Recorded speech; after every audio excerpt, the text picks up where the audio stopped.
Night had fallen over the misty mountains, the thick fog curling through the trees like silent ghosts. A barefoot boy with long, unkempt hair, Cheon-Yeo-woon, raced through the forest, his tattered robe billowing behind him. His breath came in ragged gasps, his heart pounding. Panic clawed at his mind, but he pushed forward, unaware of the gnarled root in his path. His foot caught. Cheon-Yeo-woon stumbled, his body lurching forward before he tumbled down a steep slope. He hit the ground hard, groaning as he pushed himself up on his right hand, cursing under his breath. But something felt wrong. The very earth beneath him seemed to shift, as if draining his strength. Gritting his teeth, he forced himself onto both hands, shaking his head to clear his thoughts. Then he saw them. Figures in flowing robes stood in the shadows, their presence like a silent snare closing in. Realization struck. This was no accident. They had planned everything. Cheon-Yeo-woon clenched his jaw, frustration burning in his chest. From the highest branch of a nearby tree, one of the robed figures spoke, his tone laced with amusement. "Prince Cheon-Yeo-woon, you made it in half an hour."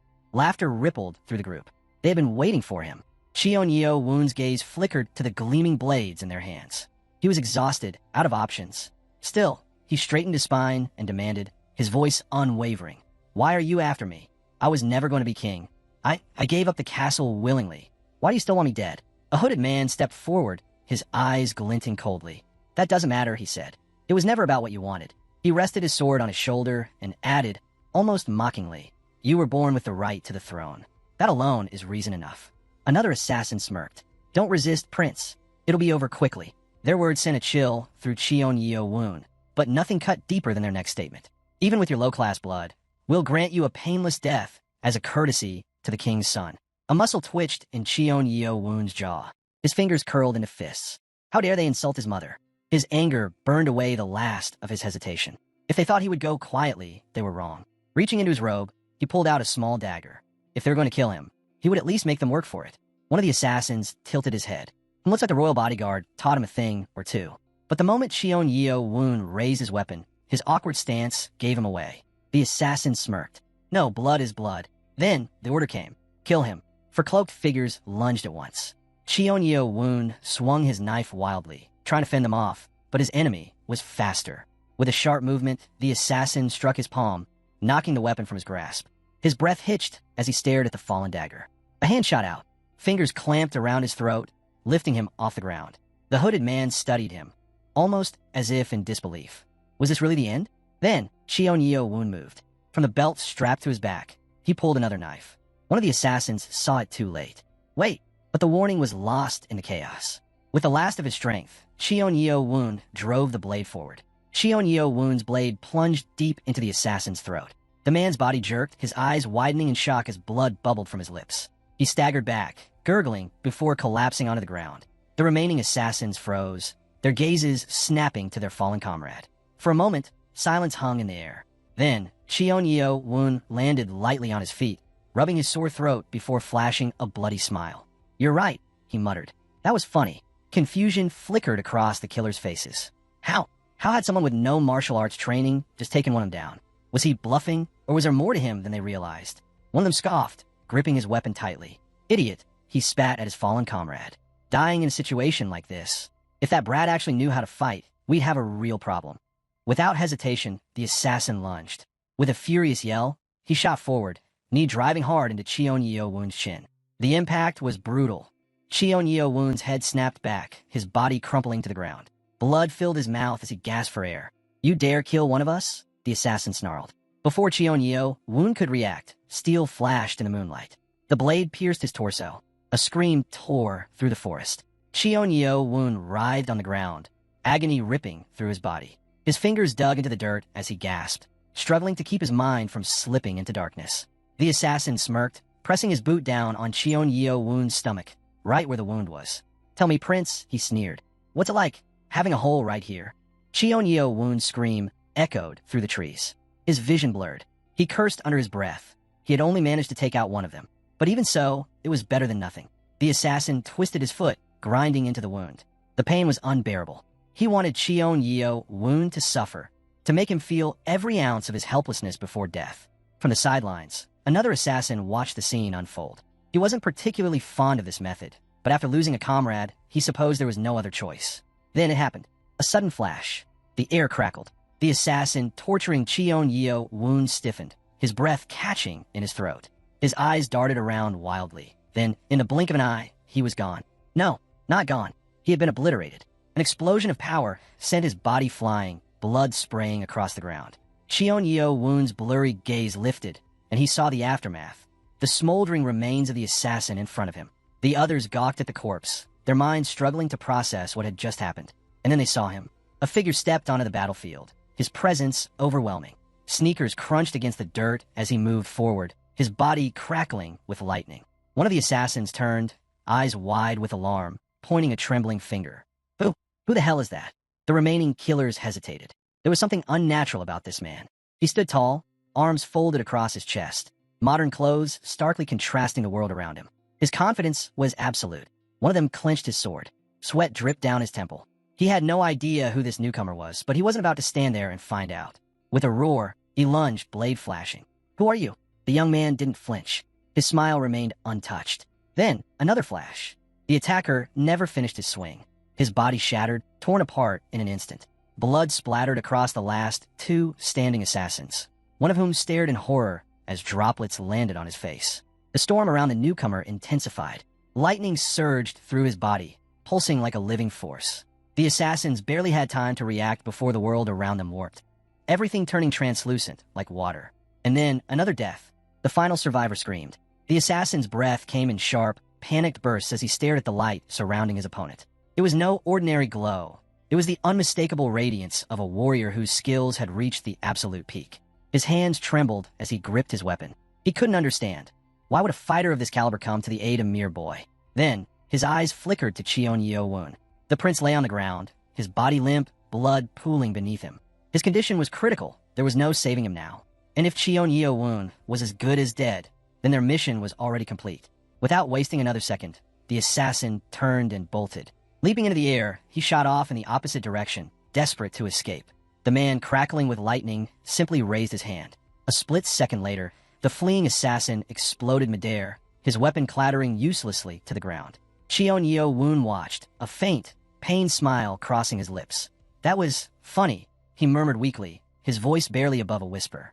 His eyelids grew heavy, his vision blurred. The stranger, the one who had annihilated his enemies in an instant, took a step closer, watching him. Then, something unexpected happened. His expression shifted, surprise flickering across his face. Even as he lay there, dying, Cheon-Yeo Woon was smiling. A realization dawned upon the stranger. So even in death, my ancestor smiles. Cheon-Yeo Woon's eyes fluttered open at those words. Ancestor? His thoughts swam in a haze, his mind slipping further into darkness. The figure in front of him was nothing more than a silhouette against the night sky. His body felt ice cold, the pain fading into a strange numbness. Was this death? The stranger glanced at his wristwatch and let out a frustrated curse. TCH, they found me already. Reaching behind his back, he pulled out a sleek, futuristic device. He sighed, shaking his head. I wanted to get here sooner. Give you some proper instructions, he muttered, before looking down at Cheon-Yeo Woon's fading form. Guess we don't have time for that. He knelt beside the prince, pulling out a syringe filled with a strange substance. Cheon-Yeo Woon, barely conscious, could only watch as the needle pressed against his chest. A sharp pain. The liquid was injected into his body. The man grimaced, pulling the syringe away. Ugh, that stuff always makes me feel sick just looking at it. He raised the empty syringe with a small, satisfied smile. Well, that's done. Leaning in close, he whispered something to Cheon-Yeo Woon, words that made little sense to the dying prince. Good luck. And hey, I hope you give me something good in return. Then, the stranger stood, slipping his hands into his pockets. His voice turned casual, almost amused. That machine I injected into you, it's the latest model. Shouldn't be too hard to use. And with that, he vanished. Cheon-Yeo Woon was left alone, his mind drowning in confusion. What was that strange man talking about? Then, a sound cold mechanical. A voice echoed inside his head. Activation sequence complete. Serial number 03445325893. Cheon-Yeo Woon's eyes shot open in shock. Strange noises filled his mind, as if something unseen was crawling through his body, fusing with his very existence. 7th generation nanomachine of Sky Corporation, fully operational. His breath hitched. What did he just say? The voice continued, its tone robotic and unwavering. For centuries, the warriors of the Celestial Empire developed martial arts to protect themselves. Over time, these arts evolved, no longer just a form of self-defense, but a way of life. Images flashed in Cheon Yeo Woon's mind. Ancient warriors training, their bodies moving with unnatural precision. This discipline became a structured system, encompassing everything from combat techniques to nutrition, breathing, and spiritual development. Knowledge was passed down through sacred writings, eventually forming a complete and intricate teaching. The words burned into Cheon Yeo Woon's mind. His body, once cold and broken, was changing. Something inside him had awakened.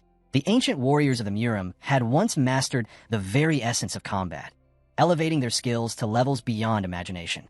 Their power was legendary. But power breeds ambition. A new generation of students, eager to surpass their elders, sought to claim these secrets for themselves. They demanded knowledge that was not yet meant for them. When their masters refused, resentment festered, and the Murim society fractured. Some remained loyal, while others turned traitor. For a time, a fragile balance held between them. Neither side could completely destroy the other. Then, everything changed. A new force emerged: magicians. Their teachings, known simply as magic, disrupted the world's equilibrium, and thus began a struggle unlike any before. But this is not just the story of an ancient war.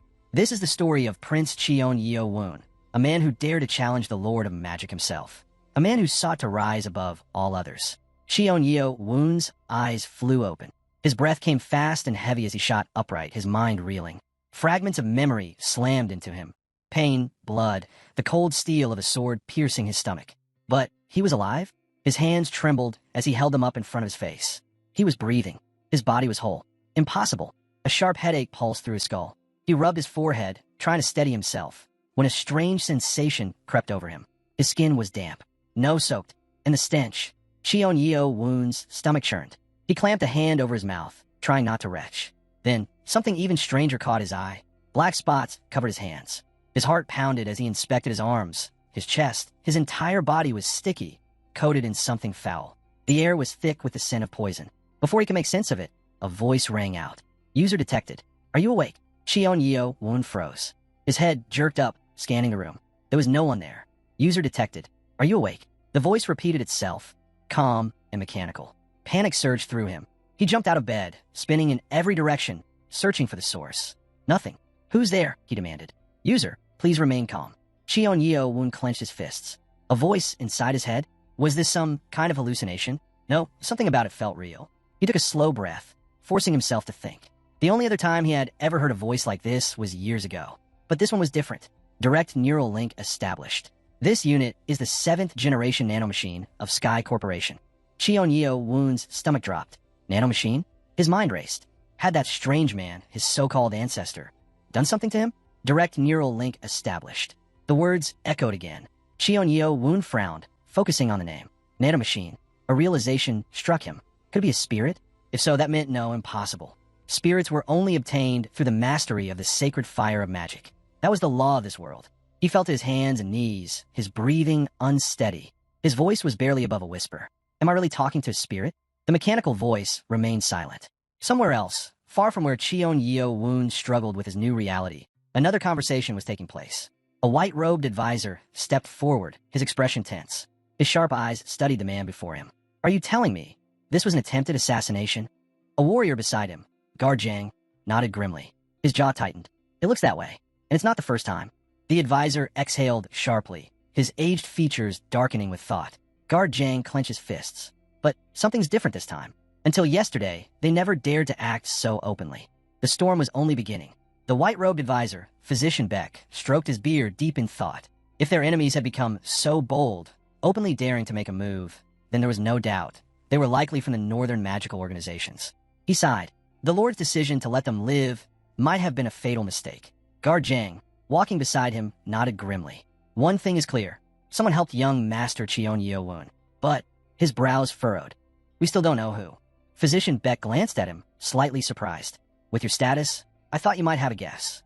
Guard Jang wiped the sweat from his brow. Yesterday, what he had witnessed was beyond anything he could have imagined.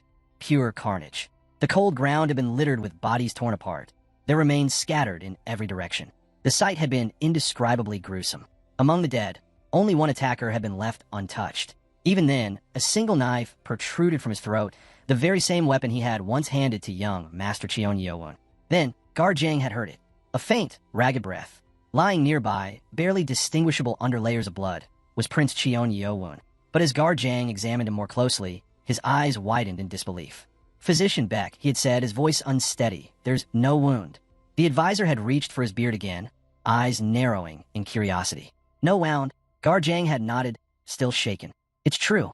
His breathing was steady, almost as if you're just sleeping. His clothes, though, clear traces of sword strike. And yet, his voice trailed off. Not a single scratch on his body. Physician Beck had closed his eyes, pondering. That's strange. He knew for certain that the other faction leaders wouldn't have intervened in a minor skirmish like this. So, then, who had saved Cheon Yeo-woon?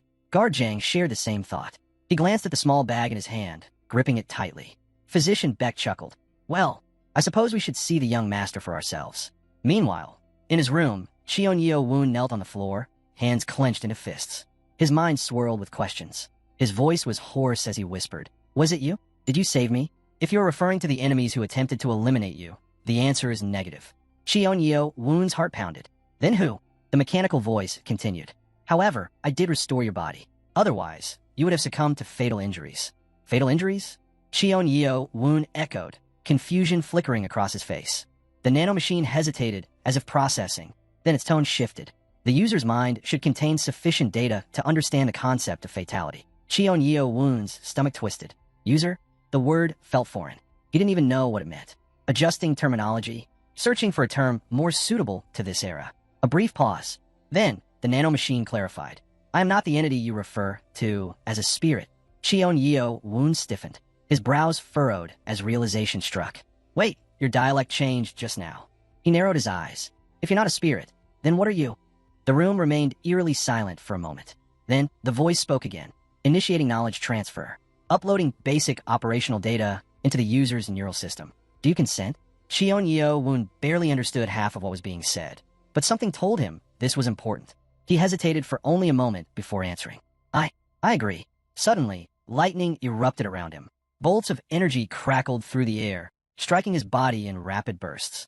Cheon Yeo-woon's head jerked back as a flood of information poured directly into his mind. Words, diagrams, calculations, combat techniques, formulas he had never seen before. The sheer intensity of it overwhelmed him. His stomach lurched. His vision swam. Then, he vomited, retching onto the floor. Side effects detected. The nanomachine's voice remained steady, unaffected. This reaction is common during first-time data transfers. Symptoms such as nausea and dizziness should not persist in future transmissions.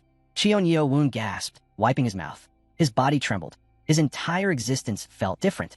Something inside him had changed, and he wasn't sure if he could ever go back. Cheon Yeo-woon sat with his back against the bed, running a shaky hand over his face. His body still felt strange, heavy, yet oddly energized.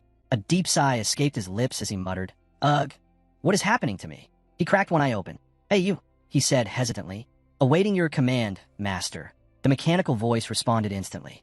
Cheon Yeo-woon glanced down at his hands. The black spots were still there. His stomach churned at the thought of what they might mean. So, you're saying there are tiny machines inside me? Correct.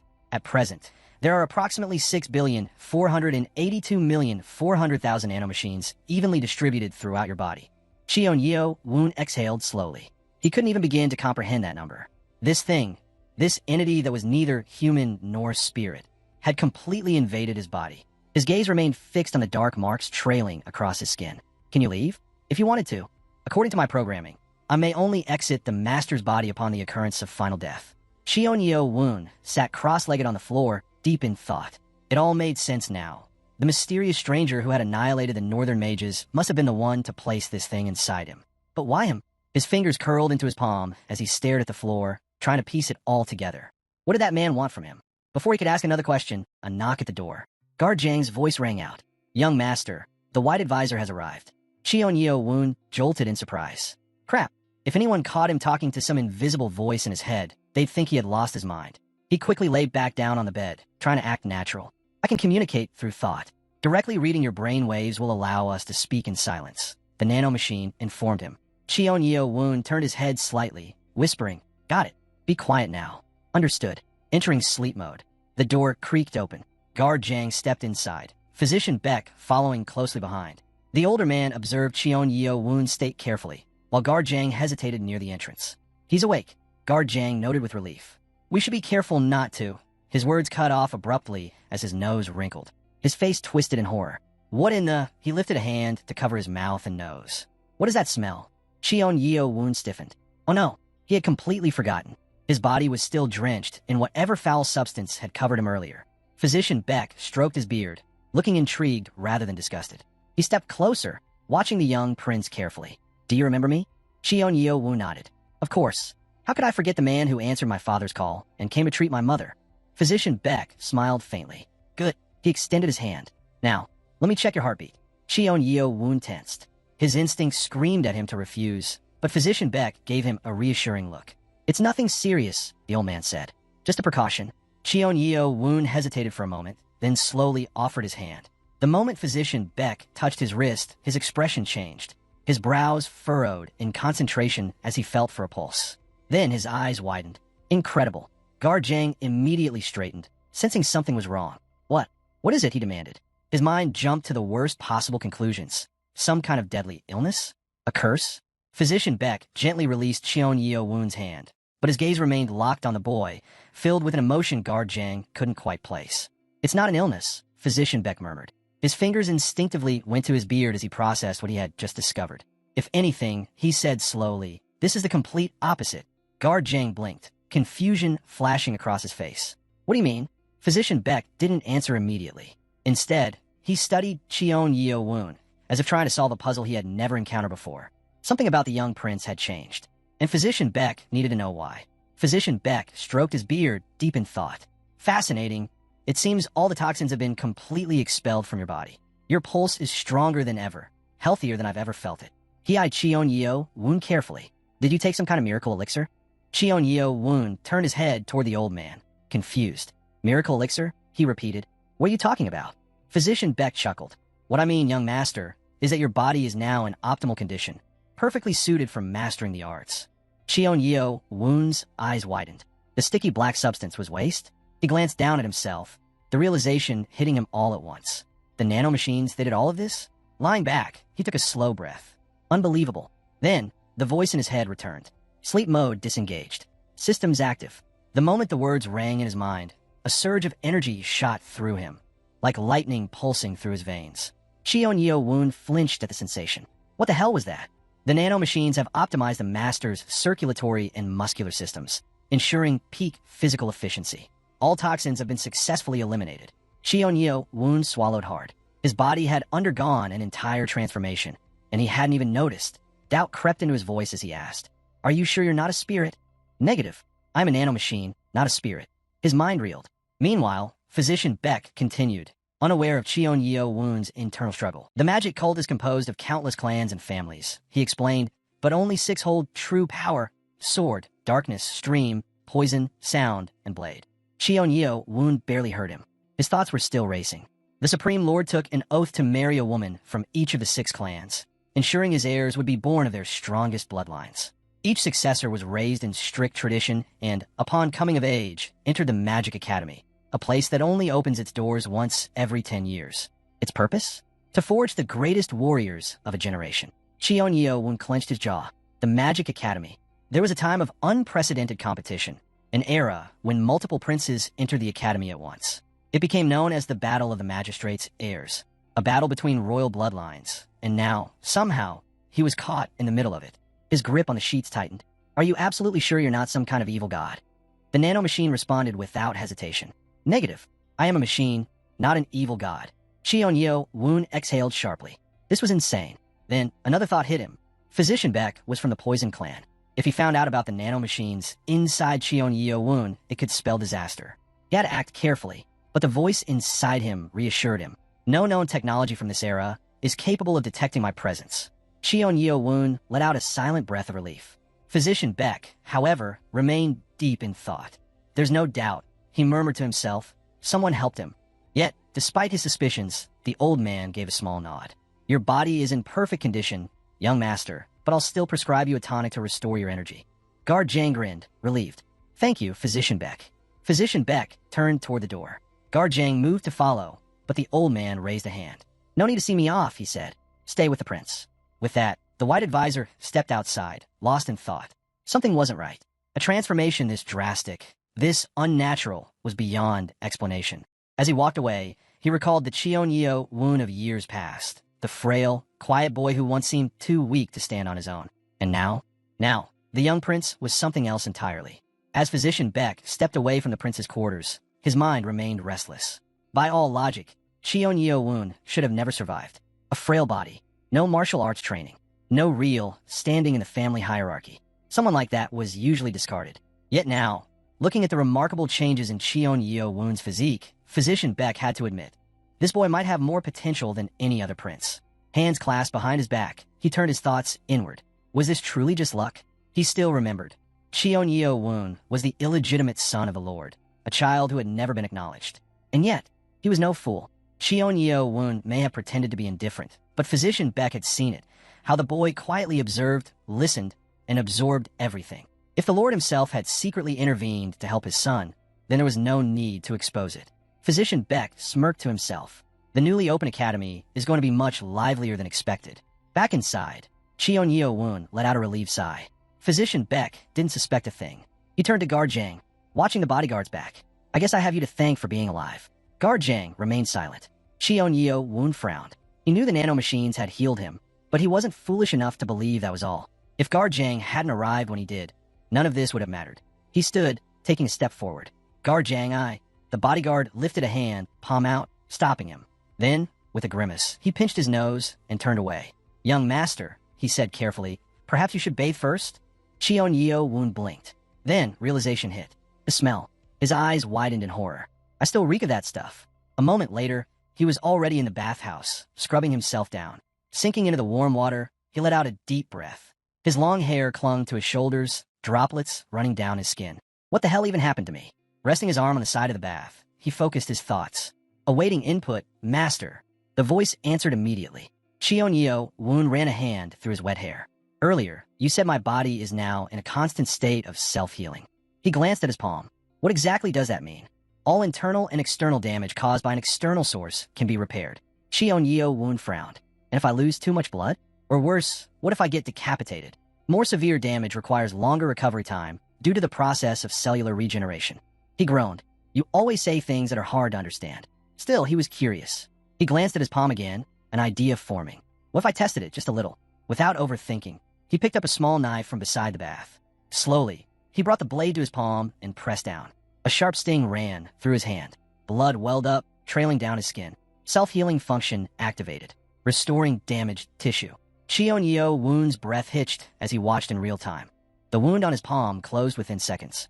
The bleeding stopped. No scar, no pain. It was as if he had never been injured. His eyes widened in disbelief.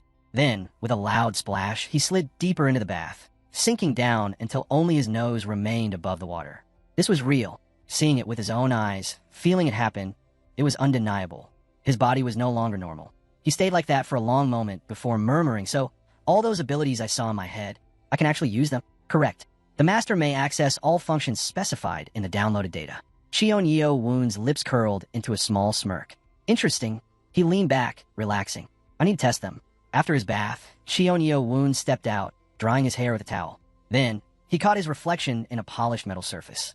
He paused. His body, it was different. The lean, sickly frame he'd been used to, gone. Now his muscles were more defined, his shoulders broader. His entire physique looked refined, sharper, stronger. Wrapping himself in a towel, he smirked slightly. Not bad. Cheonyo wound stared at his reflection, his mind struggling to make sense of what he was seeing. This body, it wasn't his. His muscles were toned, his posture stronger, his entire frame built like a warrior's. How? His thoughts immediately turned to Nano. This had to be its doing. And he was right. Structural optimization complete. Muscular and skeletal improvements achieved through reconstruction of existing tissue. Before he could dwell on it further, a knock at the door interrupted his thoughts. An elderly maid entered, bowing politely. Young master, I've come to help you dress. Cheonyo wound exhaled, tearing himself away from his reflection. All right. As the maid began tying his belt, Nano continued explaining. While science acknowledges that something cannot be created from nothing, restructuring an existing body is a simple task.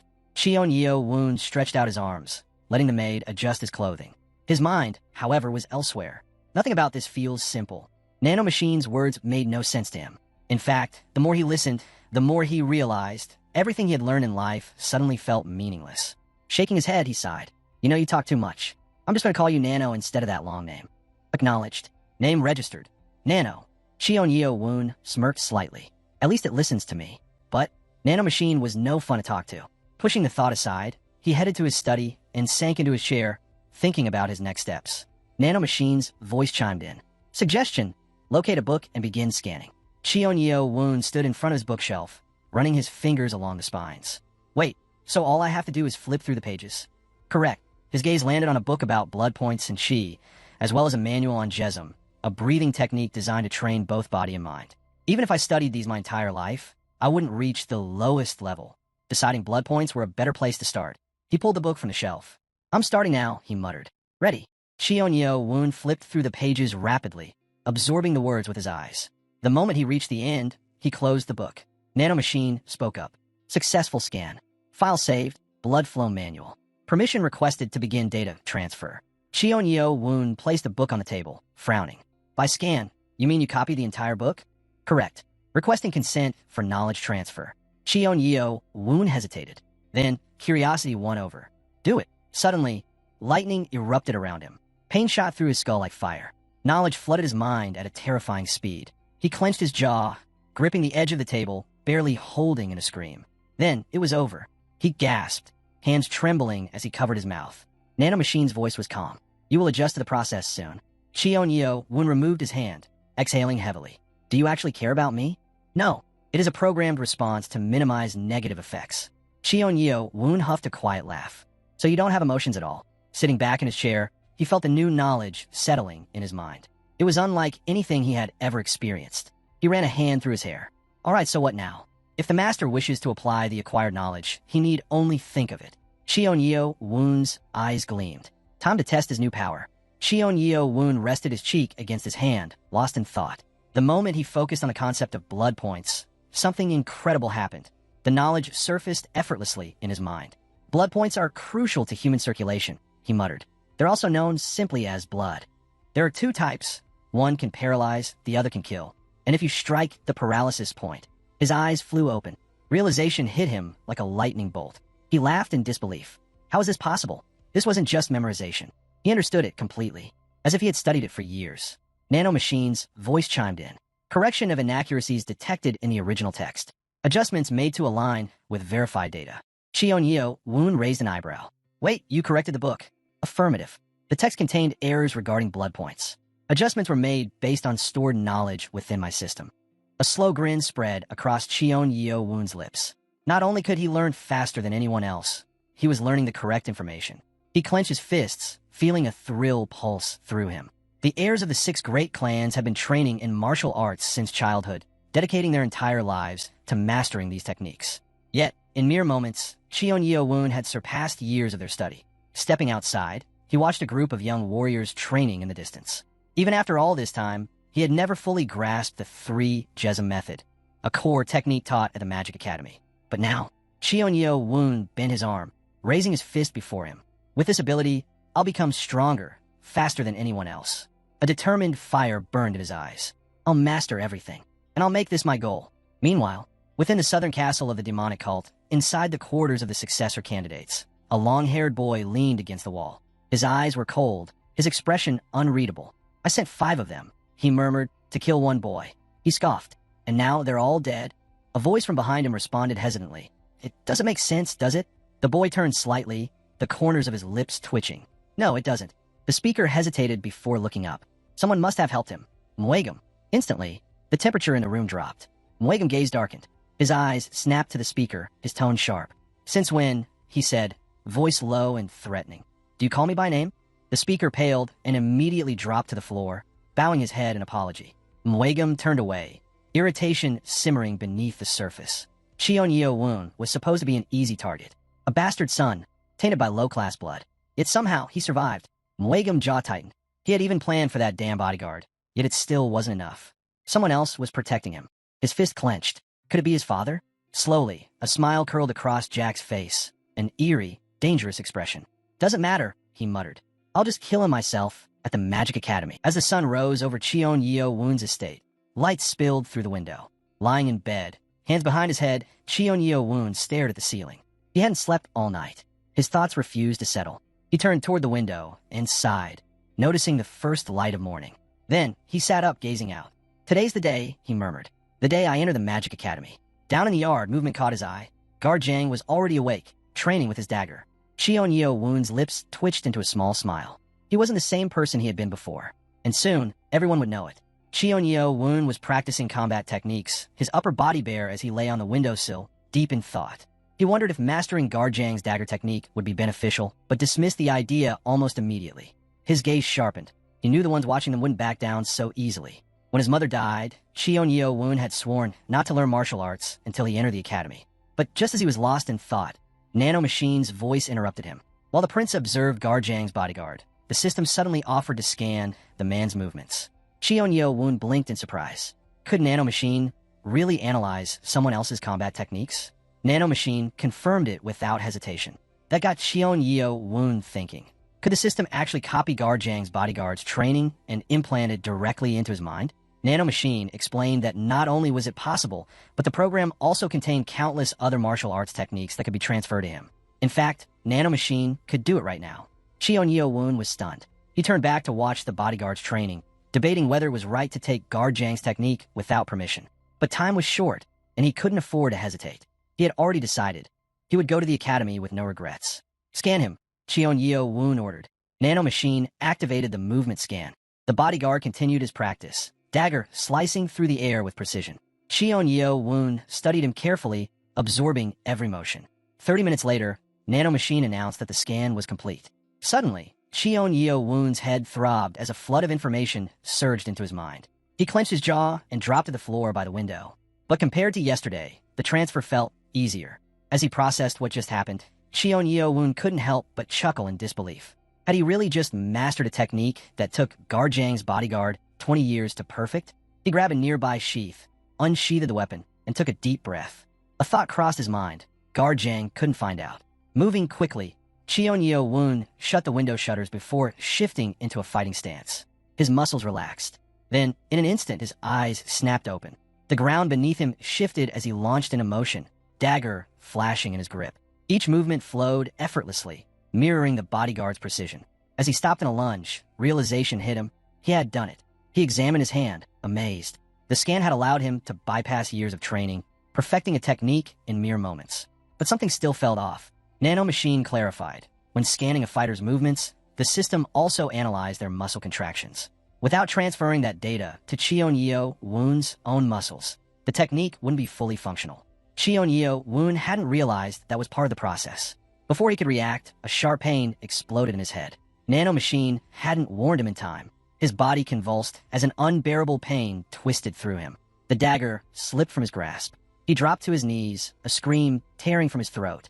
"Nano Machine, what's happening?"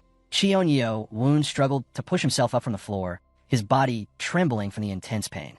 "Nano Machine, what's happening to me?" he gasped.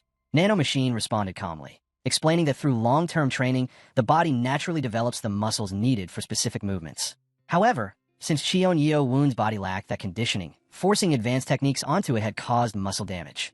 Cheon-Yeo Woon clenched his jaw. He understood that he was undergoing some kind of transfer, but he was frustrated by Nano Machine's overly technical explanations. "Just speak normally," he muttered. Acknowledging his request, Nano Machine announced that it would simplify its language to match his level. Cheon-Yeo Woon flinched at the remark. It sounded like an insult. He exhaled sharply, gripping his chest as his hand shook. A moment later, Nano Machine reported that the simplification was complete and continued its explanation. Although his brain had processed Guard Jang's technique, his body couldn't naturally adapt to it. To truly master the movements, his muscles needed proper stimulation, allowing his body to instinctively execute them. Cheon-Yeo Woon sat on the bed, staring at the closed window. He admitted to himself that the process felt smoother than before, but it was still difficult to grasp. "If you want, I can simplify the language even further," Nano Machine offered. Cheon-Yeo Woon groaned. "I said I almost get it. Just stop." His breathing was heavy, his forehead damp with sweat.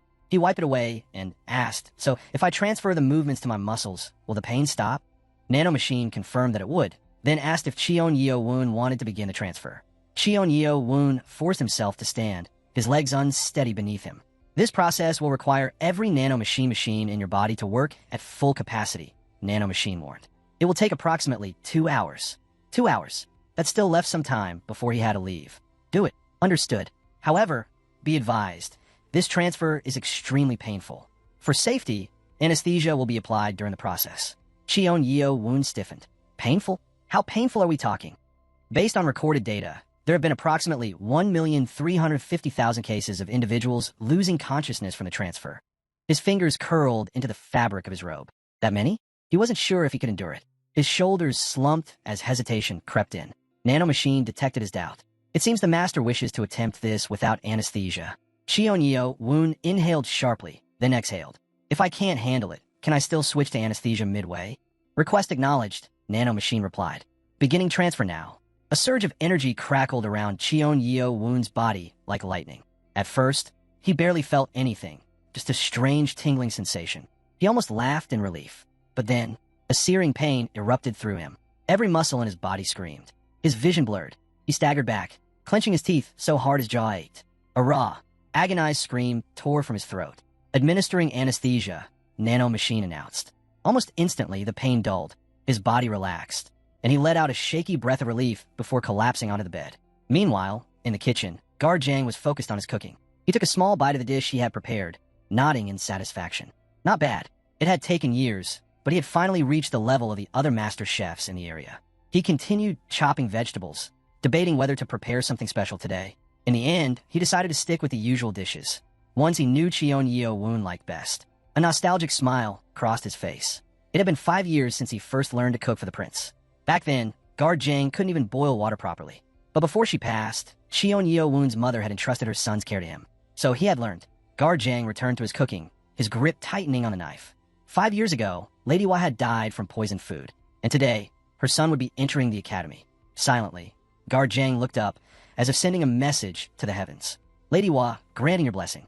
Guard Jang silently wished for Lady Hua's blessing, for her to watch over her son from above, to keep him safe, and to let him enjoy food without fear again. Just then, a blood-curdling scream echoed through the halls. Guard Jang dropped his cleaver. Without a second thought, he rushed toward the prince's room, his heart pounding. Throwing the door open, he scanned the room and froze. Cheon Yeo woon lay motionless on the bed. Cheon Yeo woon. Guard Jang strode over, kneeling beside him. His hand shot out to check the boy's pulse. Strong, steady. Relief flooded him, but confusion followed. What the hell had happened? His sharp eyes quickly took in the details. The faint traces of burn marks scorched into the wooden floor. He reached out, tracing the edges of one. His brows furrowed. Kneeling before the strange marks, realization struck him. He's been watching my training for at least 2 years. Guard Jang inhaled deeply, glancing back at the unconscious boy. A slow smile crept onto his face.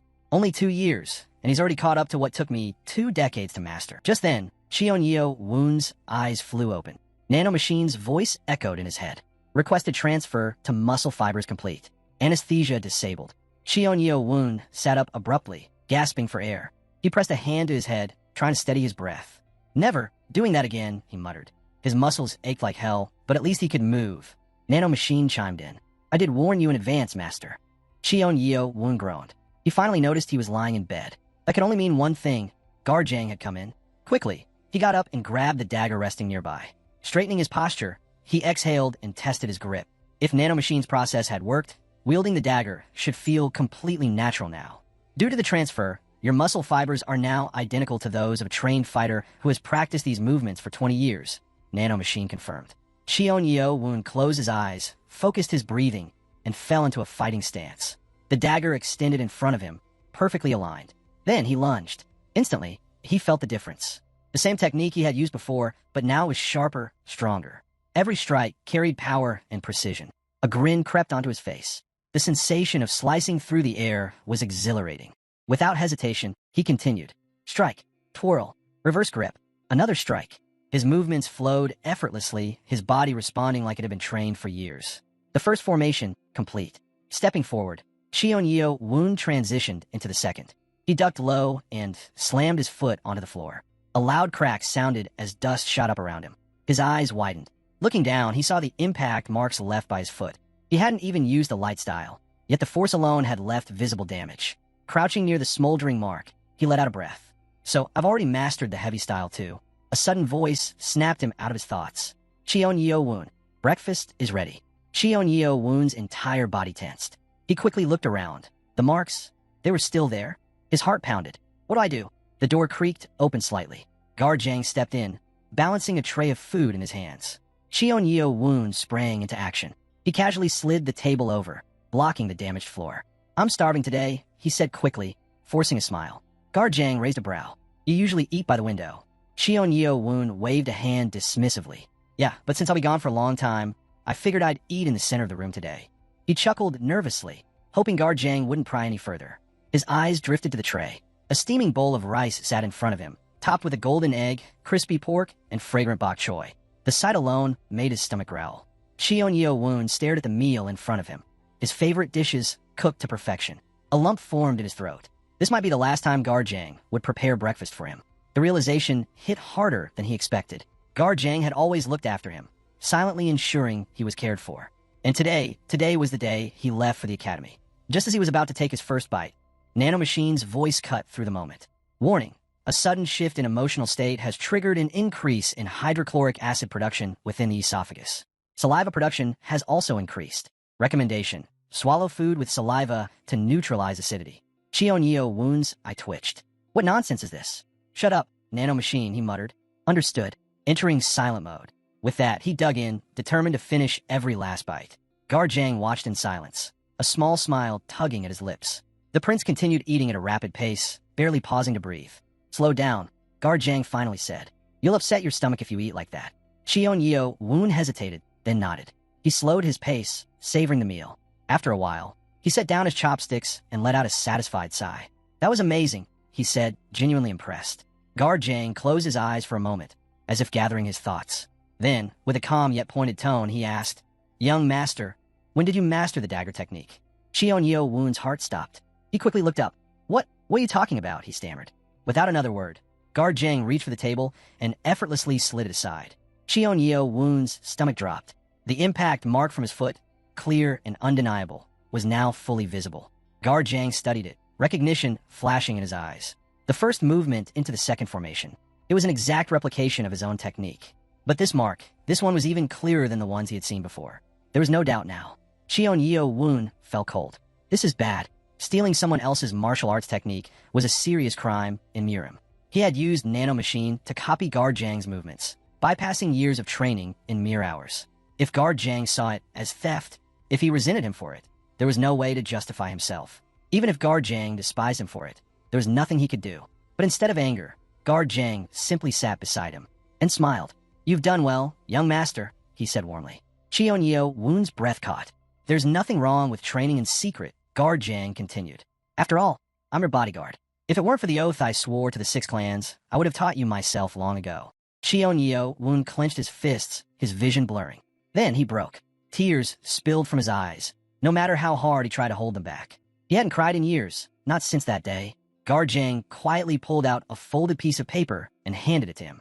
"What is this?" Cheon-Yeo-woon asked, his voice thick with emotion.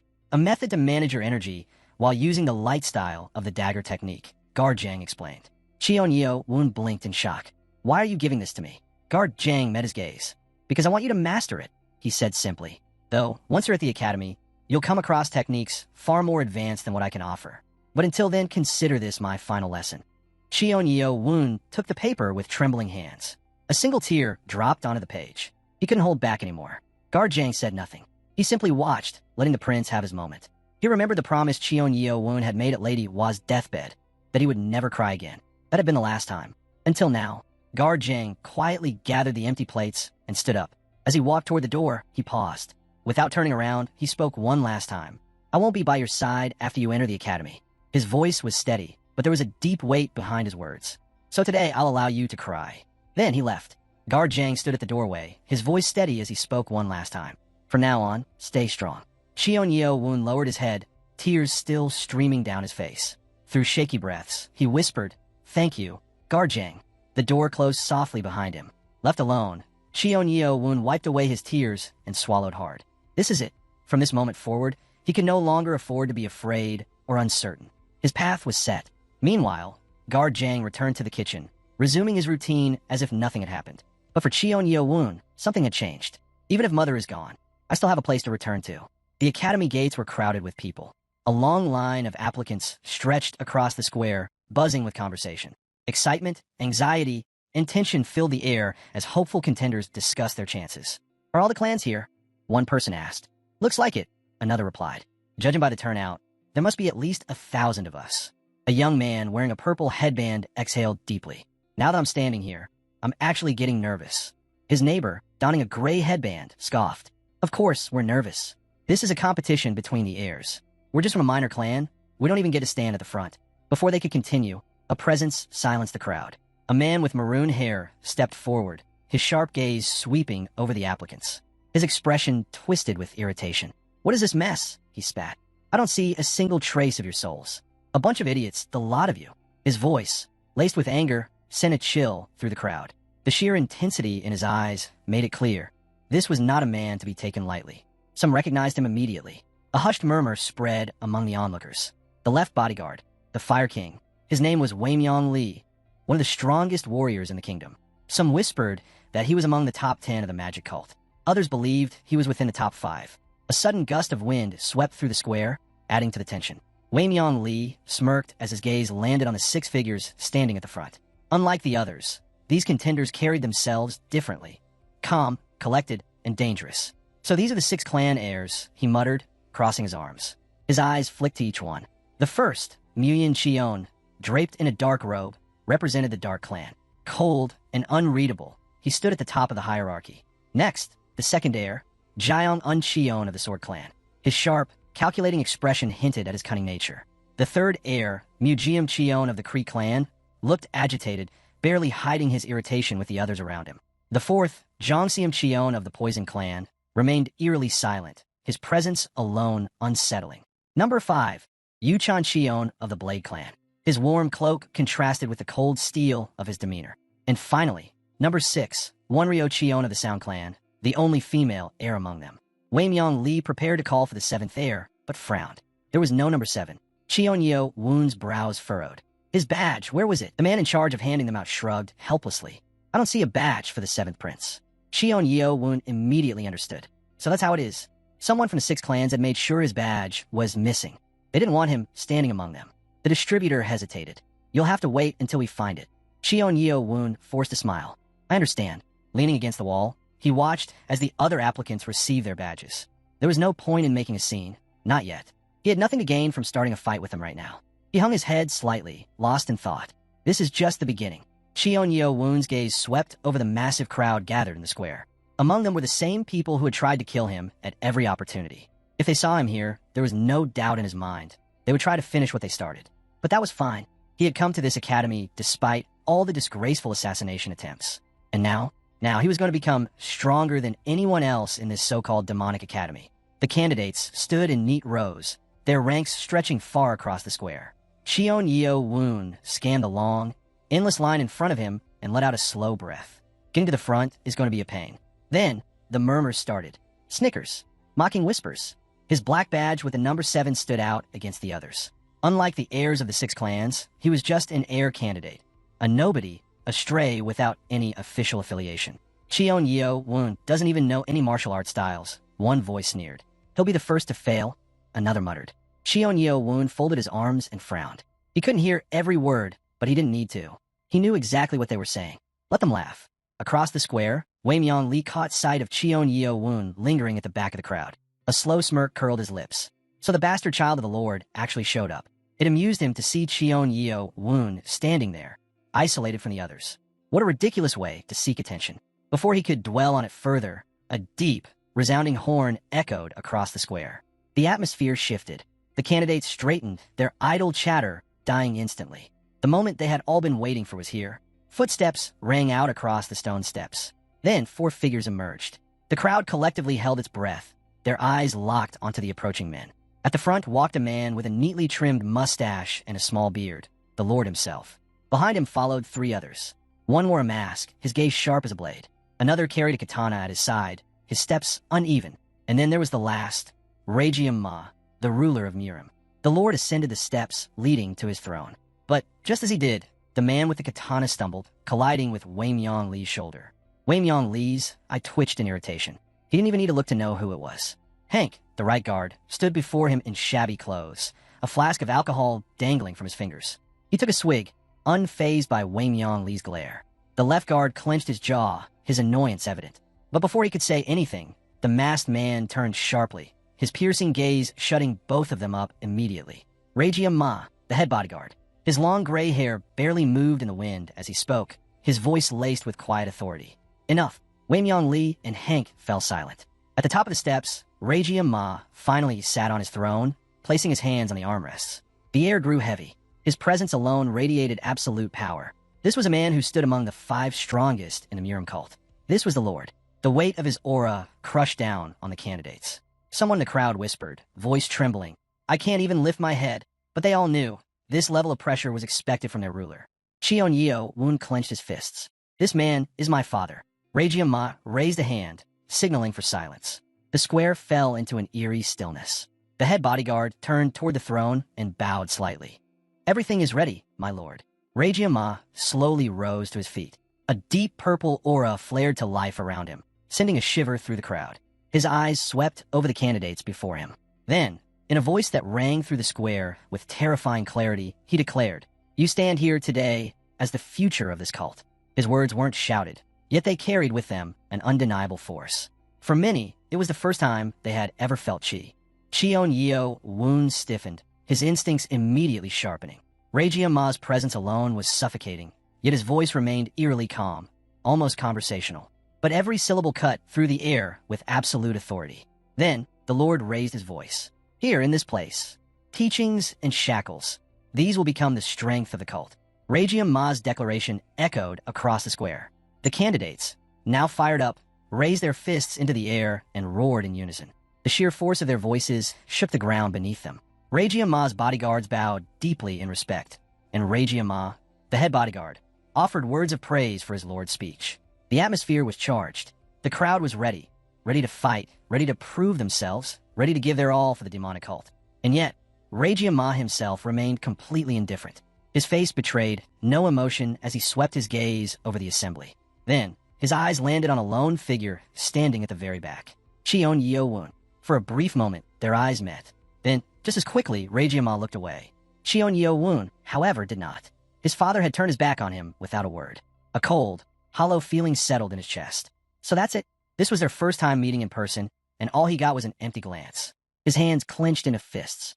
Not once had this man appeared, not even after his mother died. But Cheon Yeo Woon wouldn't give him the satisfaction of looking away. He lifted his chin, standing tall. He hadn't expected anything from this man in the first place. Wei Myung Lee's voice suddenly cut through the moment. "Now that the master's welcoming speech is over, we can begin." Some candidates were still chatting amongst themselves, barely paying attention. Wei Myung Lee's jaw tightened. In a flash, his expression twisted with fury. "Stand properly," he roared. His voice cracked through the air like a whip. The sheer force of his presence sent a wave of fear rippling through the crowd.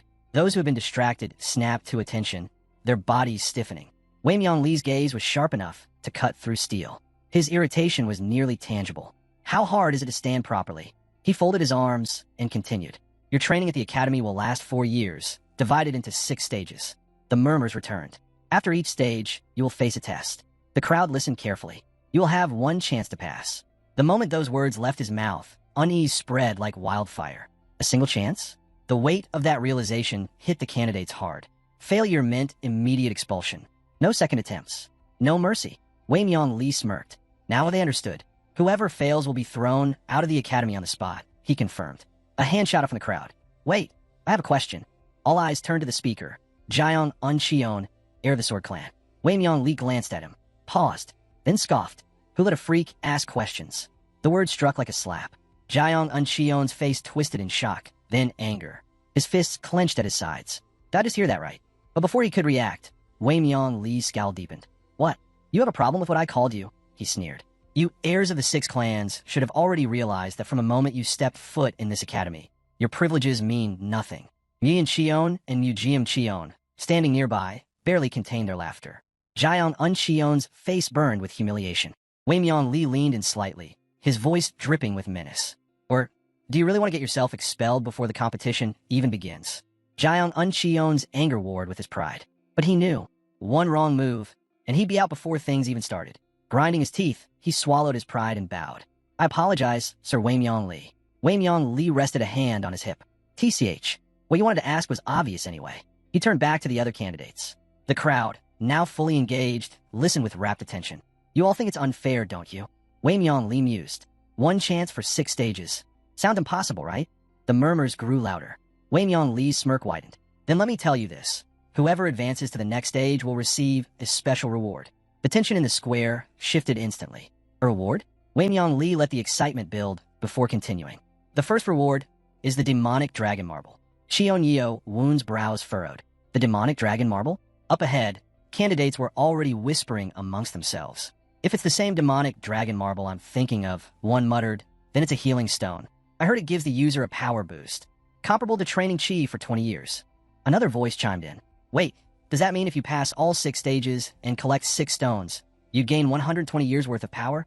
A murmur spread through the crowd. If the demonic dragon marble granted 20 years worth of chi, wouldn't that make someone incredibly powerful? A man in gray quickly shot down that idea. It's not that simple, he said.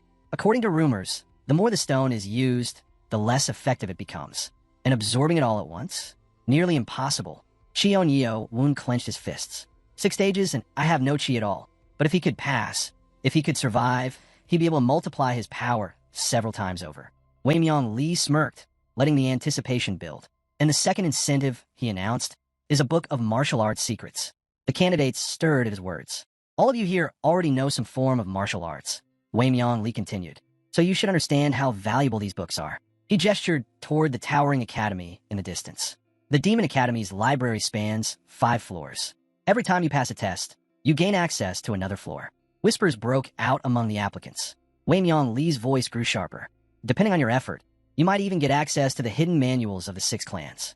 If you're lucky, you might uncover martial arts techniques no outsider has ever laid eyes on. Excitement filled the square. Imagine studying divine physiology, someone muttered. With that knowledge, you could become a Murim master, his neighbor added eagerly. Cheon Woon's eyes darkened. For survival, martial arts knowledge is far more important than chi. But just as the crowd's excitement peaked, Wei Myong-lee's smirk twisted into something wicked. You should all stop dreaming, he sneered. Most of you won't even make it to the 5th floor. Even if you were resurrected, you still wouldn't get there. The square fell into absolute silence. Seetming, watching from the side, took a long sip from his flask. TCH, Wei Myong-lee's a master at giving people hope and then crushing it immediately, he thought. I don't care for any of it. Wei Myong-lee wasn't finished. Now, for the third and final incentive, he said, his expression unreadable. The candidates leaned in slightly. Your rank. Jiang Uncheon stiffened. Looking behind him, he finally understood why they had no ranks or privileges here. Everything was different now. At this academy, power wasn't inherited. Only the strongest would survive. Wei Myong-lee closed his eyes briefly before waving his hand. Every time you pass a stage, you gain a rank. First stage, low warrior. Second, middle rank. Third, high rank. Fourth, team leader. Fifth, clan leader. The tension in the air thickened. Wei Myong-lee paused deliberately, then smirked.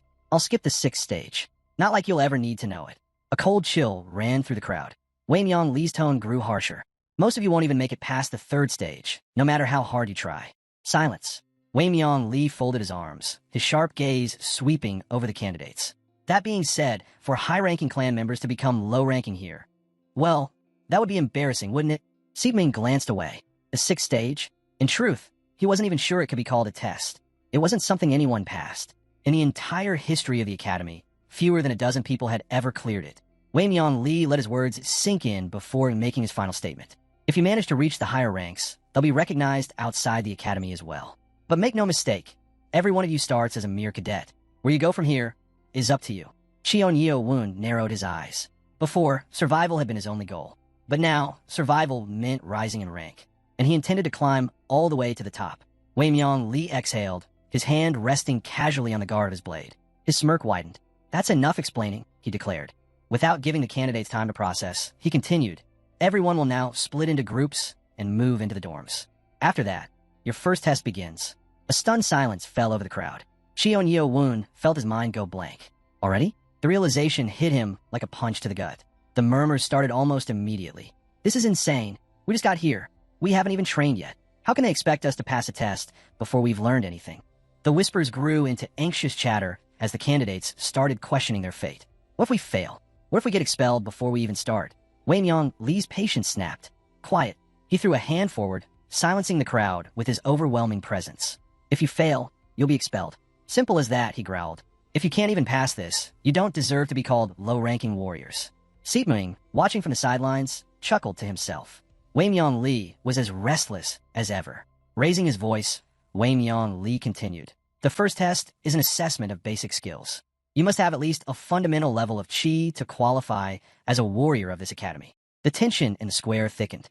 For those who lack chi, don't worry. There's still a place for you. Wei Myong Lee smirked. You'll just be redirected to agricultural, commercial, or service industries. He let the words sink in. Then his voice turned cold. So, prepare to die. Cheon Yeo Woon clenched his jaw in frustration. He swore under his breath, but then, as if remembering something, let out a bitter chuckle. Of course, they needed laborers to do the menial work. That's why they wouldn't kill them outright.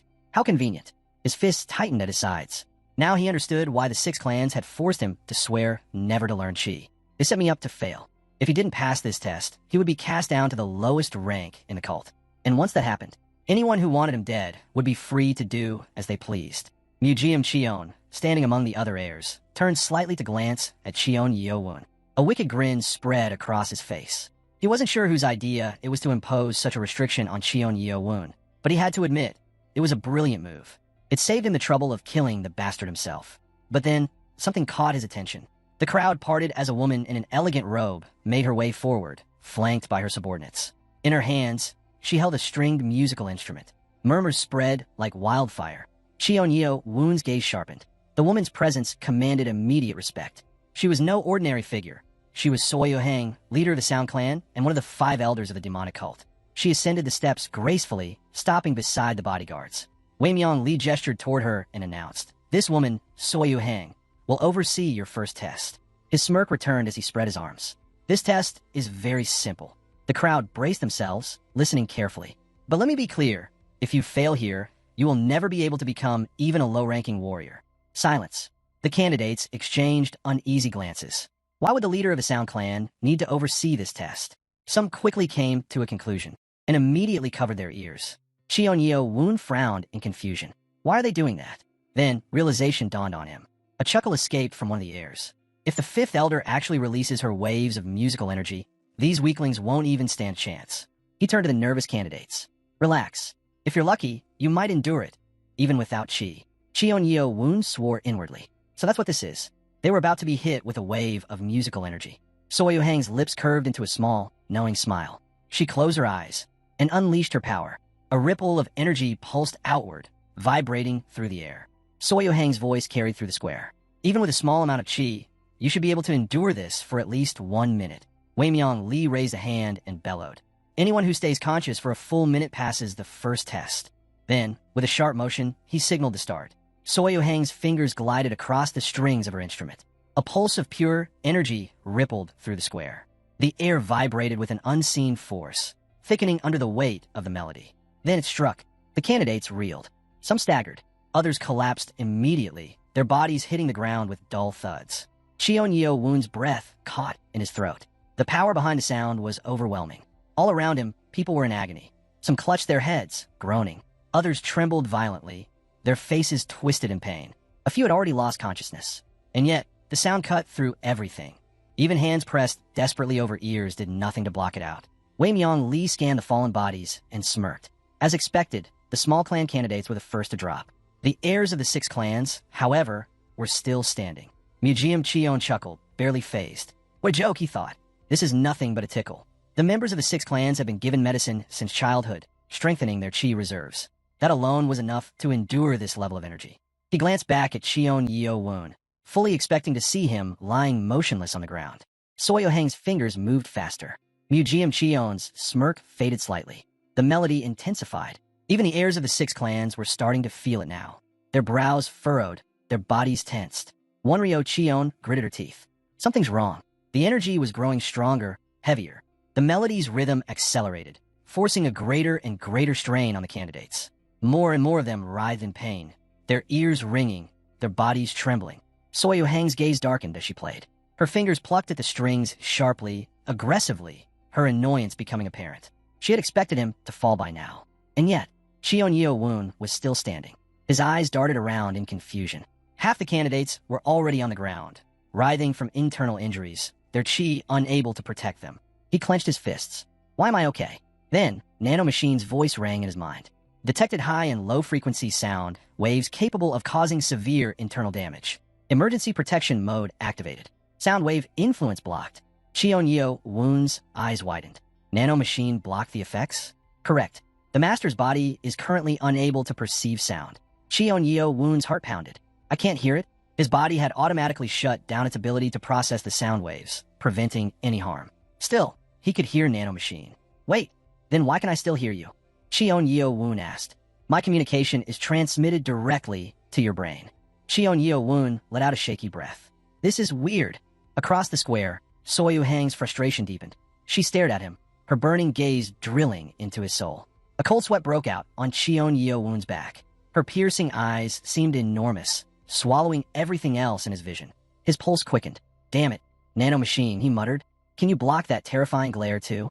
Would you like me to suspend visual perception? Nanomachine offered. Cheon-Yeo Woon hesitated. Then he gritted his teeth. No, I'll endure it. Wei Myung Lee watched Soyu hang with mild amusement. She's losing patience. But beneath his smirk, he was serious. The Sound Clan's power was even stronger than before. The level of energy Soyu Hang was releasing now should have been impossible to withstand without at least 20 years of chi. Yet somehow, Cheon-Yeo Woon was still standing. Wei Myung Lee's grin widened. Since he had joined the academy, this was the most entertaining first test he had ever seen. His eyes flicked back to the boy. Let's see how much longer this little bastard can last. Among the candidates, someone nudged their friend and whispered hoarsely, Your ears, they're bleeding. But the same. The Elder Clan's representatives did their best to endure, but not all of them succeeded. Even with 20 years of chi cultivation, they struggled. Still, they forced themselves to hold on. After all, their clan's honor was on the line. Meanwhile, Mujeom Cheon sat calmly in the lotus position, unfazed. Yet he couldn't understand why the fifth elder was pushing so hard. Nearby, a representative from the Brook clan noticed Soyu Hang's shifting expression. He assumed she was furious. Curious, Mujeom Cheon turned to check, and what he saw left him speechless. Jongseom Cheon, noticing Mujeom Cheon's shock, wondered what had happened. Wonryo Cheon, on the other hand, believed they shouldn't concern themselves with those behind them. But this time it was different. All six of them turned to look at Cheon-Yeo Woon, now fully visible after the other candidates had collapsed. The major clan representatives were dumbfounded. This nobody, who supposedly had no chi, was still standing. And not just standing, he wasn't even exhausted. Cheon-Yeo Woon himself had no idea why he was getting so much attention. But Mujeom Cheon clenched his teeth in frustration. A chilling realization struck him. This freak had chi. His stomach twisted at the thought. Desperate for confirmation, he asked Nanomachine if the boys ahead of him had noticed, and if the fifth elder was furious. The system immediately analyzed facial muscle movements, detecting bewilderment, irritation, and rising anger from Soyu Hang. Cheon-Yeo Woon, still unable to hear anything, could only read the hostility in their eyes. It was obvious. They had looked down on him, assuming he had no chi. And yet, here he was, still holding his ground while everyone around him bled from their ears. He knew what was coming. If he passed this test without showing any sign of struggle, no one would believe he lacked chi. Thinking quickly, he frowned and asked Nanomachine a bold question. Could it create an internal injury? Nanomachine responded by clarifying. Did he mean real internal damage? Cheon-Yeo Woon confirmed. The system advised against it, but Cheon-Yeo Woon didn't hesitate. He ordered Nanomachine to inflict damage right after the performance, making sure he coughed up blood to sell the act. Nanomachine acknowledged the command. Meanwhile, Soyu Hang's frustration boiled over. Nearly a full minute had passed, and that arrogant brat, who wasn't even 15, still stood strong. Unacceptable. Her pride wouldn't allow it. She narrowed her eyes at Cheon-Yeo Woon, refusing to back down. If he could withstand this, then he should try handling a performance that used half of her full power. Wei Myung Lee, sensing something was off, turned to Soyu Hang in alarm. This was dangerous. Jongseom Cheon winced, his body racked with pain, blood dripping from his ears. Even one of the left bodyguards stepped in, tried to stop the fifth elder from making things worse. At last, the head of the Sound Clan snapped back to her senses and released the strings. Instantly, the oppressive energy in the square vanished. Candidates collapsed, struggling to push themselves off the ground. Nearby, Seetming sat with a flask in hand. He shook his head, noting that if Soyu Hang had pushed just a bit further, no one would have survived the first test. The right bodyguard stood frozen. He couldn't believe it. The fifth elder had completely lost control. Soyu Hang slumped in her chair, her expression clouded with regret. She scolded herself for letting anger take over, for using half of her power against that boy. But in the end, she convinced herself it wasn't her fault. No, the real cause of this mess was Cheon-Yeo Woon, the enemy of the six clans. Meanwhile, Cheon-Yeo-woon stood motionless, his body trembling slightly. Then, without warning, he raised a hand to his mouth. A deep cough racked his chest, followed by a surge of blood spilling past his fingers. Wei Myung-lee and Soyu-hang immediately turned their attention to him. Mujeom Cheon, too, spun around, eyes widening in shock. None of them could understand what was happening. Cheon-Yeo-woon fell to his knees, still coughing up blood. The sight sent a ripple of unease through the crowd. Whispers spread. Had the boy taken too much damage? Was he dying? There was just too much blood. Clutching his mouth, Cheon-Yeo-woon silently cursed the nanomachine. But the AI responded flatly. It had followed his exact orders. The system had inflicted 30% internal organ damage, maximizing blood loss for realism. Cheon-Yeo-woon's body continued to shake. He mentally berated nanomachine, calling it a psycho. For a brief moment, he genuinely thought he was about to die. Another violent cough forced even more blood from his lips. Wei Myung-lee suddenly sprang into action. His body tensed with urgency, not out of concern for Cheon-Yeo-woon, but for himself. If the boy died because of the test, he would be held responsible. The left bodyguard rushed forward. He knew Cheon-Yeo-woon wasn't from the Six Clans, but he also wasn't about to let someone of the leadership line die under his watch. Without hesitation, he grabbed Cheon-Yeo-woon's hand. "Can you hear me? Are you alright?" Nanomachine quickly assessed the situation. Blood loss had reached 7%, triggering dizziness. It immediately activated emergency healing for organ repair and blood replenishment. But Cheon-Yeo-woon remained unresponsive, his body limp in the man's arms. "You idiot," the left bodyguard muttered.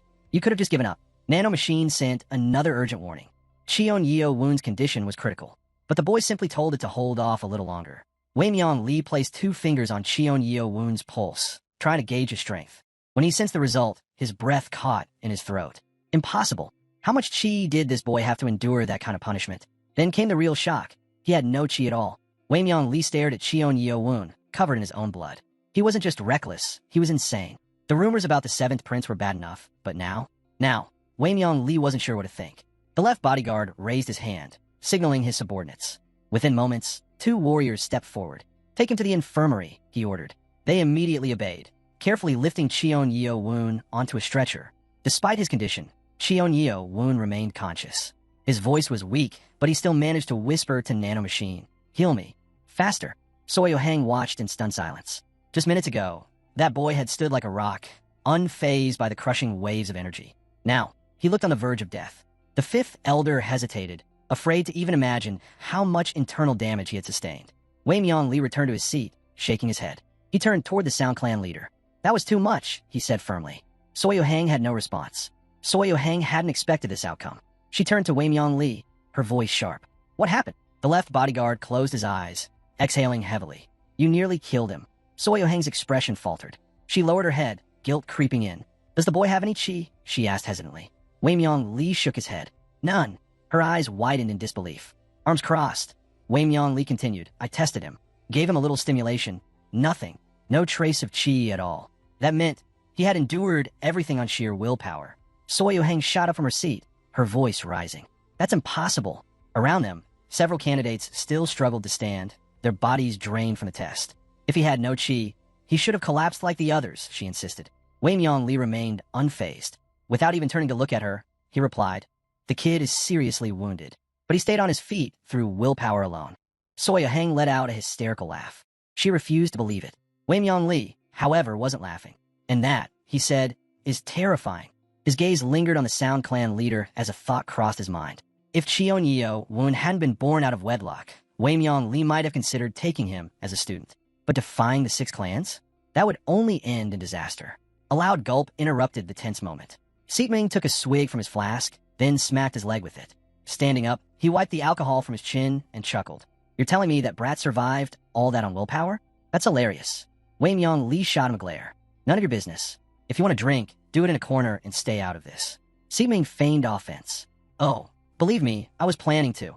Until you just had to run your mouth." The left bodyguard sighed, already fed up.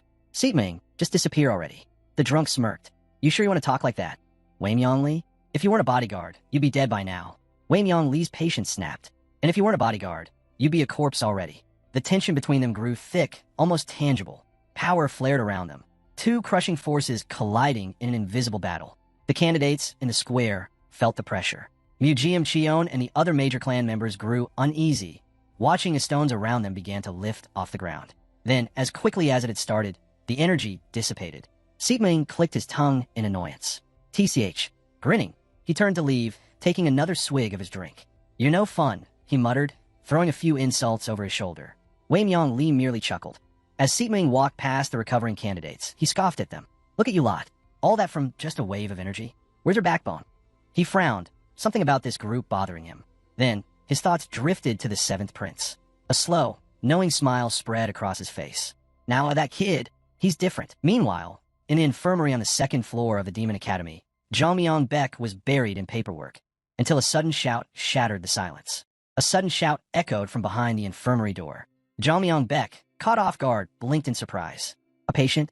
On the very first day? His heart skipped with excitement as he rushed to open the door.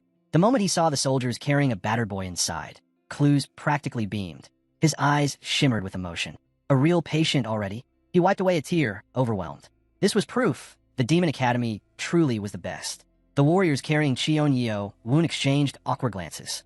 They had no idea why the doctor was acting this way. One of them recalled a rumor. Zhao Myong-bek was a student of John Yu Bek's, a man obsessed with medicine. It seemed the rumors were true. Shaking off his excitement, Zhao Myong-bek cleared his throat and pointed to an empty cot. "Lay him down there." As the soldiers carefully placed Cheon Yeo Woon onto the bed, Zhao Myong-bek, enthusiasm shifted to confusion. Just how brutal was this test? The boy looked like he had been through a battlefield. He turned to the warriors. Was he struck in the stomach? One of them shook his head. No external blows, just internal injuries. That only deepened Zhao Myong-bek's surprise. Another soldier stepped forward. "The left bodyguard wanted me to tell you. This boy has no ego. Take special care of him." Zhao Myong-bek stroked his chin, lost in thought. In his 10 years of training, he had seen all kinds of injuries, but never this much blood from internal wounds alone. It made no sense. The warriors turned to leave. "We've done our job," the older one said. "Time to head back." Zhao Myong-bek didn't stop them. Before stepping out, the younger soldier hesitated. He glanced back at Cheon Yeo Woon, his expression unreadable. "What's wrong?" "We need to go," his comrade urged. The soldier rubbed his neck. His condition looks better than before. He frowned. "Maybe I was wrong." Zhao Myong-bek barely noticed their departure. He had already moved to Cheon Yeo Woon's side, taking the boy's wrist to check his pulse. His brow furrowed, rapid and uneven. He really took a beating. Cheon Yeo Woon stirred slightly, cracking one eye open. The two locked eyes for a brief moment. Then, with an irritated sigh, Cheon Yeo Woon shut his eyes again. "Damn it, I completely forgot about the infirmary." Even though Nano Machine had healed most of his internal injuries, the lingering pain still burned. For now, he had no choice but to wait. Zhao Myong-bek studied the blood-soaked fabric clinging to Cheon Yeo Woon's body. Something didn't add up. Even if someone bit off their tongue, it wouldn't explain this much blood loss. He took a step back, contemplating his approach. Let's start with acupuncture. Boom! A sudden explosion-like noise behind him sent Zhao Myong-bek tumbling to his knees, his heart nearly leaping out of his chest. His head snapped around. Seepming stood there, flask in hand, smirking. Zhao Myong-bek exhaled sharply, gripping his chest. What the hell was that for? Seepming took another swig and wiped his lips. Well, look who we have here. His grin widened as he recognized the doctor. If it isn't the little coward who used to cling to his teacher's robes. And now you decided to play doctor, huh? His tone dripped with sarcasm. Congrats on the big career move. Zhao Myong-bek, I twitched. He had always hated that smug attitude. Pulling himself up from the floor, he straightened his coat and forced himself to stay professional. What do you want, Seepming? You're the right bodyguard. You don't look injured to me. Seepming's smirk faded. He narrowed his eyes, a flicker of annoyance crossing his face. A faint ripple of power flared from him, just enough to make Zhao Myong-bek uneasy. The doctor swallowed. He doesn't like me being here. With a nervous chuckle, he raised both hands in surrender. Hey, no need for that. I was just asking. Seepming tilted his head, watching him squirm. Relax, Doc. I'm just here for a drink. But if you keep running your mouth, I might need to pay extra attention to your little patient over there. Zhao Myong-bek stiffened. Cheon Yeo Woon, still lying on the cot, remained still. But internally, he was already preparing for whatever would happen next. Zhao Myong-bek waved a hand dismissively. That's not true, he muttered. Just make yourself comfortable. Still, he kept a cautious eye on Seepming, turning slightly, but never fully looking away. I will never understand this man. Seepming, however, was far more interested in Cheon Yeo Woon. His wide grin stretched across his face. This kid is amazing. Cheon Yeo Woon didn't react, but internally, he was stunned. Why is he here? He had a sinking feeling. Did the right bodyguard suspect he was faking his injuries? Seepming took a step closer, and the sharp scent of alcohol hit Cheon Yeo Woon's nose. The man leaned in, his voice low and amused. Why are you pretending to be asleep? A chill ran down Cheon Yeo Woon's spine. Sweat beaded on his forehead, but he forced himself to stay still. Seepming made a casual motion with his hand. Suddenly, Cheon Yeo Woon's entire body lifted off the bed. Zhang Myong-baek gasped. The technique Seepming had just used, it was on another level. Cheon Yeo Woon found himself upright against his will, his body weak and shaking. He used chi to lift me. Seepming's smirk deepened. If you keep pretending, I'll just punch you awake. Cheon Yeo Woon internally cursed. Damn it, he tricked me. There was no way out of this. With a sigh, he opened his eyes and met Seepming's amused gaze. How did you know? Cheon Yeo Woon asked, annoyed. Seepming chuckled, then let out a full laugh. You really are something. Cheon Yeo Woon, now visibly irritated, frowned. But then Seepming accused him of being too bold after getting caught, making the embarrassment even worse. The right bodyguard stroked his chin, looking pleased with himself. Any experienced warrior can tell if someone is actually asleep or not, just by the sound of their breathing. Cheon Yeo Woon's eyes widened. Breathing? That's how he caught me? Nanomachine, as usual, jumped in with an unnecessary explanation.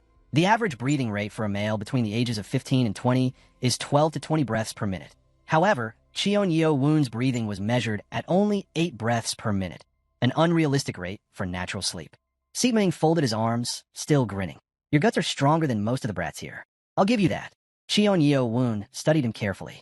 He was starting to think that Seepming hadn't come here just because he suspected him of faking. The right bodyguard's expression darkened slightly. Kids these days. He clicked his tongue in frustration. No endurance. They take the easy way out as soon as things get tough. Cheon Yeo Woon stiffened. If only he knew. But Seepming wasn't done. He pointed straight at Cheon Yeo Woon. You're different. You've got a will that none of the others have. Zhang Myong-baek finally had enough. All right, that's enough. Leave the patient alone. He's in no condition for this. Seepming scowled. Wait your turn, Doc. The adults are talking. Before Cheon Yeo Woon could react, another sharp pain shot through his chest. He coughed violently, blood splattering onto his hand. Seepming fell silent. The coughing fit grew worse. Zhang Myong-baek gestured toward Cheon Yeo Woon. See? I told you. Dark red droplets dripped onto the cot. Zhang Myong-baek frowned. His condition is worse than I thought.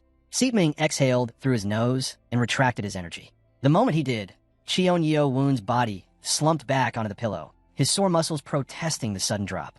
He rubbed his neck with a groan. Then, Seepming's smirk returned. His gaze sharpened. All right, let's get to the point, he said, his grin widening. Seepming grinned. I want you to become my student. Zhang Myong-baek. Eyes nearly popped out of his head. Cheon Yeo Woon looked at him with the same stunned expression. Meanwhile, Seepming, completely unfazed by their reactions, took another long swig from his flask. Cheon Yeo Woon turned his head toward the bodyguard. I don't think I heard you right. Seepming smirked. You heard me. I said I want to take you in as my student. Zhang Myong-baek still couldn't believe what he was hearing. Cheon Yeo Woon hesitated. Do you even know who I am? Seepming raised an eyebrow. You think I don't? The very idea seemed ridiculous to him. Cheon Yeo Woon's thoughts raced. If Seepming really meant this, the 6 clans would turn against him. They'll hate you for it, he warned. Seepming chuckled, exhaling sharply. And? You think it scares me? Cheon Yeo Woon listened closely. The bodyguard leaned back, resting his weight on one leg. The clans are too busy fighting each other to care. Whether I take you in or not, they'll still be at each other's throats. It makes no difference to me. Cheon Yeo Woon lowered his gaze, staring at the floor. There was no denying that this was an incredible opportunity, but it could just as easily be a trap. Zhang Myong-baek, meanwhile, was still struggling to wrap his head around the situation. His brows knitted together as realization hit him. This boy was the 7th prince. He had expected the major clans to pull dirty tricks during the Demon Academy trials. But making Cheon Yeo Woon cough up this much blood, that infuriated him. Breaking the silence, Cheon Yeo Woon finally spoke. This is unexpected. He hesitated. Besides, I already have a teacher at the academy. Seepming scoffed, his expression twisting into mild annoyance. What? Am I supposed to beg you to become my student now? He took another sip from his flask, watching the boy closely. Cheon Yeo Woon was hesitating. He had expected that much. With the life this kid had lived, trust wasn't something he gave away easily. That was fine. Seepming had a different approach in mind. Reaching into his inner pocket, he pulled something out. All right, kid, if you're still unsure. Bang! The bodyguard slammed his hand down right next to Cheon Yeo Woon's head. A single piece of paper lay on the cot. Cheon Yeo Woon stared at it. What is this? Seepming smirked. Exactly what you need if you want to survive at this academy. The man met Cheon Yeo Woon's gaze, grinning. You've been stuck in the infirmary ever since you got here, right? Cheon Yeo Woon frowned. Are you really okay with falling behind? Seepming pressed. Someone like you, without chi, has almost no chance of passing the next test. Xion Yeo Woon clenched his jaw. He had no response. Seepming lifted his flask to his lips. Anyone who wants to be a warrior has to stay ahead of everyone else. He tilted his head. You planning to sit in here for 2 whole weeks and start from behind? That hit home. Xion Yeo Woon's hands trembled slightly. He couldn't afford to fall behind. But he also knew that staying in the infirmary was the only way to keep up the illusion that he was severely injured. Seepming caught the flicker of anxiety on his face and smirked. Tell me something, he said. Do you know why that red-haired idiot sent you here? Xion Yeo Woon immediately understood. He was talking about the left bodyguard.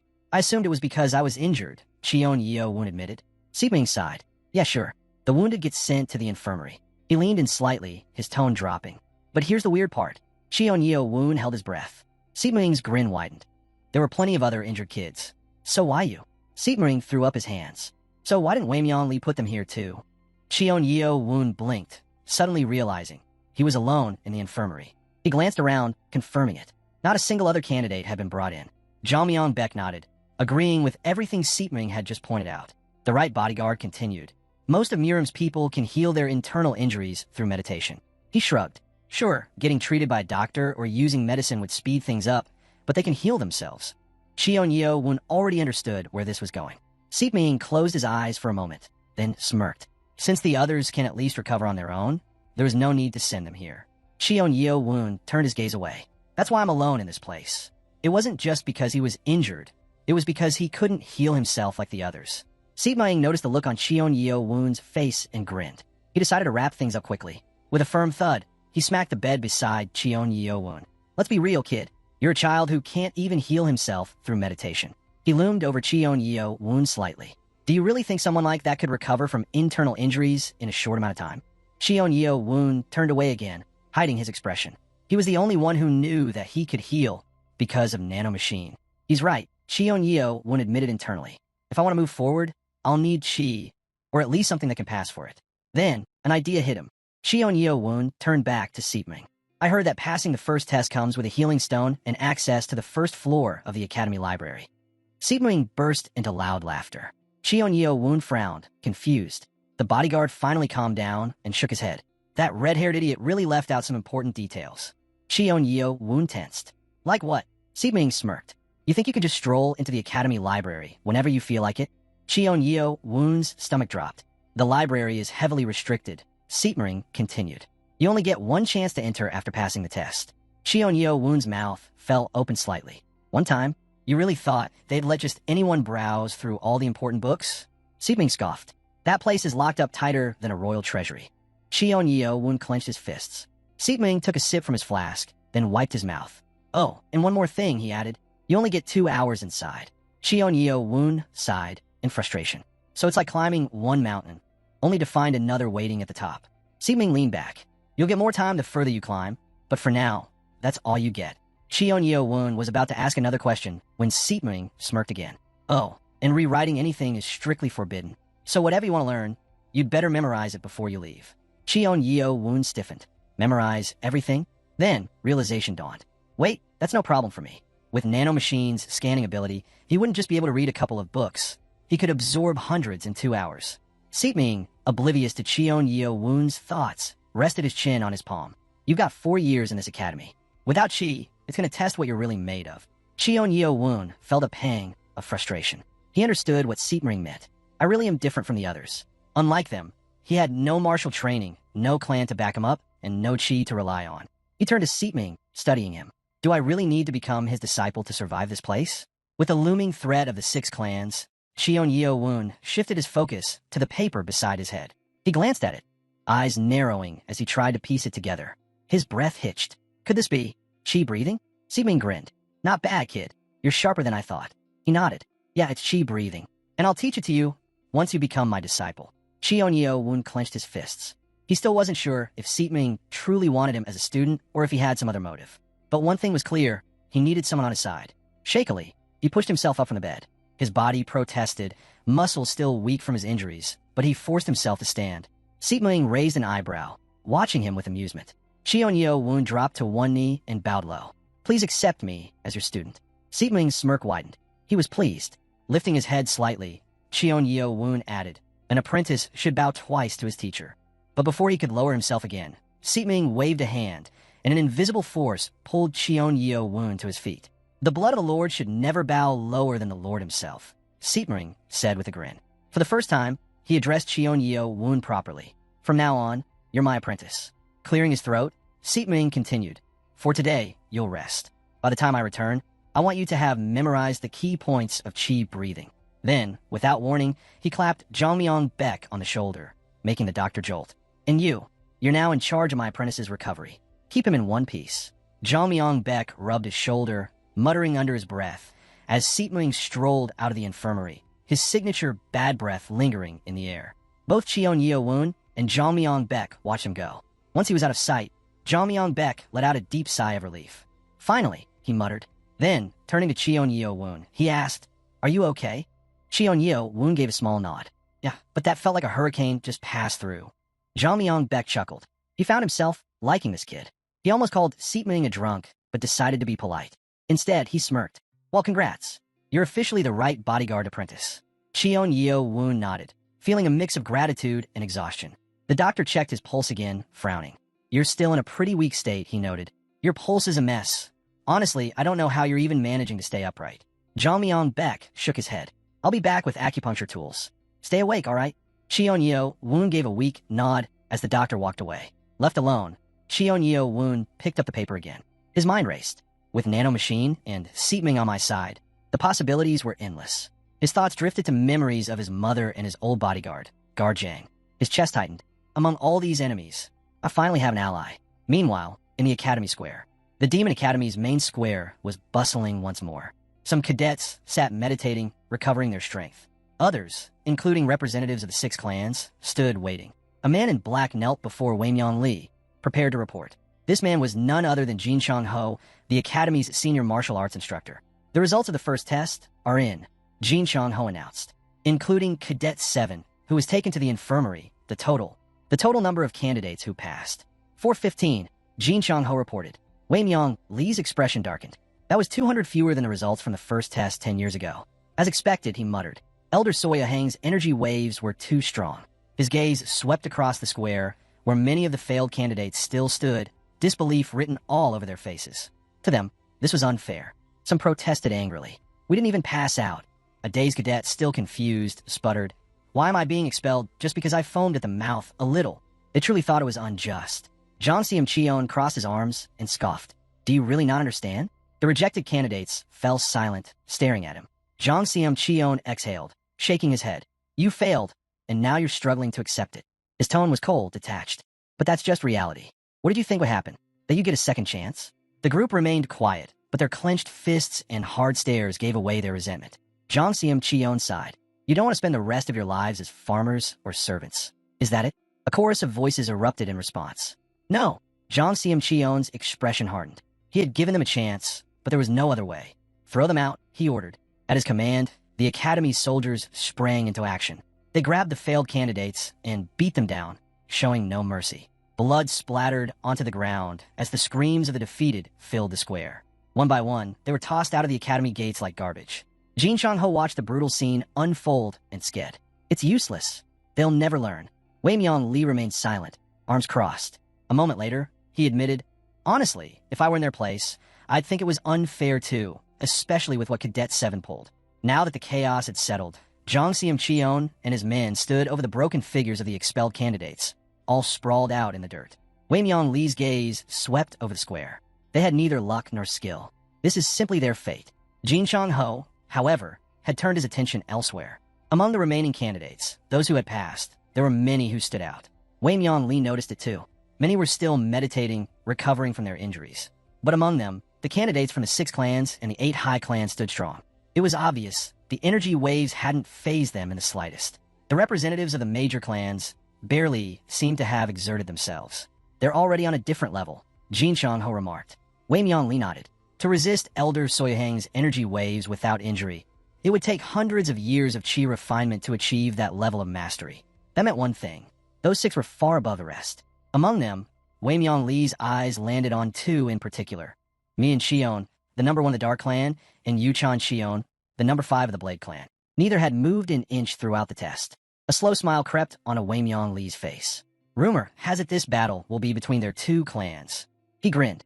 This is going to be interesting. The cadets all turned in the same direction as a group of Academy officials stepped forward. Congratulations, one of them announced. The candidates were presented with a token bearing a single hieroglyph. You will now receive the bronze medal, the lowest rank in the Academy, the official continued. For the next 4 years, you will serve as cadets of the Demon Academy. A man stepped in front of them, his presence imposing. Here, you are not permitted to answer with a simple yes or no. There is only one acceptable response. His eyes swept over the group. The only word you may say is motto. Understood. The voice echoed in front of a towering Academy building. The gathered cadets stood silently as the official's gaze swept over them. Good. Then we'll begin dividing into groups. A sinister smile spread across Wei Myong Lee's face. Meanwhile, in the infirmary, thin needles gleamed on a silver tray, prepared for treatment. Cheon-Yo Woon lay on the bed, staring at the ceiling, lost in thought. Everything's ready, Zhang Myong-Beck announced. Let's begin. Cheon-Yo Woon turned his head slightly. Zhang Myong-Beck, the doctor, facing away, paused before glancing over his shoulder. Use my full name, he corrected. Not just doctor. Zhang Myong-Beck settled into a chair beside the bed as Cheon-Yo Woon shifted his gaze to him. Be honest, is my condition really that bad? For a brief moment, Zhang Myong-Beck hesitated before giving a regretful sigh. I hate to break it to a Demon Academy cadet, but at least 11 to 15 days before you're fit for the next tests. Cheon-Yo Woon's expression darkened. That long? If nanomachine activated self-healing mode, his injuries would vanish instantly, before the treatment even started. That would be too suspicious. But if he followed the normal recovery process, he'd fall behind in training. Worse, he had no idea what was happening outside the infirmary. His pupils contracted. Either way, I lose. Zhang Myong-Beck clenched his fist. Don't look so down, he said. If you were treated by a regular doctor, recovery would take months. But my teacher is exceptional. You'll heal much faster. Cheon-Yo Woon looked away. It's still too long, he muttered. Zhang Myong-Beck, noticing his frustration, exhaled. Look, maybe this won't mean much, but I'll pretend I don't know you're secretly training under the right bodyguard. Cheon-Yo Woon blinked, momentarily surprised. He turned back to Zhang Myong-Beck and nodded. Thanks. I'll repay you someday. Zhang Myong-Beck waved a hand dismissively. I don't expect anything in return. Then, without warning, he grabbed Cheon-Yo Woon's shirt and yanked it off. We're doing acupuncture. That means no clothes, he said matter-of-factly. Cheon-Yo Woon instinctively glanced down at his toned torso. Zhang Myong-Beck, however, froze for a moment, blinking in surprise. He doesn't train in martial arts, so how the hell does he have this kind of physique? He eyed the sludge-like medicinal paste in his hand, wondering if Cheon-Yo Woon's body had developed this way naturally, or if it was something else. Pushing the thought aside, he grabbed the first needle. This one goes in the middle of the sternum, Zhang Myong-Beck explained, positioning it over Cheon-Yo Woon's chest. But just as the needle was about to pierce his skin, Nanomachine's warning flashed. Detected. Attempted bodily harm using a sharp iron needle. Activating self-defense mode. Cheon-Yo Woon's eyes widened. Oh no. The needle hovered inches from his skin as his body tensed. Stop. Cheon-Yo Woon ordered Nanomachine in his mind. Zhang Myong-Beck blinked in confusion. Something wrong. Sweat gathered on Cheon-Yo Woon's forehead. Nanomachine, this isn't an attack. It's for healing. Nanomachine remained silent for a second. Then, self-defense mode deactivated per user's command. Cheon-Yo Woon exhaled in relief, closing his eyes for a moment. Note, without prior information on bodily procedures, all external intrusions will be classified as a potential threat. Cheon-Yo Woon gritted his teeth. Great. Another problem to deal with. Zhang Myong-Beck remained puzzled, watching the strange reaction on Cheon-Yo Woon's face. Everything okay? The doctor asked. Cheon-Yo Woon forced a nod, keeping his expression neutral. Yeah, let's just get this over with. Cheon-Yo Woon calmly told Nanomachine not to react to any actions he took on his own from now on. Without hesitation, the Nanomachine acknowledged the command.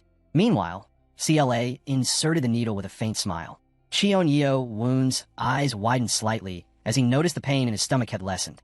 Nanomachine immediately provided an analysis, explaining that she had extracted acupuncture techniques from her internal database. She broke down CLA's method, pointing out that the needles were inserted at key points below the sternum, under the heart, and along the arms. She further detailed that 6 of these points were specifically used to enhance stomach regeneration. Cheon-Yo Woon nodded, realizing that he now had a much better understanding of the information Nanomachine had previously shared. His gaze lingered on CLA, who casually told him to get some rest while the acupuncture did its job. He added, somewhat embarrassed, that it felt awkward being watched. Amused, Cheon-Yo Woon agreed and closed his eyes, though sleep didn't come easily. As Nanomachine continued to explain, Cheonyo Woon listened intently, learning how additional needles had been placed under his knees, toes, and calves. Suddenly, his eyes snapped open.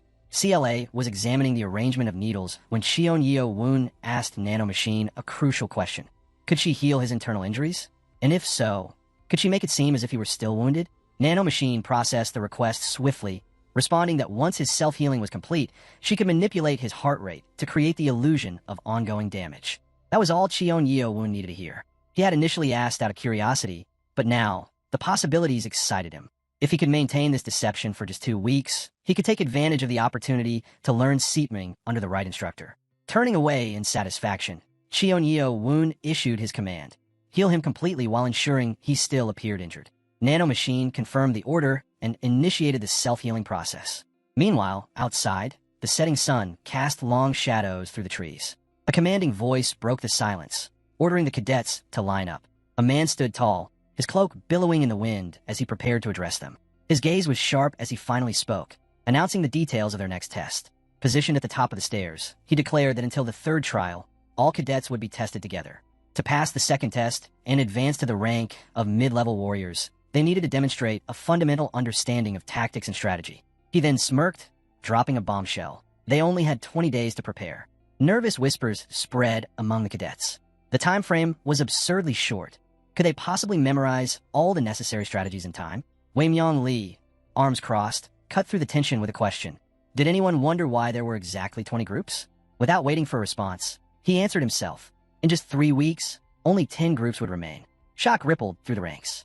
Many cadets clenched their fists, realizing the harsh truth. Half of them would be eliminated. Those in weaker groups exchanged uneasy glances. Meanwhile, Murim Cheon, standing firm, maintained his composure. Others around him had already grasped another unsettling fact. The 6 great clans had an undeniable advantage in this competition. With his eyes closed, the man let out a short laugh. He then declared that this was the first and last test requiring teamwork. So if anyone insisted on competing against each other as a group, they might as well fail together. Jinchang Ho sighed internally. Even now, he had to admit, the guy had a real talent for killing morale. Weimyong Lee turned slightly and announced that the day's schedule was officially over. The cadets were free to return to their dorms and rest. But before they could move, his gaze darkened. He coldly informed them that starting tomorrow, the instructors standing before them would personally oversee their training. And they would be more than happy to drill tactics and techniques into them, whether they liked it or not. A shiver ran through the group. The cadets recalled how those very instructors had mercilessly beaten the more unruly recruits earlier. Now, they couldn't help but wonder, were these the same men responsible for crushing those troublemakers? Overhead, birds scattered into the evening sky as the cadets were finally dismissed. Dark shadows stretched across the ground, marking the fading daylight. Meanwhile, Im Pyong, the instructor for Group 8, stood at attention. He stared forward as a figure stopped in front of him. Without turning his head, he asked why cadet number 3 was still lingering. Murim Cheon offered a smirk. He had a question. Im Pyong faced him, his expression unreadable. He reminded Murim Cheon that instructors weren't allowed to answer any training-related inquiries. Murim Cheon, unfazed, countered that he could. For the first time, Im Pyong looked at him directly. What is it? Murim Cheon took a slow breath, then stated that he was confident he'd be chosen as the leader of Group 8. Im Pyong remained silent, though his thoughts stirred. The leader elections were scheduled for tomorrow, but as always, the 6 great clans treated the rules like a joke.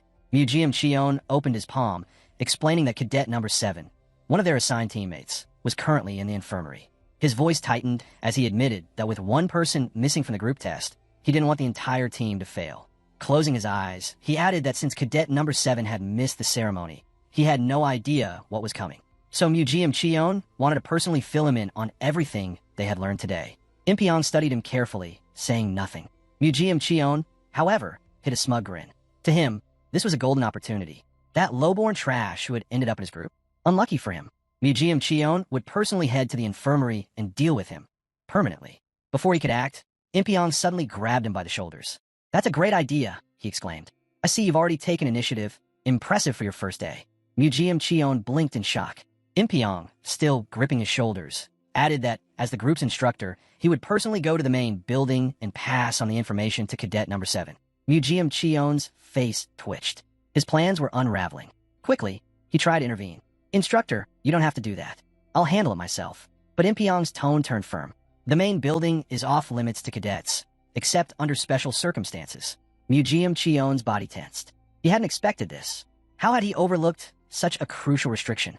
His fists clenched. He was a candidate for the prestigious Seori clan.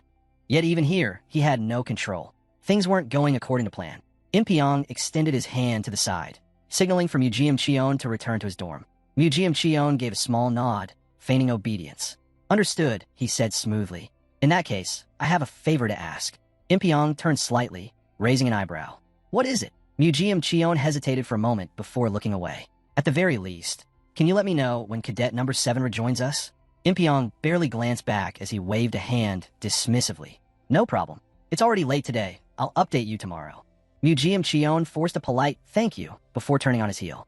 The wind ruffled his hair as he walked, but beneath his composed exterior, frustration simmered. If things were going to play out like this, then he had no choice but to wait. His lips curled into a sinister smirk. Lowborn scum, you better heal fast. Because once you're back, I'll make sure you wish you never recovered. Meanwhile, the moon cast a soft glow over the towering main building of the demonic academy. Inside, Impyong stood stiffly, eyes narrowing in confusion. 14 days, he repeated. Jongmyong Baek, the academy's doctor, gave a firm nod. His internal injuries are severe. He'll need to stay here for at least 2 weeks. An instructor beside them folded his arms. That long, he muttered, dissatisfied. If he's stuck in the infirmary for that long, his chances of reaching the highest level will be slim. Isn't there a way to speed up the process? Jongmyong Baek pressed a hand against his chin in thought. I've considered that myself, he admitted. If he had Seatmering, it might have helped, but this cadet has no foundation in it at all. Impyong felt a bead of sweat trail down his temple. That meant there was no shortcut, just an agonizing wait. His mind raced. The second test is in 3 weeks, and we might lose because of this one guy. He exhaled sharply, irritated by the thought. Jongmyong Baek turned his head as Impyong spoke up again. Can I talk to cadet number 7? He asked. I have a lot to discuss with him. Jongmyong Baek glanced toward the patient's bed. He's asleep right now, he replied. Waking him up would be difficult. Should I do it anyway? Impyong shook his head. No need. He's not going anywhere. I'll come back tomorrow. As he turned to leave, the door creaked open, and Jongmyong Baek bid him farewell. Impyong paused for a moment, his gaze flickering toward the silhouette behind the screen. He clicked his tongue in frustration before stepping out of the room. Barely scraped through the first test. And now he's out of commission for 2 weeks? Looks like his luck has finally run out. Inside, Cheon-Yeo Woon remained undisturbed, breathing steadily as the moonlight filtered through the window. But outside, a sudden gust of wind rustled the trees. A dark figure moved swiftly between the academy's buildings, its shadow flickering across the walls. Then, bam! The door slammed open with a vicious kick. Cheon-Yeo Woon jolted awake, instantly alert. A wide grin stretched across Seatming's face as he loomed in the doorway. Rise and shine, he sneered. Your teacher has arrived. Cheon-Yeo Woon pushed the screen aside, staring at the man before him. A realization dawned. The real test was just beginning. The sharp scent of alcohol lingered in the air as Seatming took a swig from a bottle, the neck still resting between his lips. He glanced at Cheon-Yeo Woon and smirked. Not even a greeting. Without hesitation, Cheon-Yeo Woon bowed. Good morning, teacher. Your student greets you. Seatming wiped his mouth with the back of his hand and got straight to the point. So, did you finish the homework I gave you yesterday? Cheon-Yeo Woon blinked in surprise. Homework? Seatming's expression darkened with irritation. Cheon-Yeo Woon quickly searched his memory before hesitantly asking, Are you talking about the Seatming breathing technique? Seatming snorted. Glad to see you're not completely clueless. He reminded Cheon-Yeo Woon that he had told him to memorize everything before his arrival. Cheon-Yeo Woon looked upward, thinking back. I was just taken to the infirmary yesterday. This guy must be incredibly impatient. Seatming picked at his ear nonchalantly. So, you don't remember a thing, huh? Cheon-Yeo Woon clasped his fist over his palm. Of course I remember it. Internally, he was grateful that Nano Machine had healed him beforehand. Otherwise, he wouldn't have been able to pull this off. Seatming eyed him carefully, thinking he really learned it while recovering. I was just trying to provoke him. Then, with an amused chuckle, he patted Cheon-Yeo Woon's shoulder. Not bad. At least you did what your teacher asked. Cheon-Yeo Woon bowed slightly. Thank you for the praise. Outside, the sky had begun to darken, streaked with the fading light of twilight. Cheon-Yeo Woon glanced at Seatming. Teacher, isn't it a little too early for this? Seatming raised an eyebrow. What? You tired already? No, that's not it. Cheon-Yeo Woon quickly corrected. Seatming's grip tightened slightly on his shoulder. Good, he said, because there's something you need to know. Cheon-Yeo Woon tilted his head, curious, until Seatming dropped an unexpected bombshell. I can only teach you for 2 weeks. Cheon-Yeo Woon's chest tightened. 2 weeks? Seatming continued. explaining that he could visit him while he was still in the infirmary. But once Cheon Yeo-woon was discharged and back in the dorms, their lessons would have to stop. He waved a hand dismissively. That's just how it is. Cheon Yeo-woon nodded slowly. I hadn't thought that far ahead. Seepming smirked. Obviously, you got yourself hospitalized as soon as you arrived. Cheon Yeo-woon frowned, deep in thought. In the demonic academy, training with outsiders was strictly forbidden. If he was caught, it would only make things worse. Folding his hands in front of him, he bowed. Thank you for the warning, teacher. Seepming studied him for a moment, mildly surprised. Huh, I expected him to argue, but he's taking this pretty well. Shaking off his thoughts, Seepming motioned to the side. All right, no time to waste. Let's start. Cheon Yeo-woon blinked. Right now, Seepming's eyes twitched in irritation. He jabbed a finger at Cheon Yeo-woon. Did you not hear me? We're short on time. Realizing his mistake, Cheon Yeo-woon quickly nodded. Understood. Then sit down. Face away from me. Cheon Yeo-woon lowered himself onto his knees, moving quickly at the teacher's sharp tone. Why is he doing all this? He wondered as he cast a glance backward. Seepming settled behind him, cracking his knuckles. Since you actually memorized the breath of 1,000 martial arts, this is going to be a lot easier. He placed a firm hand on Cheon Yeo-woon's back, and the lesson truly began. Cheon Yeo-woon turned to his teacher, suspicion creeping into his voice. What exactly are you going to do? Seepming smirked. We're short on time, so I'm going to shove the flow into you. Cheon Yeo-woon's stomach dropped. Wait, what does that even mean? Still grinning, Seepming shrugged. This difficult path was created by your great-grandfather. You don't need to worry. Your teacher will handle it for you. Before Cheon Yeo-woon could react, a white energy flickered to life around Seepming's hand. Clench your jaw, he warned. If you scream and the guards hear, this is over. Cheon Yeo-woon barely had a second to brace himself before pain shot through his body. He gritted his teeth, his entire frame trembling as streams of energy pulsed from Seepming's palm into his back. Nanomachine's voice chimed in. Intangible energy detected. Now incorporating into user's bloodstream. Analysis in progress. Veins bulged across Cheon Yeo-woon's body as Nanomachine continued. Energy identified as QI, also referred to as chakra. Further analysis on physiological effects underway. Cheon Yeo-woon squeezed his eyes shut. I knew Seepming training would be intense, but this is on a different level. Seepming's gaze remained locked ahead, deep in thought. He visualized the chakra flow inside Cheon Yeo-woon, expecting resistance. No training, no foundation. So why is the circulation so smooth? His hand remained firmly pressed against Cheon Yeo-woon's back as he made another realization. The kid's muscles, they're already developed. But as far as I know, he's never trained in martial arts before. His brows furrowed. Could it be? A memory surfaced. His lord, standing beside a woman with a soft laugh and closed eyes. Seepming's expression darkened slightly. Out of all 7 wives, he only ever cared about Lady Hua. Maybe he's been secretly looking after this kid all along. Then, with a smirk, he dismissed the thought. Doesn't matter. Everything is going smoothly. Cheon Yeo-woon remained locked in place, his body burning as the energy surged through him. Seepming studied him for a moment before concluding, at this rate, with a body like his, he'll have enough Seepming in just 7 days. Meanwhile, inside the demonic academy dorms, a sharp crack echoed as someone took a punch to the face. The attacker extended his leg, sending his opponent staggering backward. Around them, cadets shouted excitedly. Prince! Prince! Sweat beaded on their faces as one of them stepped forward, furious. Who do you think you are? You think you'll be safe after attacking a representative of the Poison Clan? The injured cadet wiped the blood from his mouth and scoffed. Does it even matter? A figure, Baek Ji, stepped forward, pointing at himself. The Demon Academy runs on strength. I won, so that means I'm the leader of the 12th group now. He folded his arms, exhaling slowly, his sharp gaze sweeping over the others. No one dared to challenge him. Back in the infirmary, Cheon Yeo-woon wiped the sweat from his forehead, his breathing heavy. Seepming sat behind him, taking another swig from his bottle. So, Seepming said casually, do you remember the flow? Cheon Yeo-woon exhaled sharply. Yeah, I remember it just fine. Seepming smirked.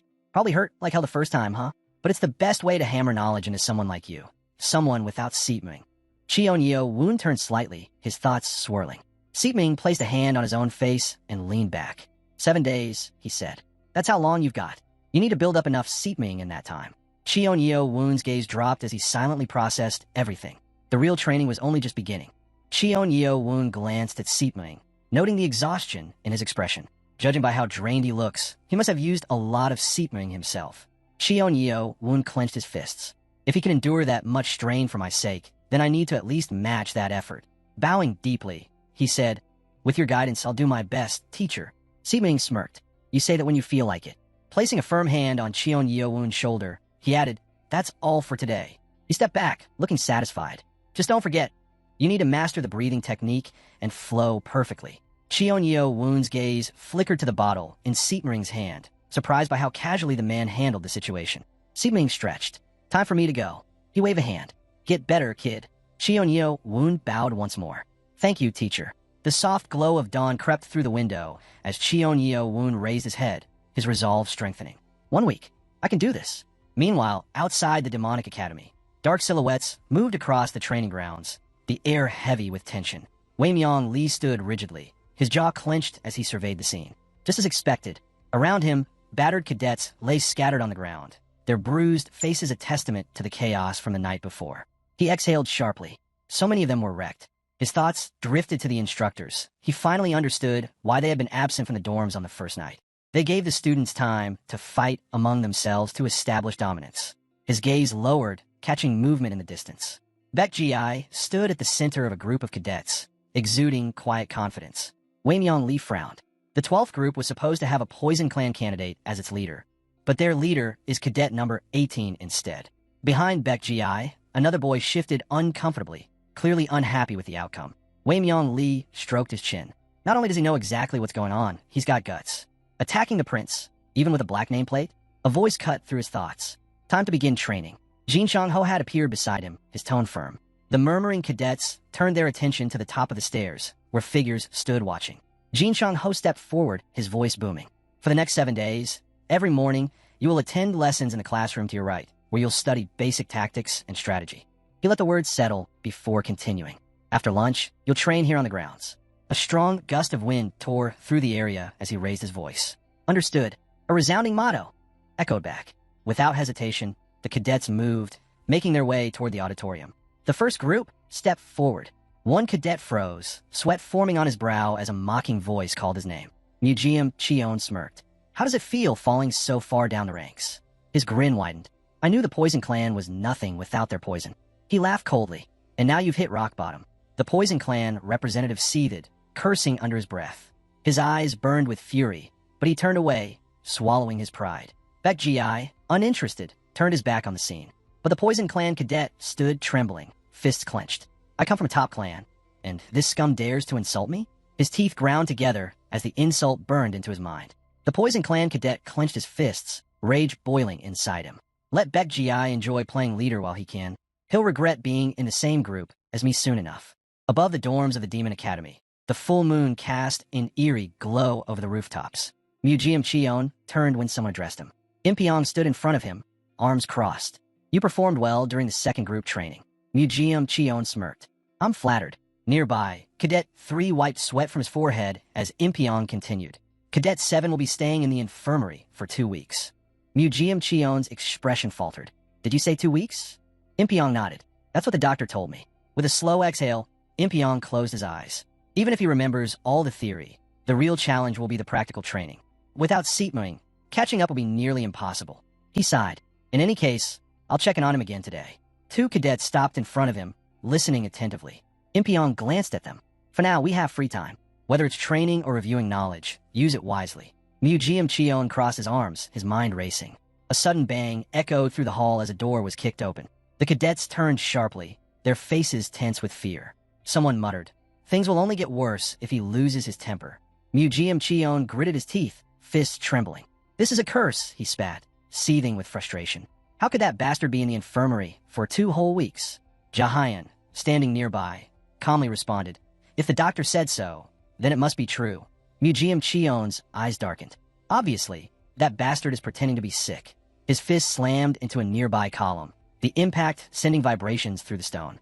The thought of that filthy-blooded freak just lying there peacefully makes my teeth ache. Jahyun stepped closer and whispered into his ear, "Instead of wasting your energy being angry, why not do something about it?" Murim Cheon raised an eyebrow. 4 days later, inside the infirmary, Jongmyong Baek sat slouched in the corner of his office, sighing heavily. 5 days, and not a single patient, he muttered, resting his face against his palm. This is unbearable. He groaned.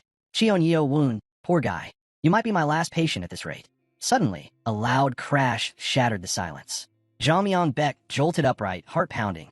What the hell was that? He blurted out, eyes darting toward the noise. Near the entrance, Impyong stepped inside with a cadet slumped against him. Blood trickled from the boy's side. Impyong's voice was calm but urgent. He was injured while training with real swords.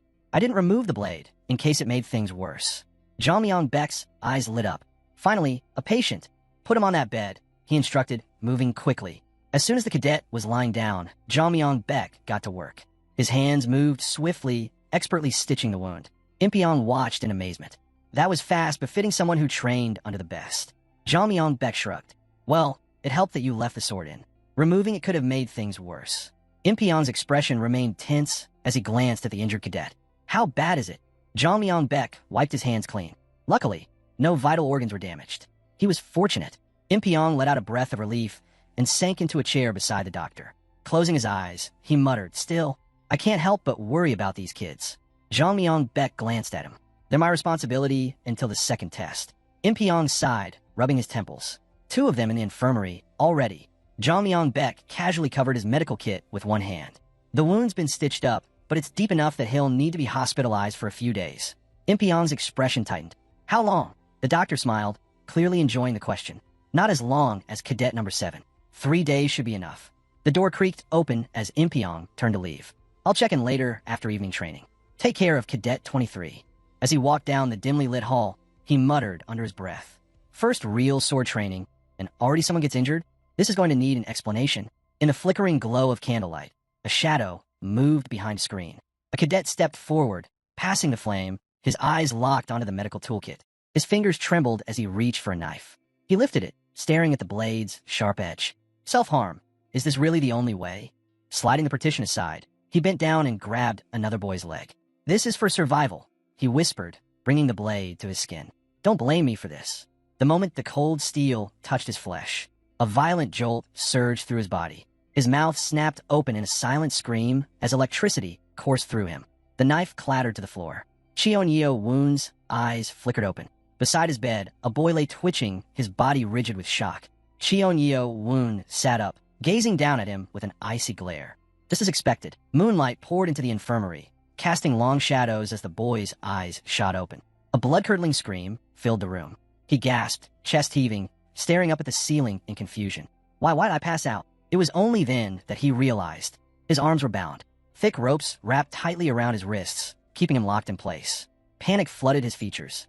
Who did this? He jerked his head to the side, searching for an answer, only to meet Cheon-Yeo Woon's cold, amused stare. A slow, taunting smile curled on Cheon-Yeo Woon's lips.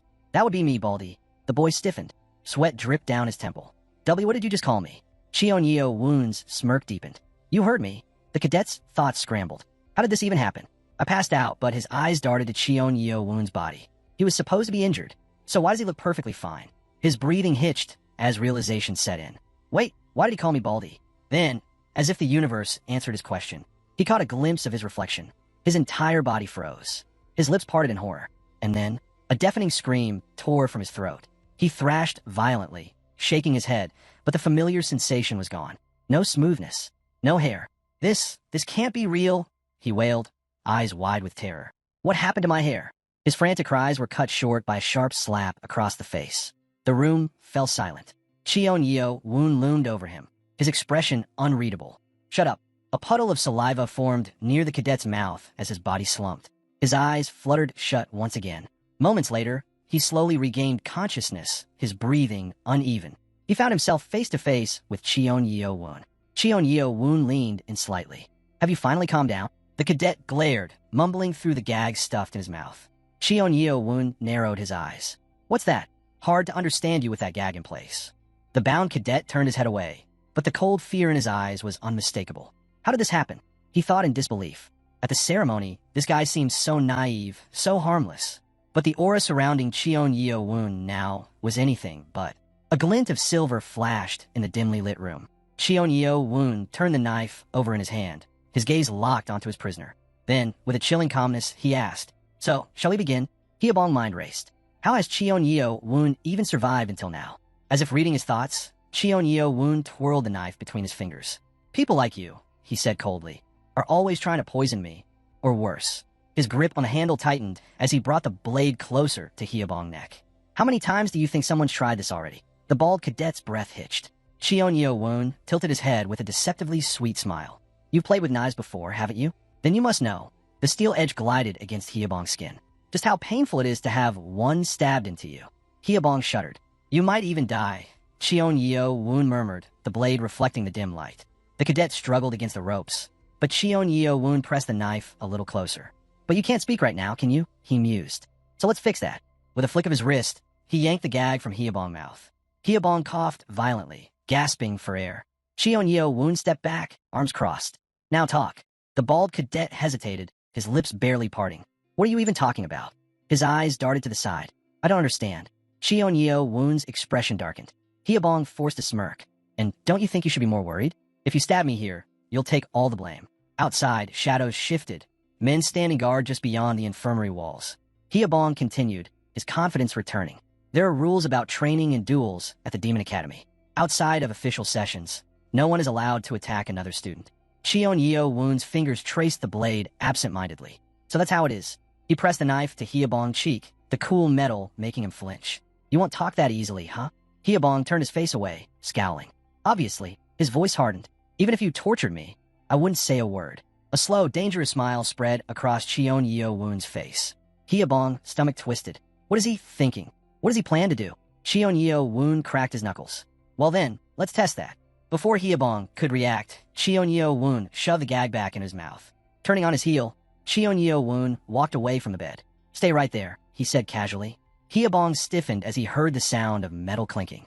Cheon-Yo-Woon crouched beside a container, scanning its contents. Then, he let out a soft, unsettling laugh. Hyebong, breathing, turned shallow. What the hell is he doing? A second later, Cheon-Yo-Woon turned back, holding up something thin and metallic between his fingers. Needles. Hyebong's eyes widened in sheer horror. No way. Cheon-Yo-Woon grabbed Hyebong-bound arms, forcing them still. You're shaking, he observed, amusement lacing his voice. Are you scared? Hyebong clenched his fists, his pride keeping him from responding. But panic clawed at his chest. How's he this strong? He doesn't even have martial arts training. Cheon-Yo-Woon positioned himself behind Hyebong, his grip unrelenting. What are you trying to do? Hyebong choked out, his voice barely above a whisper. Cheon-Yo-Woon didn't answer. Instead, he lifted the needle, letting the moonlight catch its sharp tip. This might sting a little. With precise control, he slammed the needle under Hyebong's fingernail. A piercing scream tore through the infirmary. Hyebong's body jolted violently, his legs kicking against the bed. Another needle glinted in Cheon-Yo-Woon's hand. Hyebong's voice broke. Please. And not too much. His words melted into pained cries as Cheon-Yo-Woon continued. Tears streamed down his face. His body trembled uncontrollably. His mind screamed for it to stop. Blood trickled down his fingers, staining the bed. Cheon-Yo-Woon leaned closer, whispering, Didn't you say you wouldn't talk? Even under torture? Hyebong sobbed, his will crumbling. Cheon-Yo-Woon's smile turned ominous. Think about it. He held up another needle, the light reflecting ominously in his eyes. This is only the beginning. Outside the infirmary, faint wails echoed in the night. The academy remained silent. No one came. Hyebong's bound hands were slick with blood, his body trembling as he lay there, the gag muffling his ragged breathing. Behind him, Cheon-Yo-Woon tilted his head. Hurts a lot, doesn't it? He mused. You've already passed out twice. Hyebong averted his eyes, fear tightening his throat. Cheon-Yo-Woon leaned in slightly. Should we move on to the other hand? Hyebong's entire body stiffened. He sat frozen for a long moment before finally shaking his head. Cheon-Yo-Woon raised an eyebrow. Oh, he turned to face him fully. So you're finally ready to talk?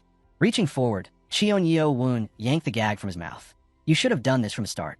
Hyebong gasped for air, coughing weakly. Cheon-Yo-Woon smirked, watching him closely. This guy's completely broken. He must have either gone crazy or realized he's on the brink of death. Either way, he knows there's no point resisting anymore. His voice dropped to a calm, almost amused tone.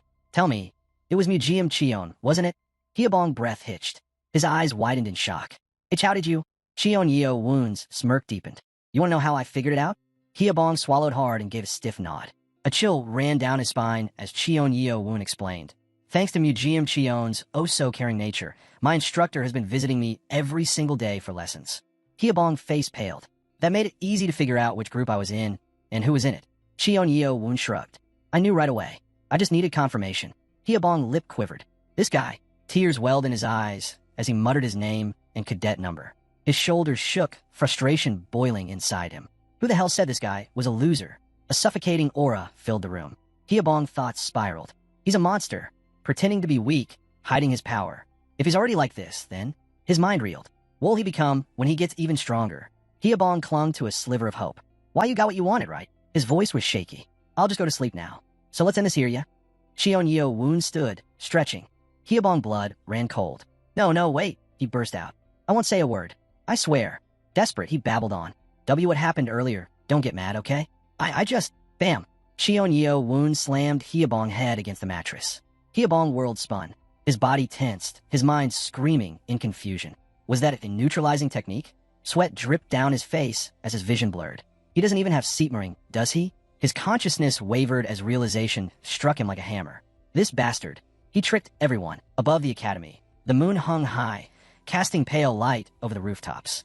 A shadow moved swiftly, leaping across the tiles. Seatming smirked to himself. Didn't expect the kid to learn so fast.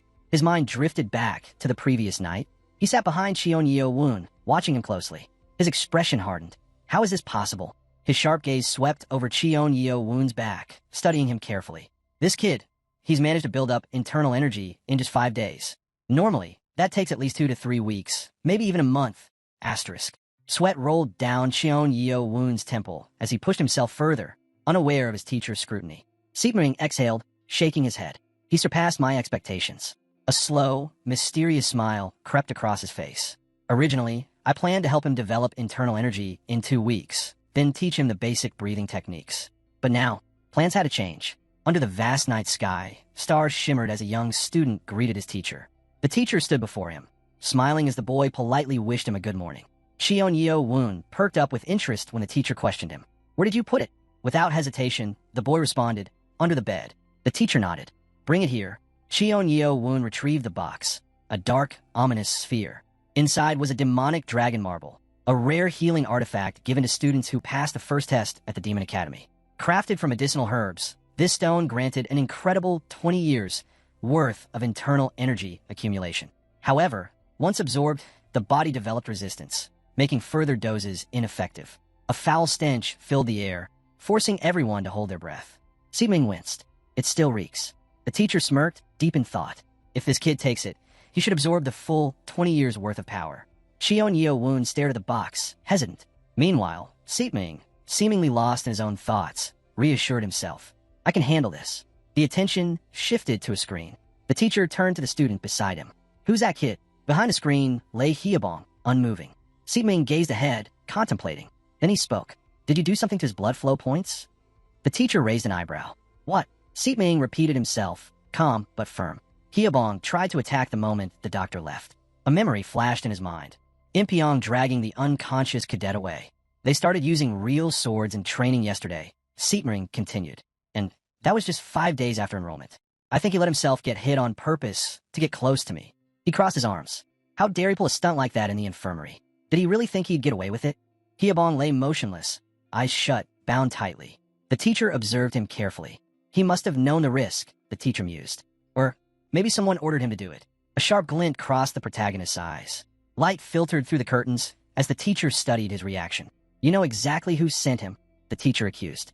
Who was it? Seatming turned to Cheon Woon. A scoundrel from the Loyalty Clan. Cheon Woon replied coldly. He's in my group. The teacher scoffed. Figures. I've never met a normal person from that clan. Seatming rubbed his temple, frustration creeping in. That family is nothing but trouble. Rebellious, reckless, but defying them isn't an option. Cheon Woon let out a sad smile. I'm used to it. The teacher sighed. Sounds like you've had a rough life. Seatming looked away. What's even sadder is how numb he is to all of this. Suddenly, the teacher delivered a swift strike to Hyebong's sleeping form. The bald cadet remained unresponsive, eyes void of life. If his bloodstream points were tampered with using less than a year's worth of Seatmering said, it'll wear off in a couple of hours. The teacher blew on his fingers and added, to do it properly, it would take at least 10 years' worth. His gaze sharpened. Do you understand? Cheon Woon exclaimed that he would keep it in mind, then reached into the box and took out the dark sphere.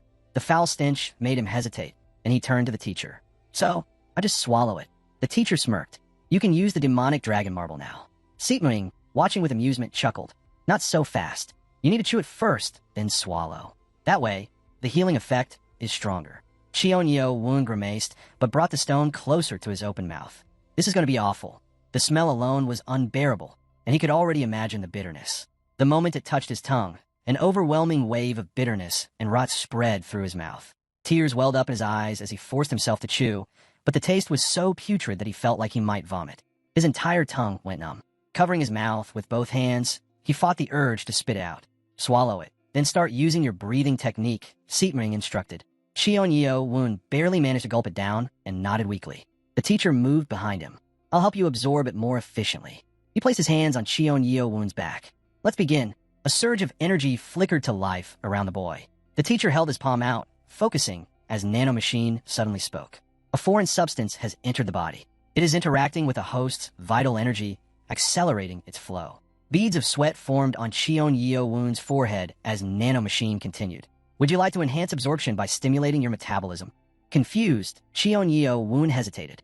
I have no idea what that means, but I'm guessing it'll help. He took a deep breath. All right, do it. Seetming's eyes narrowed in confusion. What's going on? Nanomachine responded instantly. Metabolism stimulation initiated. Cheonyo Woon's back was now completely exposed as a powerful wave of energy surged through him. The teacher observed with interest. This kid, he was born with the body of a war god. A vortex of energy wrapped around them, and Seetming's expression shifted. He's absorbing every last drop, even boosting the medicine's effects. He was only supposed to absorb 80% of it. The teacher smirked. I was worried for nothing. Sunlight bathed the academy buildings as Cheonyo Woon stared at his hands, stunned. Behind him, Seetming took a long drink, then wiped his face with his sleeve. How's the Seetming feel? Seetming asked, glancing at him. You did well. Even I broke a sweat this time. Cheonyo Woon turned to him, eyes wide with shock. Wait, 30 years. The teacher nodded. You absorbed and enhanced the effects by 1.5 times. Seetming opened one eye, adding casually, that's just an estimate. The other students will be taking the medicine on their own. There's no guarantee they'll even absorb half of what you did. Cheonyo Woon looked away, slightly embarrassed. He took a deep breath, then bowed deeply to the teacher. It's all thanks to you. This wouldn't have been possible without your help. Seetming waved him off. You just got lucky. Cheonyo Woon turned his gaze elsewhere. No, my luck is Nanomachine. Thanks, Nanomachine, he thought. The AI responded instantly. I am programmed to assist my master. Birds soared over the forest as someone checked the time. It's getting late. He took a step forward. I should head back. Seetming turned to. Cheonyo Woon approached the teacher, concern evident in his voice as he asked what was wrong. The teacher turned back with a serious look, but before he could speak, Cheonyo Woon boldly asked if he could start learning blade combat from tomorrow. The man's lips curled into a smile.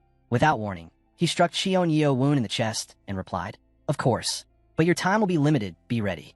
Cheonyo Woon nodded without hesitation. Dark silhouettes loomed in front of the building. Behind Murim Cheon, Jahayan stood quietly, observing. The prince seems to be in a good mood, he noted as Murim Cheon stretched and declared, It's a beautiful morning. Murim Cheon turned his head slightly and smirked, All thanks to you. The cadet gave a quick nod of gratitude. Murim Cheon casually lifted his hand, covering his grin with his fingers. By now, that scum must be writhing on the ground with broken limbs, he mused. The prince's grin turned sharp, his laughter laced with cruelty. I want to see him crawling on the floor like an insect. A cold sweat ran down Cheonyo Woon's back as Murim Cheon continued. Just thinking about it gives me goosebumps. Nearby, Jamyong Baek pointed straight ahead, laughing loudly. Ward, what happened to your hair? He taunted. A bald cadet sat before him, trembling with barely contained rage. Hyebong clenched his fists, seething inside. He wanted to yell back, but with his neighbor beside him, he couldn't risk it. The doctor, still chuckling, turned off his screen and apologized. Sorry, that was just too funny, he said. Don't worry, I'll cover for you. But Hyebong knew it was too late for that. Later, Jamyong Baek stopped in front of Cheonyo Woon, who lay back with his hands behind his head. The doctor raised an eyebrow, sensing that something must have happened overnight. But after a moment, he turned away, deciding to ignore it. His teacher had drilled into him that a healer should focus on healing, not ask unnecessary questions. 2 days later, the 8th group dormitory glowed with light as Murim Cheon stood, arms crossed, his expression dark. Interesting, he muttered, eyes locked forward. Shouldn't I have been expelled from this group? The man in front of him remained composed. You were planning to cut the tendons of cadet number 7. But considering the extent of his injuries, the doctor spent the entire night treating him without leaving for a second. Murim Cheon scoffed, unimpressed. And you expect me to believe that a doctor's lack of sleep is an excuse? Hyebong averted his gaze. I went at night, just as ordered. But the doctor woke up. Museum Chion's expression darkened. A vein pulsed on his forehead as he lashed out, striking Hyebong hard. So the doctor has unbelievably sharp hearing, does he? Hyebong hit the ground with a loud thud, groaning in pain. Before he could recover, the prince delivered another vicious kick. And you still couldn't handle something so simple? Useless. Museum Chion turned sharply to Jahayan. Well, Jahayan held up a hand. Hold on a second. He knelt beside Museum Chion, voice low but curious. Do you know the doctor's name? Museum Chion hesitated, eyes wary, then finally muttered, I think it's Jongmyong Baek.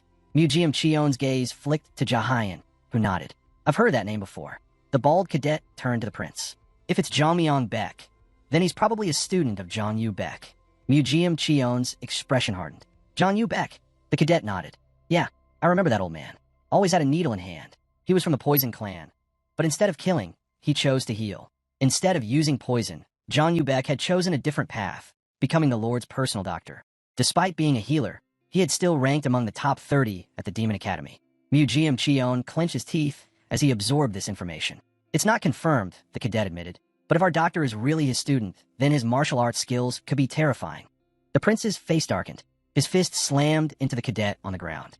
Sending that fool was a complete waste of effort, he spat. Blood trickled from the cadet's nose as Museum Chion towered over him. And don't even dream of helping your pathetic clan. Hyebong's mind reeled at those words. He recalled Museum Chion's smile from before, the same one he had worn when he made a promise. Would you do something for me? The prince had asked, extending his palm.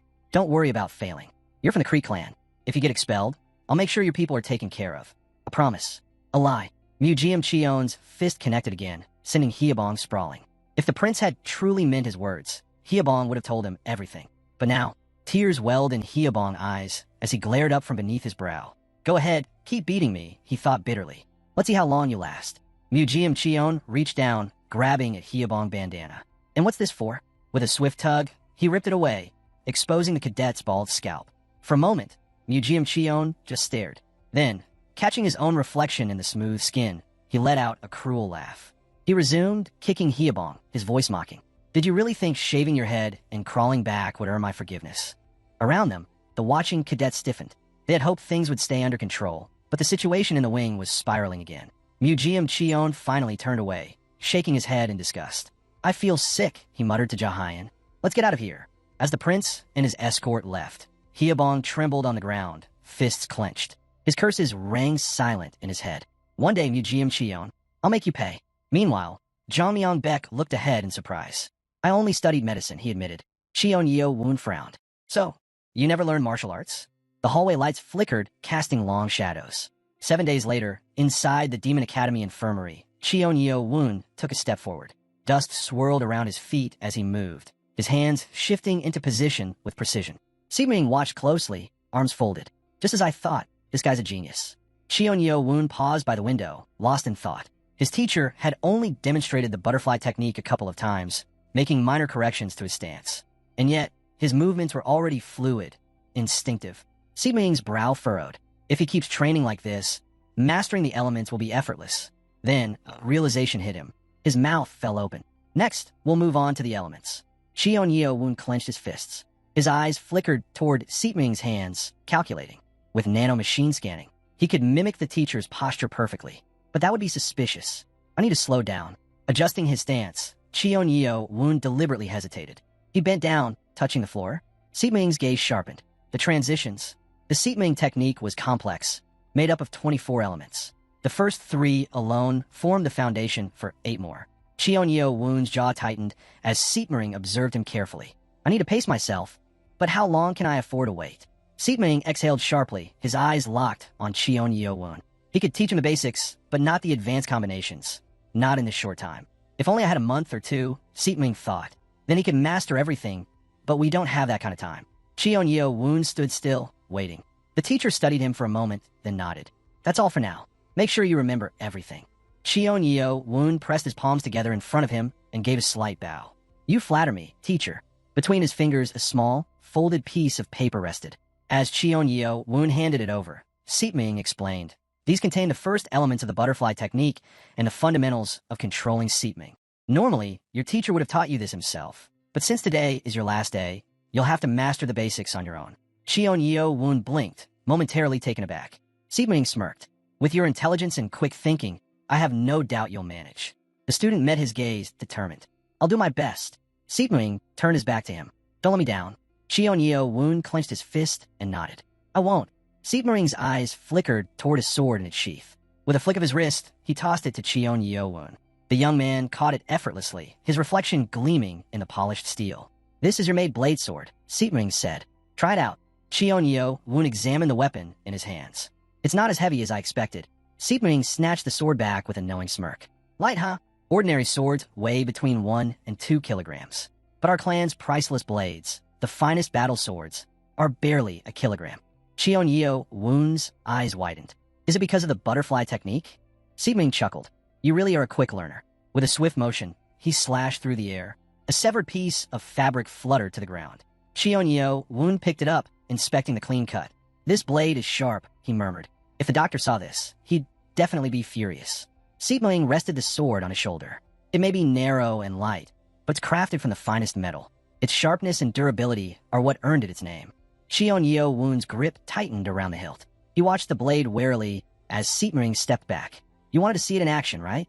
Siping smirked. Watch closely. He shifted into a combat stance, his movements fluid and precise. Yeo-woon's eyes narrowed. Nanomachine, he muttered.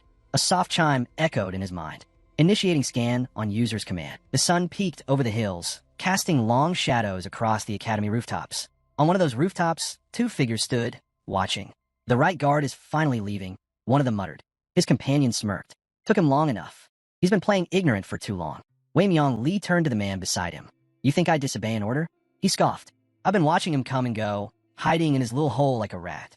Reiji-ma remained silent, eyes fixed ahead. The man beside him crossed his arms. We need to switch the guards on the 2nd floor. That'll give us enough time to rest. Reiji-ma didn't respond. Instead, he turned on his heel. I have to go, he said flatly. Wei-myung-lee's gaze followed him. Wei-myung-lee studied Reiji-ma, his fingers idly brushing against his beard. Why are you so interested in the 7th prince? He asked. The masked man turned slightly, his voice calm. Because it's only fair. Wei-myung-lee's brows furrowed. What's that supposed to mean? Reiji-ma remained silent for a moment, then said, if you bite all 10 fingers, there will always be one that doesn't hurt. A sudden gust of wind swirled around him. Wei-myung-lee watched as the air shifted, and just like that, Reiji-ma was gone. He sighed. That's just like the Wind King. Always moving, always unpredictable. No use trying to catch him once he decides to vanish. The sun hung low in the sky as another figure stepped forward. In any case, 10 days should be enough to set everything in place. Meanwhile, in the infirmary, Jang-myung-baek observed Yeo-woon carefully. The young man lay motionless, his breathing steady. That's odd, Jang-myung-baek murmured. He usually wakes up when I come in. He stepped closer, studying Yeo-woon's closed eyes. Sleeping soundly, huh? Enjoy it while you can. Once you're discharged, there'll be no more rest. The room was empty, save for the doctor and his patient. Jang-myung-baek shook his head. Might as well let him sleep a little longer. But beneath Yeo-woon's still exterior, something was changing. Nanomachine report. User's muscle adaptation to the butterfly technique. 80% complete. Element simulation in progress. A faint pulse ran through Yeo-woon's veins. Venus system changes. 75% complete. Estimated time until full synchronization. 1 hour.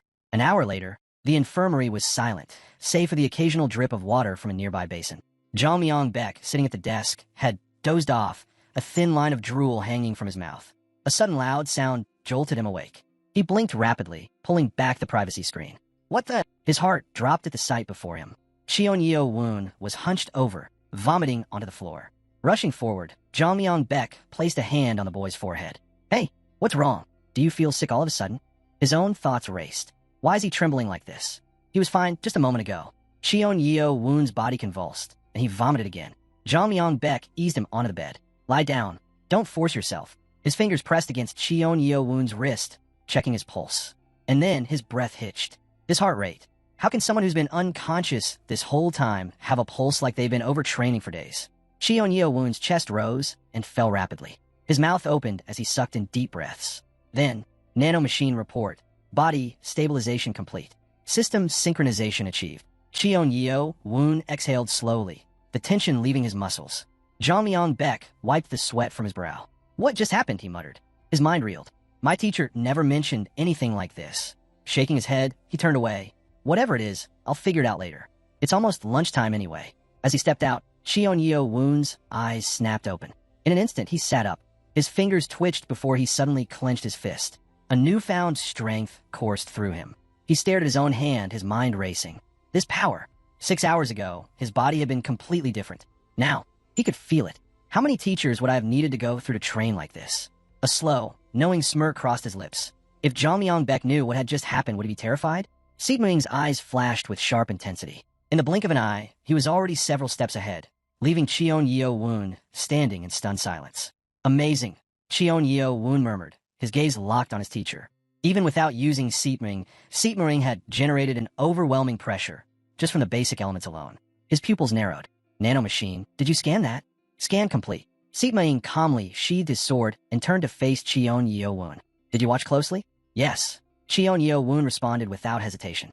The teacher offered a rare, kind smile.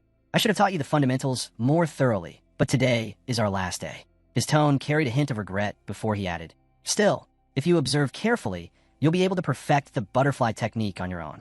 Cheon Woon bowed deeply. Thank you, teacher. I'll remember everything. Seetming nodded. His back now turned to his student. He spoke one final warning. When you return to the academy, things won't be easy. Don't fail. Cheon Woon stood frozen, staring at the empty window cell. A strange feeling welled up inside him. At least someone cares. Reaching out, he pressed his fingers against the window.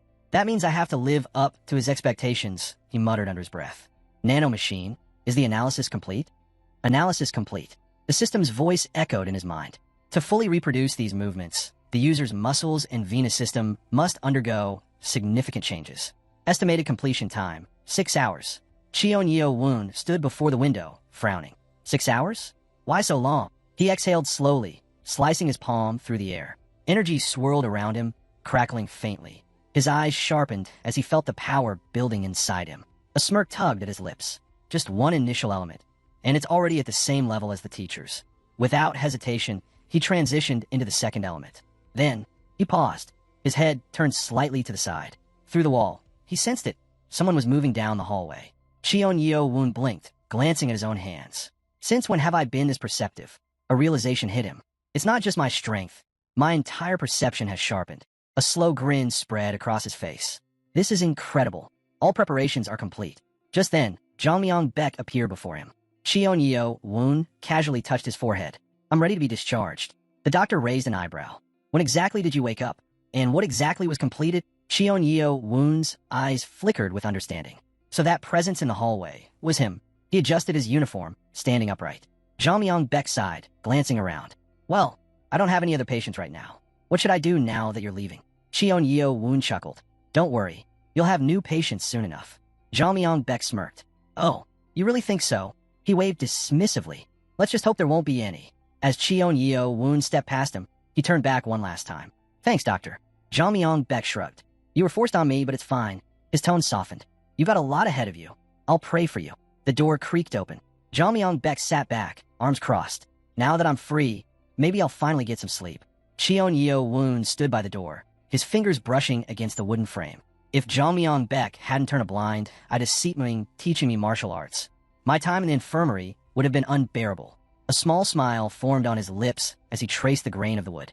I won't forget his kindness. His expression turned playful. Since he wants more patients so badly, I'll make sure to send them his way. Meanwhile, Mujeom Cheon and Jahyun stood in front of the motto house, a strange chill creeping down their spines. On the main training ground, dark silhouettes moved under the afternoon sun as cadets trained in formation. A group of them stood together, murmuring anxiously. It's been 2 weeks already, one whispered. Yeah, and our group feels like an outsider clan now, another muttered. Mujeom Cheon's lips curled into a wicked smile. So, the lowborn finally decided to crawl back.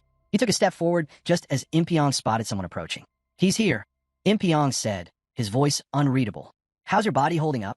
Cheon Woon looked down briefly before responding. I've fully recovered. Closing his eyes for a moment, Cheon Woon recalled standing before his instructor just days ago. Do you remember your stances? The man had asked. Yes, Cheon Woon had replied, steady and focused. The clatter of swords and shields echoed in his mind. Good, then go join the others. Back in the present, Cheon Woon strode past Mujeom Cheon, his presence unwavering. Mujeom Cheon's smirk deepened. What's the matter? Were you so scared you only dared to show up now? Cheon Yeo-woon didn't even glance his way. Museum Cheon's expression darkened. Did he just ignore me? Cheon Yeo-woon finally looked back, his gaze sharp. Don't celebrate too soon, Prince. You'll see me in action soon enough. Impyong arched a brow, taken aback. All right, we're using real swords for today's practice, he announced. Stay sharp and keep your distance. Museum Cheon and Jahayan turned serious, watching as the instructor's gaze swept over the group. If something like last time happens again, I give you my word, you will be expelled from this academy. The cadets stiffened. Their dark silhouettes stretched across the ground as the instructor's voice rang out. Understood. Yes, sir, they responded in unison. A red flag shot into the air. The cadets launched into motion, their footsteps kicking up dust. Museum Cheon raised his sword. Impyong watched closely. He may be arrogant, but he leads his team the way an heir should. Two cadets stood before him, swords raised in position. The instructor, however, had his eyes on one person. The real concern is Cheon Yeo-woon. Impyong sighed internally. I deliberately placed him in a position with minimal movement. At the very least, he hasn't made any mistakes. Cheon Yeo-woon remained focused, his back straight, his gaze locked ahead. The instructor's eyes narrowed slightly. He's keeping up better than expected. The cadets' foreheads gleamed with sweat as they adjusted their stances. Align your shields properly, the instructor barked. Maintain stability, keep the row even. Above them, clouds drifted lazily past the academy buildings. Good. Hold this formation until I give the signal. The air was thick with tension. 15 minutes passed. A slight tremor ran through one of the cadets. The instructor's eyes snapped toward the disturbance. I told you not to move. His voice was ice. Who made that sound? Silence. Can't handle it. His gaze swept over the group. The boys' legs began to shake, their muscles burning from the strain. Do you think you can win the next test like this? Impyong's eyes narrowed. We'll see who lasts the longest. Impyong's eyes widened in surprise. The guys who had been training nonstop were struggling. But Cheon Yeo-woon? The protagonist stood firm, completely unfazed. The instructor frowned. Is this really the same guy who spent all that time in the infirmary? Raising a yellow flag, Impyong called for a shift in formation. I need to reassess him. Across the field, Museum Cheon's jaw tightened before twisting into a wicked grin. He snapped his fingers. Surround the target in a semicircle. The cadets raised their shields in unison, stepping forward as ordered. A voice rang out. Good. Keep it tight. Cheon Yeo-woon remained steady, his gaze unwavering. Museum Cheon's expression darkened. His teeth ground together as frustration bubbled beneath the surface. That scumbag. His pupils shrank in fury. How's he never wrong? His fingers clenched. Filthy bastard. Does he think he could just stand there and watch me win? Nearby, Jahayan lifted his sword, but then a voice echoed in his mind. Can you hear me? Just nod. He blinked, then glanced toward Museum Cheon. Their eyes met. Museum Cheon's command was silent but firm. Follow my orders. Third row. Jahayan smirked. Understood. Above them, thick clouds drifted lazily over the academy buildings. Row change ready. The cadets moved in perfect sync. A wall of shields rose, forming 3 defensive layers. Cheon Yeo-woon watched carefully. Simple enough. It was almost effortless. Nanomachine had already simulated the entire maneuver. Blades gleamed between the shield gaps. Spears through the openings. Keep your defense tight, the instructor barked. Cheon Yeo-woon adjusted his stance, maintaining focus. Behind him, Jahayan approached, eyes gleaming with malice. Lowborn brat, you should be crawling at my feet. His smirk widened as he lifted his foot, aiming for Cheon Yeo-woon's back. But Cheon Yeo-woon turned. His glare burned into Jahayan. The boy's breath hitched. Damn, he noticed. Gritting his teeth, Jahayan kicked forward, planning to use seatming. Since he lacked martial arts skill, he'd make up for it with sheer force. But the second his foot touched Cheon Yeo-woon's clothes, a violent shock ripped through his leg. Electric currents surged up his body. Jahayan's eyes widened in horror. The next thing he knew, he was airborne. His body crashed onto the ground, skidding across the dirt, far from his formation. Museum Cheon's head snapped toward the commotion. Did he just bounce back? Jahayan groaned, arms sprawled out as he blinked up at the sky. His body trembled. That bastard's seatming, its way stronger than mine. A shadow loomed over him. Impyong stood above him, arms crossed. You again? Jahayan quickly sat up, his leg throbbing in pain. He gritted his teeth, but a sharp sting radiated from his ankle. His pupils shrank. I can still feel it. He looked up, and there Cheon Yeo-woon stood, smirking. Jahayan's vision blurred with rage. That peasant dares to laugh at me. Impyong's gaze flicked between them. What's wrong? He asked coldly. Can't handle it. Jahayan clenched his fists. No, it's my buttock, he muttered stiffly. Impyong raised a brow. What? Jahayan scowled. I said it's my... Impyong's fist drove into his stomach. Jahayan doubled over, coughing violently. Impyong scoffed. That clears that up. Resting his staff on his shoulder, he glanced down. So, you're the one who threw the first punch, huh? Jahayan stood hunched over, barely able to lift his head as Impyong towered above him. No rest for you. Number 23, Impyong said coldly. For the next 4 days, you'll be going through hellish training with your leader until lights out. A red aura of frustration pulsed around Jahayan as he struggled to swallow his pride. Behind him, whispers spread through the cadets. He had this coming. Serves him right. Got way too cocky. Mujeom Cheon remained still, fists clenched at his sides. His jaw tightened as his gaze flickered toward Cheon Yeowon. Jahayan crouched before him, catching his breath. But the leader's expression was merciless. You'll be training with me. Hell, until lights out. 4 days straight. From the shadows of the academy building, a pair of eyes watched. Impyong let out a scoff. He's still trying to make excuses? Wei Myong Lee leaned against the railing, arms crossed. His sharp gaze remained locked on Cheon Yeowon. That kid's seatming is stronger than I expected. It didn't make sense. Even if he'd been trained by the right guard, it was still unusual. Resting his head on his fist, Wei Myong Lee thought back to the bald man who had ingested the healing stone. His seatming had been equivalent to 3 decades of training. And yet, Cheon Yeowon is stronger than him. Leaning further into his chair, Wei Myong Lee smirked. There's no way that drunkard seatming trained him properly. Cheon Yeowon, meanwhile, stood firm, his expression unreadable. Could it be that he naturally absorbed the full benefits of the healing stone? Wei Myong Lee let out a chuckle. No other explanation, he murmured. Even if he's a half-breed, he's still a tiger cub. His gaze flickered toward Mujeom Cheon. 2 heirs, in the same group. Wei Myong Lee's smirk widened. This would be interesting. The sky remained overcast as the cadets gathered in the great hall of the main training ground. At long tables, trays of food were set out. Impyong sat at the head of the group, his voice firm. Eat. The clatter of chopsticks filled the hall as the cadets dug into their meals. Cheon Yeowon brought his chopsticks to his mouth, his expression melting into relief. Soy-marinated chicken. He chewed slowly, savoring the flavor. Tears nearly pricked his eyes. 2 weeks of nothing but porridge. This tastes like heaven. A sudden presence made him pause. Lifting his gaze, he locked eyes with Mujeom Cheon, who sat across from him, staring daggers. Is this idiot seriously planning to glare at me through the entire meal? Cheon Yeowon rolled his eyes and returned to his food. Forget him. I'd rather enjoy this meal. Still, he couldn't shake a thought. I don't even know why he hates me so much, but I'll never forgive the 6 clans for what they've done. Cheon Yeowon lifted his plate closer, eyes darkening. Mujeom Cheon will never understand what it's like to watch his mother die and be powerless to stop it. His grip tightened. That's why I'll surpass them all. Above the academy, the sky had turned a brilliant shade of blue as the meal came to an end. A voice echoed through the hall. Dinner is over. The Friday schedule is complete. Everyone except number 80 is dismissed. A bead of sweat formed on the bald cadet's forehead. The rest of the students began rising from their seats, murmuring amongst themselves. Jahayan trailed behind Impyong as the leader called him over. Cheon Yeowon, however, only smiled to himself. Moments later, he stood in front of a 2-story building, stepping past the other cadets. Room 8. His next destination was clear. Group 8. Cheon Yeowon smirked. Easy enough to remember. What a coincidence. Just as he turned to leave, a sharp voice called out. And where do you think you're going without my permission? Mujeom Cheon stood with his arms crossed, blocking his path. Cheon Yeowon glanced away, sighing internally. This scoundrel never disappoints. Behind the prince, a group of cadets had gathered. Cheon Yeowon studied them for a moment. He's always surrounded by his mongrels, probably so he can keep up his lordly image wherever he goes. Meanwhile, the murmurs around them grew. So that's the 7th heir? According to the rumors, this could get interesting. Wonryo Cheon, standing nearby, shifted her gaze and called out both their names. Mujeom Cheon's eyes swept over the assembled cadets. Perfect. Everyone's watching. Taking a step forward, he closed the distance between them until he was right in Cheon Yeowon's face. You low-born brat, Mujeom Cheon sneered. Cheon Yeowon didn't flinch, meeting his glare head-on. Mujeom Cheon's smirk widened. You didn't even try, did you? Just laid around in the infirmary like a weakling.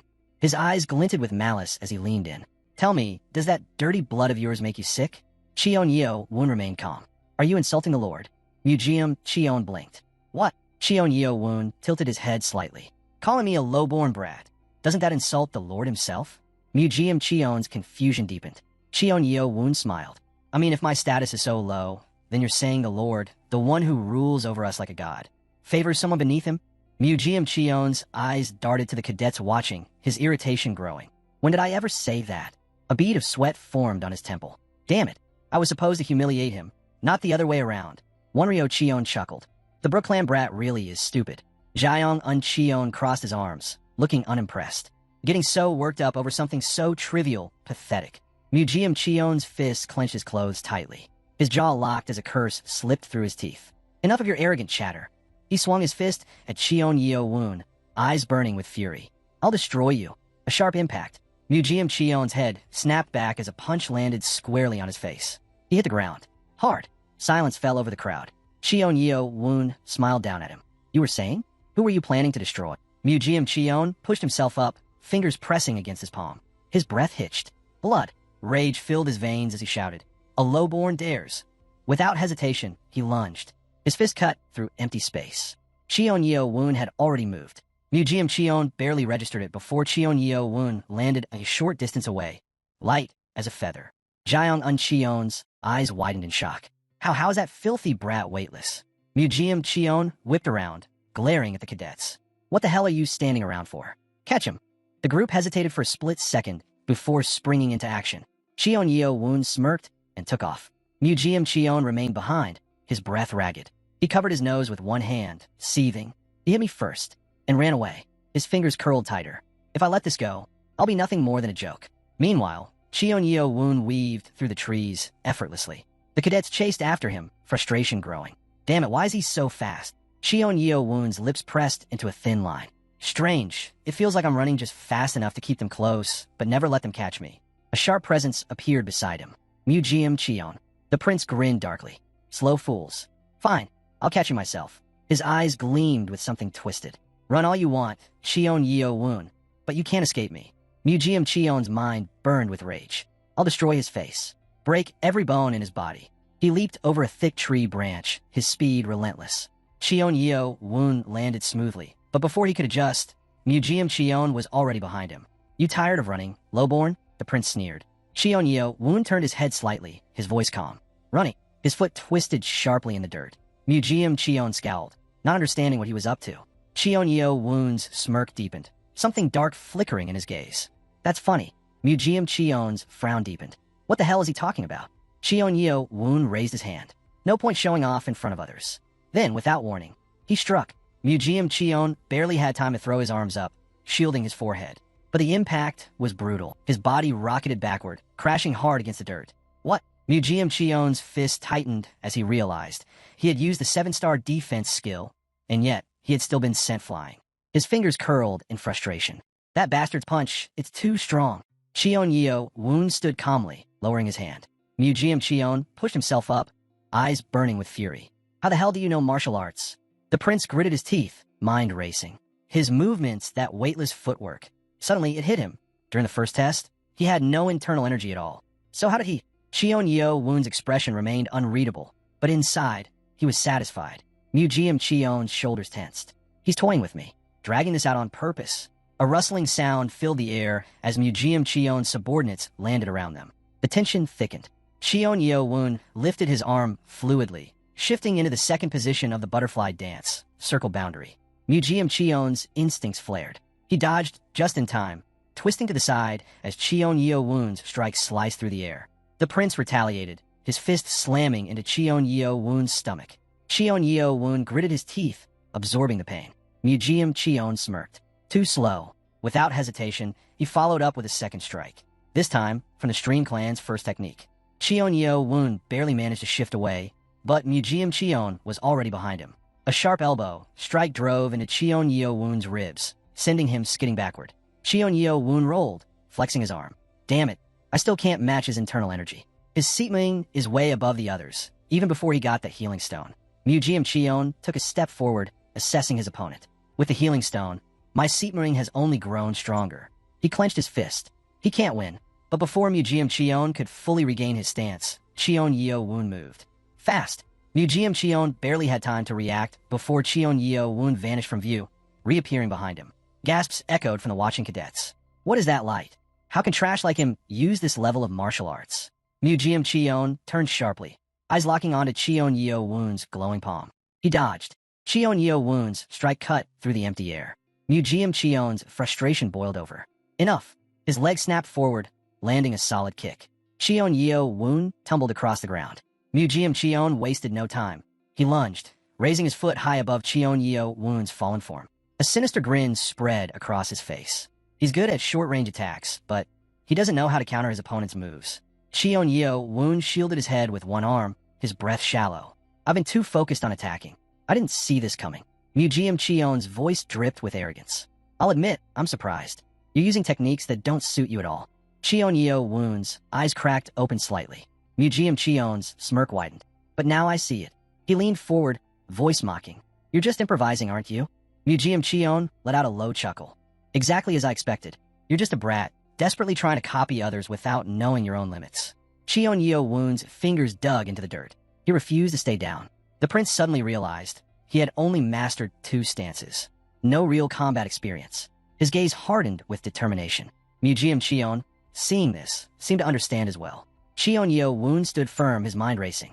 Experience was a major advantage in battle.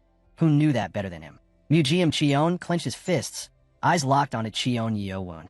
I don't know how you learn martial arts, kid, he said, voice sharp, but I'll ask later. With that, he lunged forward, striking with the 5th stance of the Cree Clam technique. Cheon Yeo Woon tensed, analyzing his options. Which stance should he use? Before he could decide, Nanomachine's alert cut through his thoughts. External threat detected. Instantly, his vision sharpened. His eyes flickered as the system activated its defensive protocol. Museum Cheon's attack was swift, but Cheon Yeo Woon moved faster. His body twisted just in time, dodging the strike. Landing lightly, he pivoted and struck, his fist connecting with Museum Cheon's chin from below. The impact sent Museum Cheon stumbling back, his hands shooting to his mouth in shock. Cheon Yeo Woon blinked, staring at his own fist. What was that? That wasn't a technique he had learned. Museum Cheon, still reeling, realized it too. That wasn't martial arts, he muttered, eyes narrowing.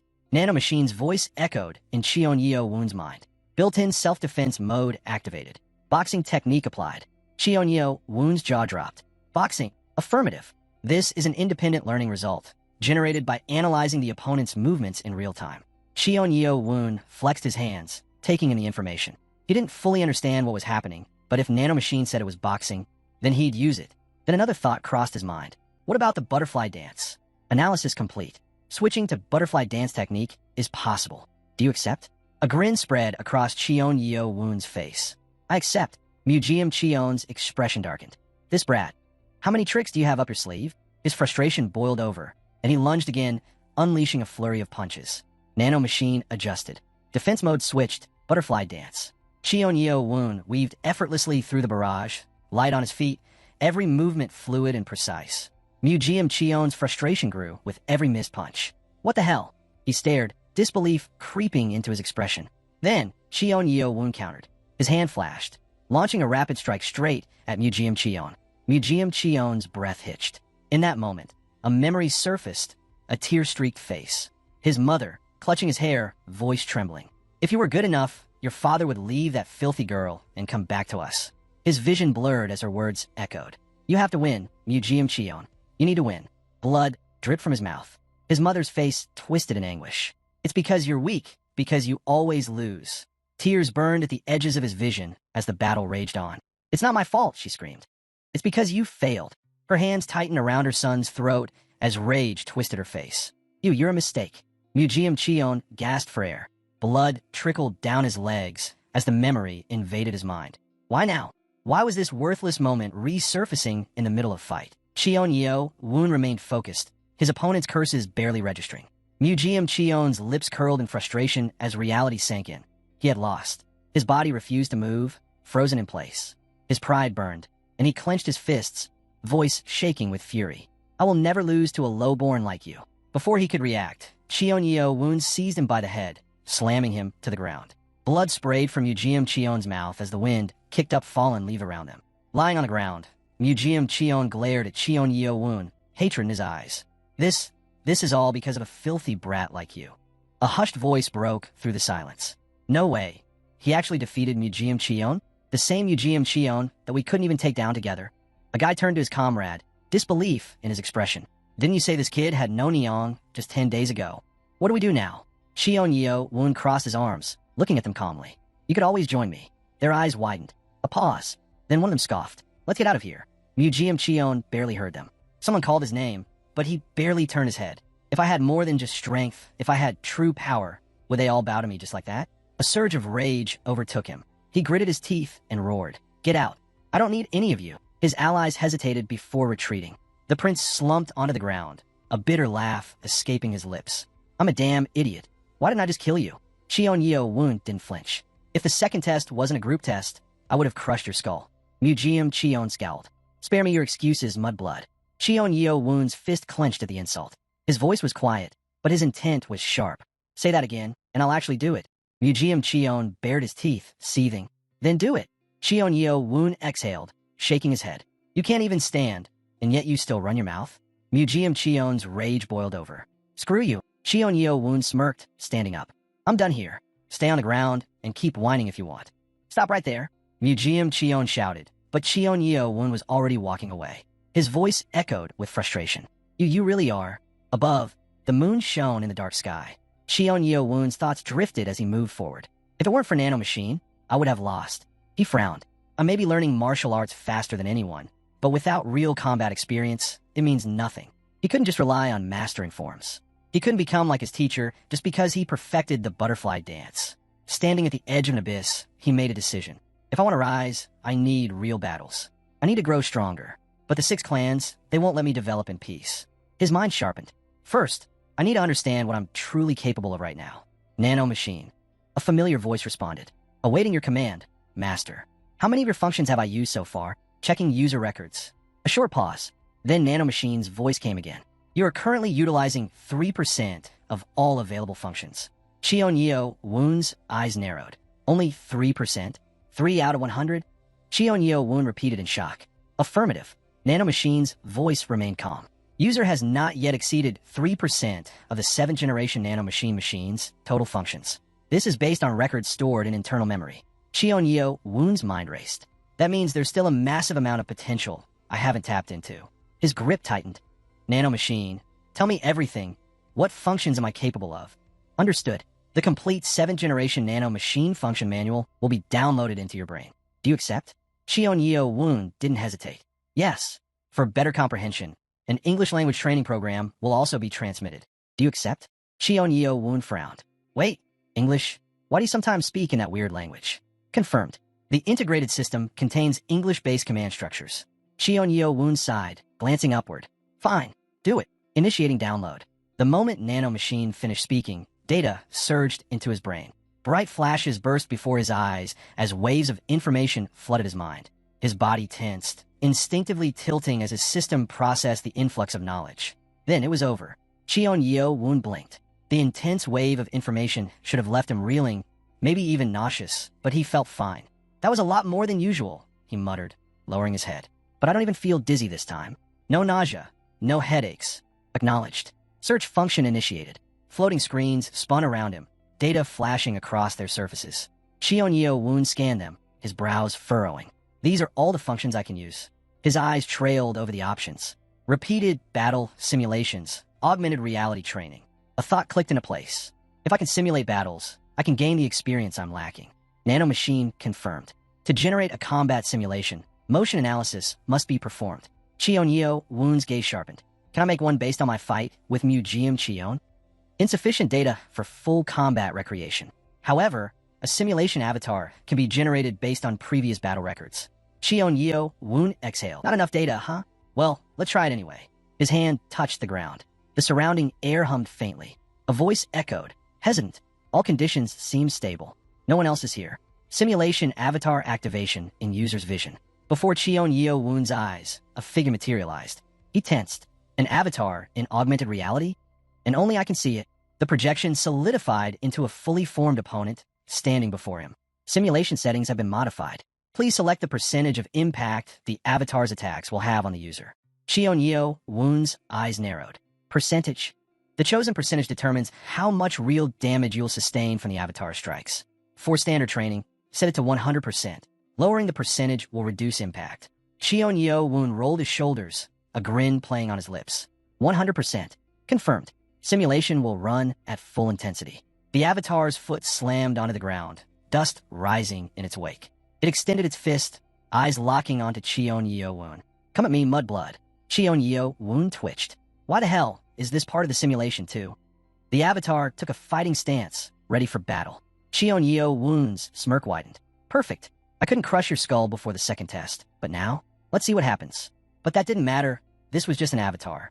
The projection smirked, raising a hand. If you're not coming, then I will. In an instant, the avatar launched forward, energy crackling around it. Cheon Woon's eyes widened. Just like before, he moved on instinct, dodging the strike. The air split as their figures blurred, exchanging rapid blows. The avatar twisted midair, grinning. Did you really think such a weak attack would work? Without warning, waves of energy surged toward Cheon Woon. His body tensed as pain lanced through him. His expression darkened. Why does it hurt? Nanomachine's voice chimed in. The nanomachine replicates previous pain responses using stored battle data. Cheon Woon gritted his teeth. So it feels real, huh? Would you like to adjust the pain reception percentage? He exhaled sharply. No need. Let's keep going. The avatar gestured mockingly. Come on, Mudblood. Show me what you've got. Cheon Woon scowled. Damn you. With a roar, he lunged at the projection. The night stretched above him, the moon shining coldly in a sky full of stars. The wind carried fallen leaves through the air as the battle raged on. Cheon Woon collapsed onto the ground, chest rising and falling heavily. His muscles ached, his body drenched in sweat. Nanomachine, what time is it? Current time, between 9 and 11 p.m. Cheon Woon pushed himself up with one hand. Damn, that's bad. 15 rounds. He had fought the Avatar 15 times, and had only won the final match. He frowned. The first fight ended in just 5 moves. I couldn't even defend properly. I barely did anything besides take hits. A smirk tugged at his lips. An Avatar at this level. If that had been a real fight against Murim Cheon, I wouldn't have even touched him. I would have lost instantly. Nanomachine's voice echoed in his mind. Skill development progresses with repeated battles.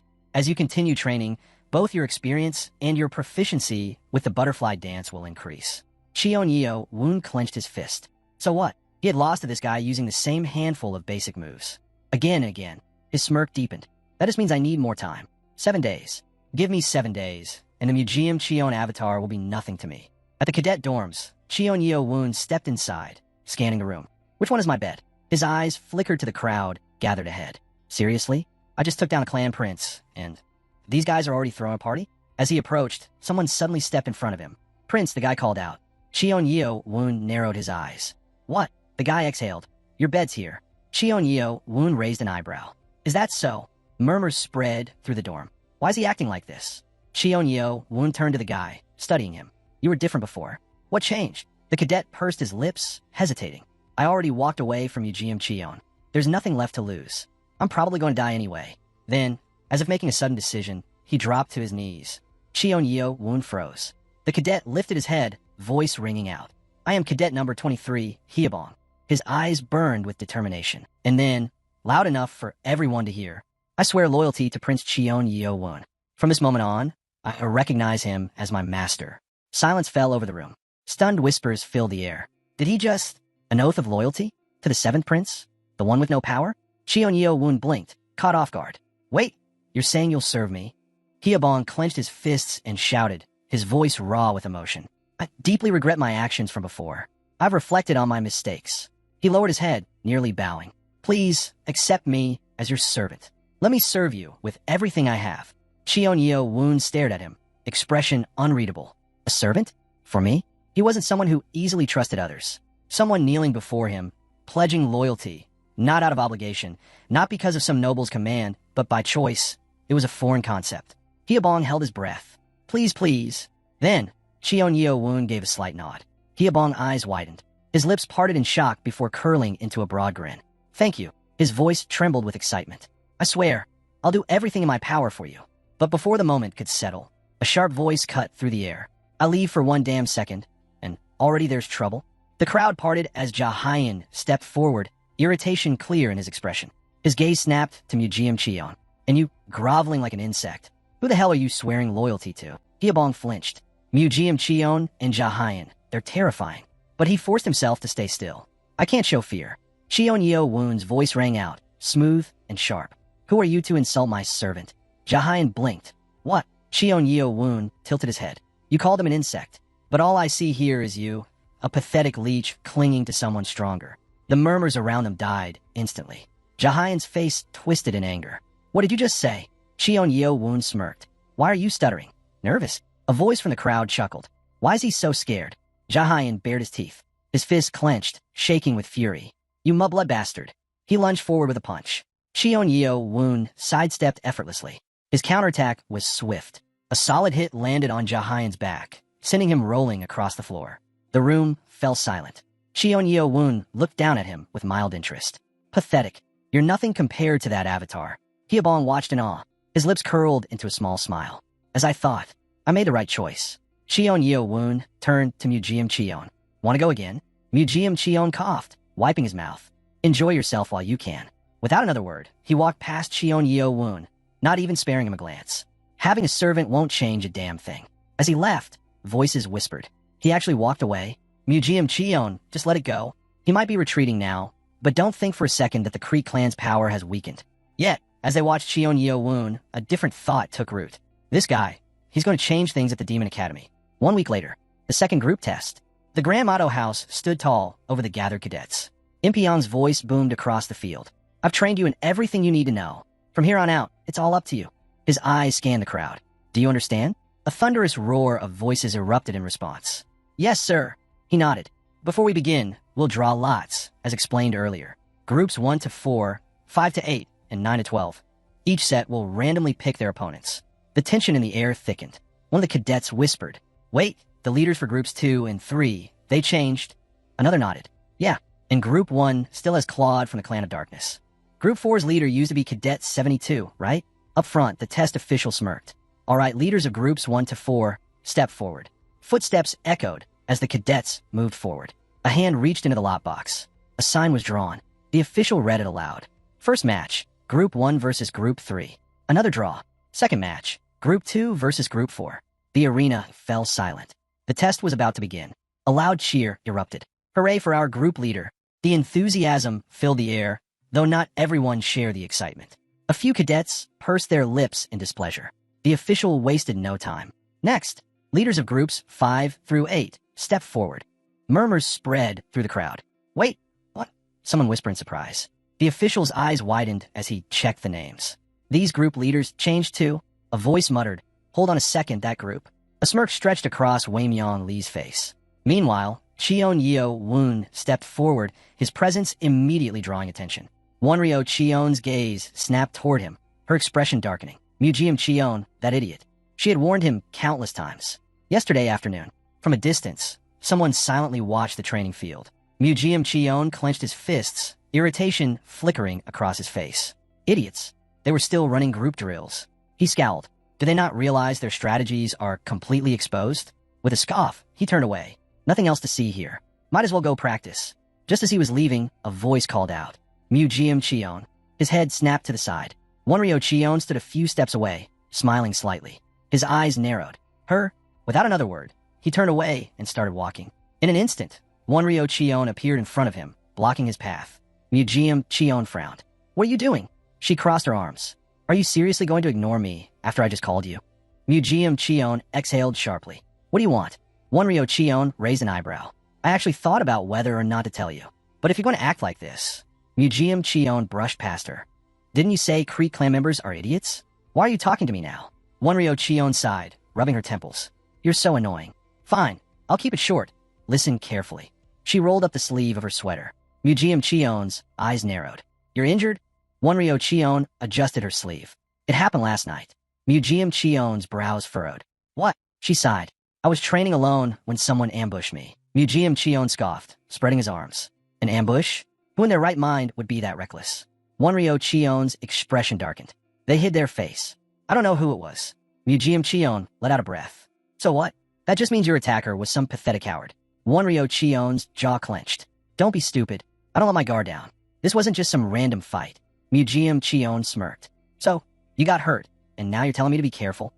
Wonryo Cheon crossed her arms. Think, Mujeom Cheon. If someone was after me, they could come after you too. His expression darkened slightly. She continued. We're in the same rival group. Mujeom Cheon's patience was wearing thin. And what does that have to do with anything? Wonryo Cheon sighed and held up 4 fingers. You do realize that 4 groups will be competing against each other, right? Mujeom Cheon narrowed his eyes. Yeah, and? Wonryo Cheon shook her head. Do you really think our opponents are limited to just these 4 groups? Mujeom Cheon clenched his jaw. What the hell are you getting at? Wanryo Chion exhaled, exasperated. Use your brain just once. If the pool of competitors is already narrowed down, it's obvious who's going to fight who. Mujiam Chion's eyes flickered with realization. You're saying someone's leaking information? The Academy forces each group to target the other group leaders, Wanryo Chion said flatly. She tilted her head, eyeing Mujiam Chion. You're not that stupid, are you? If a leader goes down, their team falls apart. That's the whole point. Turning away, she continued. Anyway, I've warned you. The test is tomorrow. Don't be reckless and train alone. Her voice sharpened. The last thing I want to see is a prince getting expelled after the second test. That would be disgraceful. With that, she spun on her heel. I hope you at least heard me. Then, without warning, she leaped into the air and disappeared into the distance. Mujiam Chion watched her go, irritation flickering in his eyes. The weakest of us giving me advice? She was overstepping her bounds. And yet, a smirk crossed his lips. Still, she's not wrong. Should I at least take Jahain with me? A shadow flickered across the surface of his sword. High cliffs loomed over the land. The night air was crisp. Master, it's getting late 10 p.m. Chion Yeo Woon snapped out of his thoughts. He exhaled and stretched his shoulders. Nano machine. How many rounds have I won against Mujiam Chion's avatar? Give me the percentage. Approximately 60%. Chion Yeo Woon frowned. I said I'd crush him in 7 days, but I'm only at 60%. However, based on battle data, your blade efficiency has significantly improved. According to my calculations, you'll reach your goal in the next few days. Chion Yeo Woon let out a dry chuckle. Are you trying to console me now? No, this is a calculated estimate. A grin tugged at his lips. Still got a long way to go. A distant voice echoed in his mind. I should head back. Birds scattered from the treetops. A rustling sound tore through the night air. Chion Yeo Woon turned sharply. Something's coming. Fast. A foot slammed against the ground. His senses flared. What was that sound? Then, he heard again. There. Chion Yeo Woon darted through the foliage, heart pounding. The darkness was thick. Visibility was nearly non-existent. Then he saw it. A figure lying motionless on the ground. His breath caught. Someone's down. Nanomachine, activate night vision. Night vision mode activated at user's command. The world shifted to a sharp, illuminated view. His eyes narrowed. Mujiam Chion, and then he saw him, the masked attacker. Mujiam Chion stood, caught in the gleam of his opponent's blade. His chest heaved, his stance unsteady. The next strike came fast. A deadly arc. Mujiam Chion barely twisted in time, the blade slicing past his cheek. They clashed violently. The sound of metal rang through the forest. Chion Yeo Woon narrowed his eyes. To push Mujiam Chion this far, this guy in a mask is no joke. A sharp cry rang out. Mujiam Chion winced, pain flashing across his face. Then, footsteps. Mujiam Chion screamed. The masked man lunged, blade flashing under the moonlight. Mujiam Chion moved on instinct, dodging by mere inches. But he was slowing down. He was running out of time. Chion Yeo Woon clenched his jaw. Damn it. I don't want to help him, but I can't let our group leader get taken down the night before the test. His decision was made.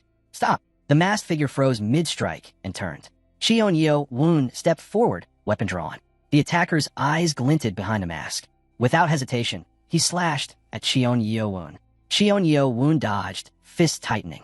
With a sharp exhale, he lunged. His fist connected, but the masked man leaped backward, landing lightly on his feet. Chion Yeo Woon's eyes followed him. He's fast. This wasn't over yet. Chion Yeo Woon's fist was about to land when the masked man twisted at the last second, narrowly avoiding the hit. Chion Yeo Woon's eyes narrowed. He's good. His skill level was impossible to gauge.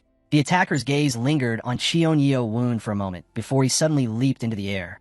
Chion Yeo Woon didn't chase. He simply watched as the figure disappeared into the night. No point running after him. Behind him, Mujiam Chion cursed under his breath. Chion Yeo Woon turned, raising an eyebrow. You okay? Mujiam Chion clenched his jaw, his voice laced with frustration. Like hell I'd accept help from a mudblood like you.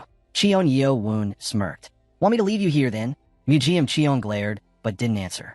Back at the dorm, the lights were already on. Conversations hushed the moment they entered.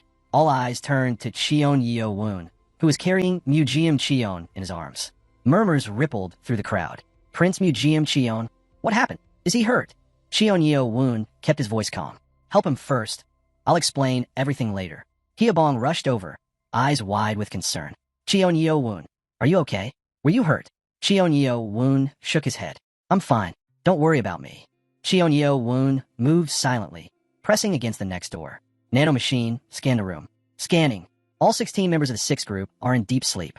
Cheon Woon narrowed his eyes. 16? There should be 20 cadets per group. Subtracting the 3 girls, that meant 1 person was missing. His mind clicked into place. So the one who isn't here must be the attacker. His fist clenched. If he was on the first floor, I would have noticed him. What now? He exhaled sharply. What am I even thinking? There are no rules saying only group leaders can be attacked. An eye for an eye. A tooth for a tooth. Murim Cheon's eyes snapped open. His teeth clenched in frustration. The dorm filled with panicked voices. The test is tomorrow. Our leader can't fight. We don't stand a chance now. Sparks flickered near Murim Cheon's bedside as frustration filled the room. The instructor exhaled. Enough. Get some rest. I'll take him to the infirmary. Wait. Cheon Woon stepped forward. There's another injured cadet. Hyebon spoke up. Sir, I'll carry him. Cheon Woon shook his head. No, I'll do it myself. The instructor turned toward him. Follow me. Cheon Woon frowned. Why? The instructor scoffed. Do I need to explain? He glanced at Murim Cheon. With him injured, your group has 0 chance of winning the test tomorrow. The room fell silent. Cheon Woon's jaw tightened. So that's what this is about. The instructor continued, his tone dry. That's all I want to say. Go ahead and pass the message along. Then, his gaze returned to Cheon Woon. And you, head back to the dorm. You know the rules. Cadets are forbidden from leaving at night. Cheon Woon gave a small smirk. Of course I know. But deep inside, he was already planning his next move. If you have no teeth, learn to use your gums. Cheon Woon blinked. Wait, what? He slowly lifted his head, his thoughts churning. His gaze drifted to the moon. Was he implying this was happening to the other groups too? At first, Cheon Woon thought the attacks were just an exploit in the testing system. But no, this was something deeper. His jaw clenched. There's a hidden agenda behind the second test. Looking down, he noticed ants scurrying over his foot. His eyes narrowed. Eliminate the team leader, weaken the entire team. His breath hitched. Wait, so that's why only 4 groups were forced to fight each other? It was a setup. From the start, this was designed to justify secret attacks. A smirk tugged at Cheon Woon's lips. They're really treating this like a demonic cult. Huh? If that was the game they wanted to play, then he didn't need to follow the rules either. Back in the dorm, tension filled the air. This is bad. It's over for us. Their group was finished. One cadet held his head in despair. We're doomed. Another slammed his fist onto the floor. How long are we going to sit here acting pathetic just because our leader's injured? A guy shot up. What the hell are you talking about? Cheon Woon stood, his voice calm but firm. We need to pick a new leader, and fast. Instead of sitting around waiting for defeat, we should be planning our strategy for tomorrow's test. A murmur spread through the room. Then who leads us now? Prince Murim Cheon is the only one with real experience. The dorm fell into an uneasy silence. Then, Hyebon suddenly grinned and pointed. What are you all worrying about? We already have a prince. Everyone turned toward Cheon Woon. A heavy silence settled. Someone finally muttered, which prince? The cadets exchanged looks. Then a hand shot up. Ami-chan, Cadet 38. I support the idea. Another voice followed. Yeah, me too. Didn't he beat Murim Cheon last time? One by one, voices of agreement spread through the dorm. Someone grimaced. Murim Cheon's out. Our only priority now is passing the test. Cheon Woon looked around, reading their expressions. He exhaled. So, that means you all agree to make me your new leader? A chorus of nods followed. A slow smile spread across his face. Good. Then listen up. There's something I realized when we were practicing our formations. Midnight. The dormitory of Group B lay in silence. Dim light seeped through the cracks in the door. Someone carefully shut it behind them. Cheon Woon took a slow breath. Nanomachine. Night vision mode. Night vision mode activated. His pupils glowed faintly as his enhanced vision adjusted. He crouched, inhaling sharply. It's time. A shadow flickered across the floor. Across the room, a masked figure sat on a platform, motionless. Cheon Woon's mind raced. He entered through the open door to the 7th bedroom. Nanomachine, scan the room. Is anyone awake? Scanning interior. All 20 cadets are asleep. Cheon Woon's smirk deepened as he crouched lower.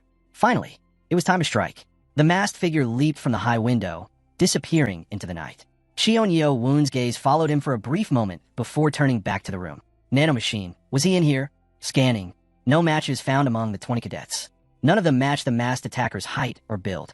Cheon Woon flexed his fingers. So he's not here. But it didn't matter.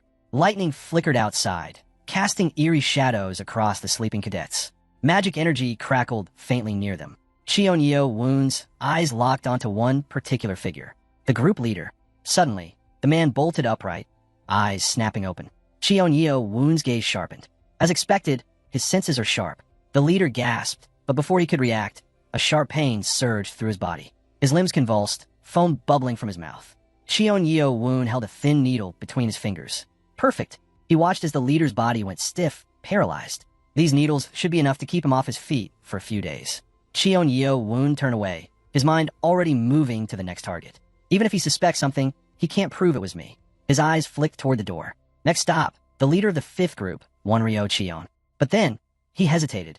The masked attacker wasn't a woman, and Wonryo Cheon was nowhere near Mujeom Cheon's level in martial arts, which meant Mujeom Cheon's attacker must be in the 6th group. Cheon Yeo Woon moved silently, pressing against the next door. Nano machine scanned the room. Scanning. All 16 members of the 6th group are in deep sleep. Cheon Yeo Woon narrowed his eyes. 16? There should be 20 cadets per group. Subtracting the 3 girls, that meant 1 person was missing. His mind clicked into place. So the one who isn't here must be the attacker. His fist clenched. If he was on the 1st floor, I would have noticed him. What now? He exhaled sharply. What am I even thinking? There are no rules saying only group leaders can be attacked. An eye for an eye, a tooth for a tooth. If he was now the leader of the 8th group, then someone from the Kree clan had been targeted on purpose. A slow smirk spread across his face. Looks like someone else figured out the real meaning of this test. As he suspected, the participants weren't going to hold back this time. The next morning, a man stood before the gathered cadets, his sharp gaze sweeping over them. Is everyone ready? A loud, unified response rang out. Yes, sir. The man's lips curled into a smirk. Since you've all been training honestly for this test, I expect great results. A ripple of unease ran through the crowd.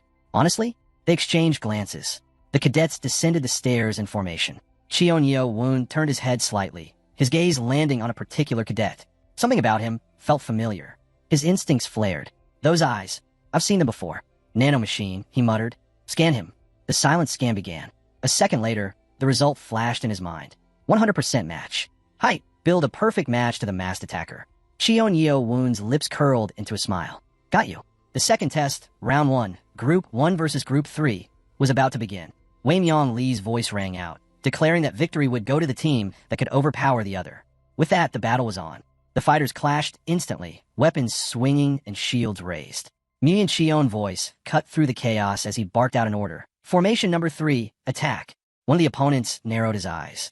A diagonal formation? He wasn't sure what Myung Cheon was planning, but there was no time to hesitate. The battlefield erupted into a frenzy. Metal clashed against metal as warriors charged, striking and defending with everything they had. Hold the line. Don't let them push through, someone shouted. But within moments, one fighter was run through by a sword. Another took a shield to the face, sent staggering back. One of the warriors turned in horror, calling out desperately, "Get up. Come on, we have to fight." His plea was cut short as pain shot through his shoulder. A blade had pierced him. With a sharp grunt, he collapsed to his knees. A figure loomed over him, sword pointed at his chest. You've lost. Surrender, the victor commanded. The wounded fighter trembled, struggling with the bitter taste of defeat. Wei Myong Lee, watching the battle unfold, sighed.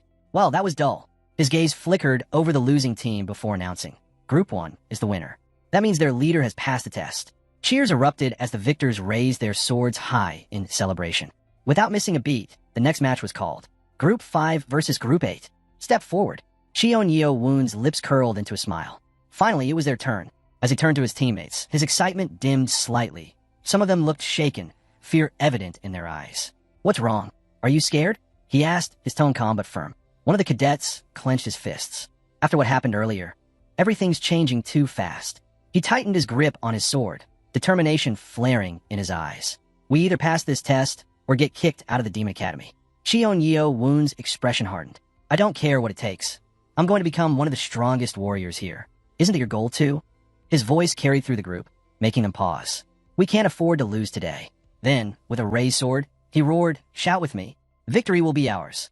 The team echoed his cry, voices filled with newfound resolve. But deep down, Cheon Yeo Woon knew. Raising their morale was just the first step. Winning was another story. A smirk played on his lips. Would he be the hunter or the hunted? The signal was given, and the battle commenced. Wonryo Cheon's eyes flicked to the enemy team, disappointment flashing across her face. I wanted to fight him, but I'll have to settle for these mixed-blood weaklings. Her grip tightened. No matter, Nigan or not, I won't be holding back. Attack, she roared. Across the battlefield, a warrior raised a shield and gave a command. Nanomachine, activate training battle. A voice responded immediately. Training battle activated, as ordered. Hold your ground, another fighter yelled. Formation number 2, now. A girl's voice rang out, cutting through the noise. Nanomachine's voice returned, sharp and analytical. Master, the enemy has switched formations. They're preparing for a spear assault. Cheon Woon's mind raced.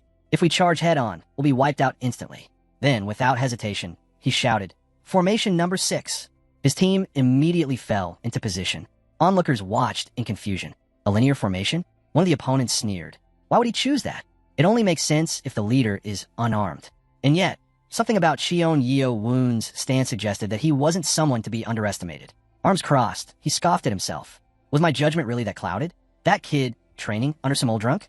The thought seemed ridiculous now. Meanwhile, Wonryo Cheon seethed with fury. How dare you greet me like that? Calling me a worm, she snapped. With a surge of rage, she swung her shield at him, the sheer force creating a sharp gust of wind. But he blocked it. Her eyes widened in shock. He stopped my strike? She clenched her teeth, trying to make sense of it. Is he channeling Seatmering into his shield? No matter the reason, she couldn't believe he was holding her off for this long. From the sidelines, a man watched in astonishment. The hero, though trembling from exertion, realized the truth. Ever since absorbing the Dragon's Stone, his Seatmering had surpassed Wonryo Cheon. Everything was going according to plan. Wonryo Cheon cursed under her breath. If this keeps up, our formation is going to fall apart. A deep frown creased her face. How'd he get this strong? Panic flashed in her eyes, but she quickly masked it. We have to retreat. Without hesitation, she turned on her heel. Fall back. Switch to Formation 1, she commanded. Nanomachine's voice rang out. Enemy formation changed, Formation 1. The hero wasted no time. Move. Switch to Formation 3. Wonryo Cheon noticed the shift and smirked. Formation 3? Are they serious? She sneered at their so-called strategy. Do they really think they can pull off what Team 1 did against Team 3? Fools. Her confidence remained unshaken. Even with his Seatmering, he can't outmaneuver my tactics. She raised her voice again. Formation 6 now. She grinned, knowing this move would restrict his mobility. With his teammates surrounding him, his movements will be limited. He won't be able to act freely. Then, to her surprise, the hero charged straight at her. Wonryo Cheon smirk deepened. What a reckless move. Running right at me? But then he grinned. And suddenly, his entire team surged forward with him. Wonryo Cheon's eyes widened. What? Her fighters hesitated, confusion spreading like wildfire. What are they trying to do? Someone shouted. Then it hit her. They're shifting formations. She quickly waved her shield. Stay calm. Don't panic, she yelled. The hero's voice rang out like thunder. Formation 2 now. Panic erupted in Wonryo Cheon team. One of her fighters shouted, Formation 2? Watch out. Then chaos. A terrified voice screamed. They're attacking from behind. From all sides. Wonryo Cheon mind raced. What are they planning? Then she saw it. Her fighters, trapped. The hero's team stood in a tight formation, shields raised, completely surrounding them. There was no escape. Wonryo Cheon clenched her fists, feeling the bitter sting of realization. He's mocking me. Later that night, a building loomed in the darkness as Cheon Woon addressed his team. Listen closely, he said, his tone sharp.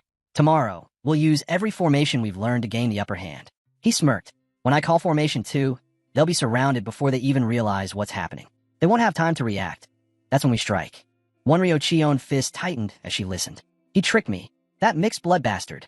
The hero drew his sword. Move forward, he ordered. Wonryo Cheon fighters barely had time to react, their panic growing stronger. Suddenly, one after another, they threw their shields to the ground. What do you think you're doing? Wonryo Cheon shouted, fury burning in her voice. Pick up your shields. Now, but it was too late. Their fear was overwhelming. Wonryo Cheon gritted her teeth, clutching her sword tightly. She refused to listen to the voices around her, refused to accept this humiliating defeat. She had been laughed at, mocked, just because she was a woman. But she wasn't about to back down. Wonryo Cheon's glare burned with fury as she locked eyes with the hero. You bastard, she spat. I'll never give up. Without hesitation, she lunged forward, blade flashing. Die, she roared, swinging with everything she had. Cheon Woon tossed his shield aside, meeting her strike head-on with his sword. Sparks flew as their blades clashed. Blow after blow, they struck at each other, neither willing to give an inch. Each strike carried raw power, pain seeping into their bodies as wounds began to form. Then, Cheon Woon made his move. With a powerful, decisive swing, his sword cut through the air. The battlefield fell silent. All eyes turned in shock. Wonryo Cheon froze, staring in disbelief as her sword and her hand were flung aside. Her gaze dropped, her breath catching in her throat. Panic flooded her face. In my hand, then came the scream. A piercing, agonized scream ripped through the battlefield as the pain set in. She clutched her severed wrist, horror taking over. My hand. It hurts. Cheon-Yeo-woon immediately rushed toward her, voice firm yet urgent. Stay still, I'll stop the bleeding. As he knelt beside her, his reflection shimmered in the blood-stained blade. He swallowed hard. Did I go too far? His goal had been simple. Disarm her, force her to surrender. He never intended for this. The fight was over. The only sound remaining was the heavy breathing of the fighters.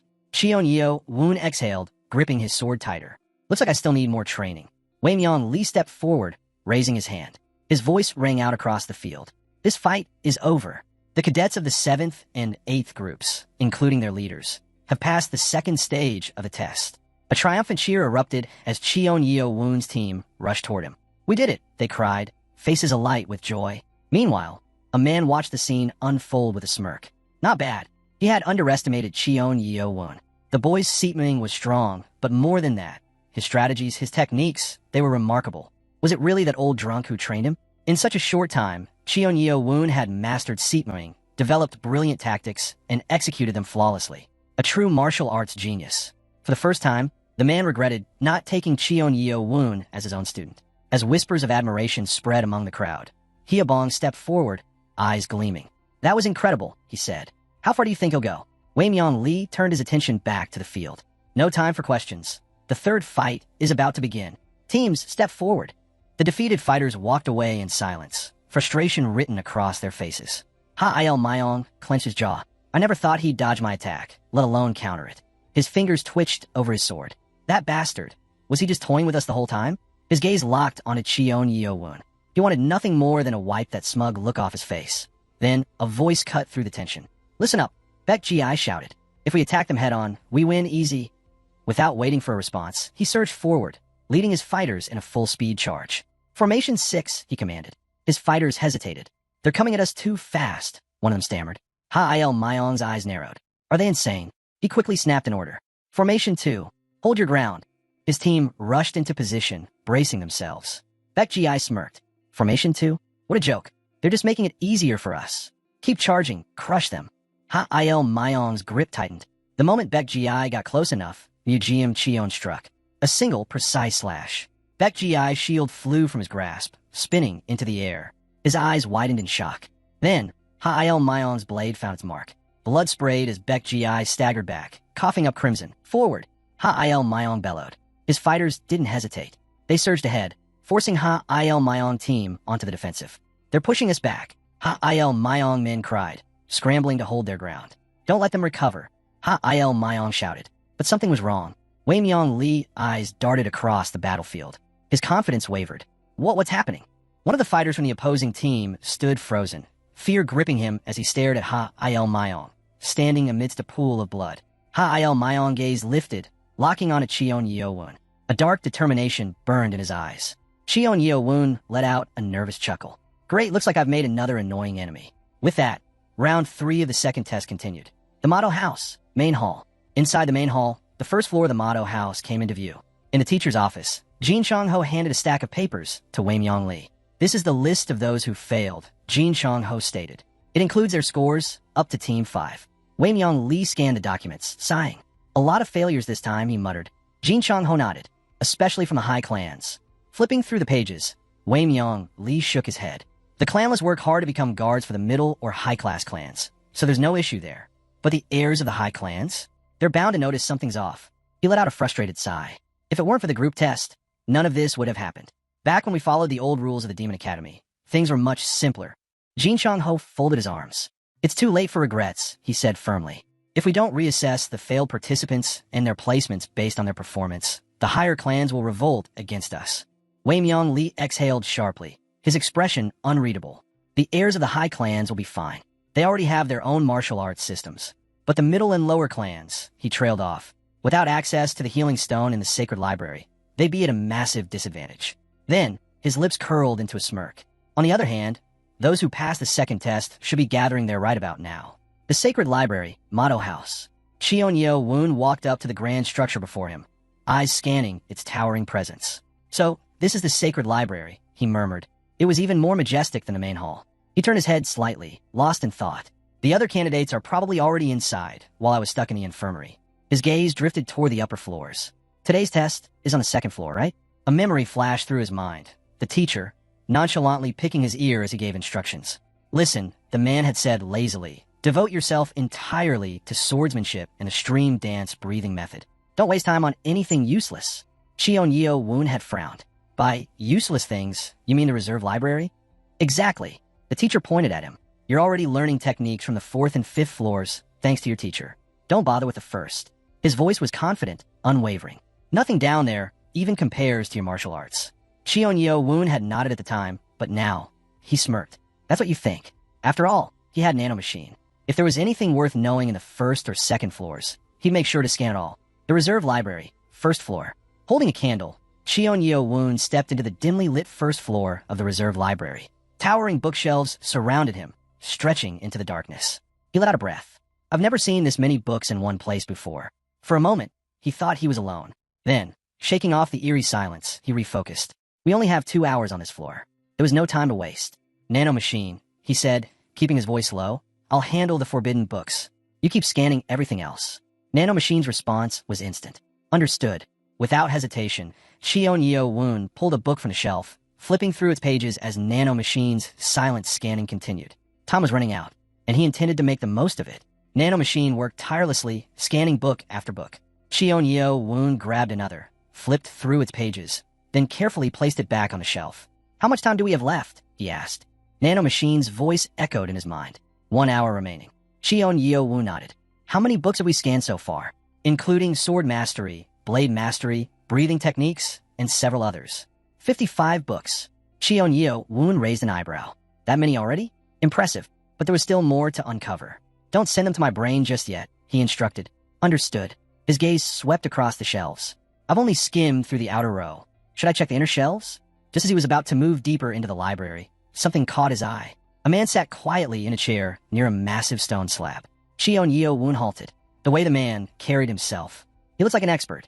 Could he be the guardian of the 1st floor? The one who oversaw the library's security? As he stepped closer, his attention shifted to the enormous stone behind the man. Why is there a huge stone in the middle of the library? The caretaker, noticing Cheon Woon's curiosity, finally spoke. That, he said, is a tombstone, left behind by the main founder of this library, the ancestor of the Sky Demon. Cheon Woon stiffened. The ancestor of the Sky Demon? The caretaker continued, his voice calm yet reverent. He carved it himself into sapphire while gazing toward the heavens. Cheon Woon's eyes widened.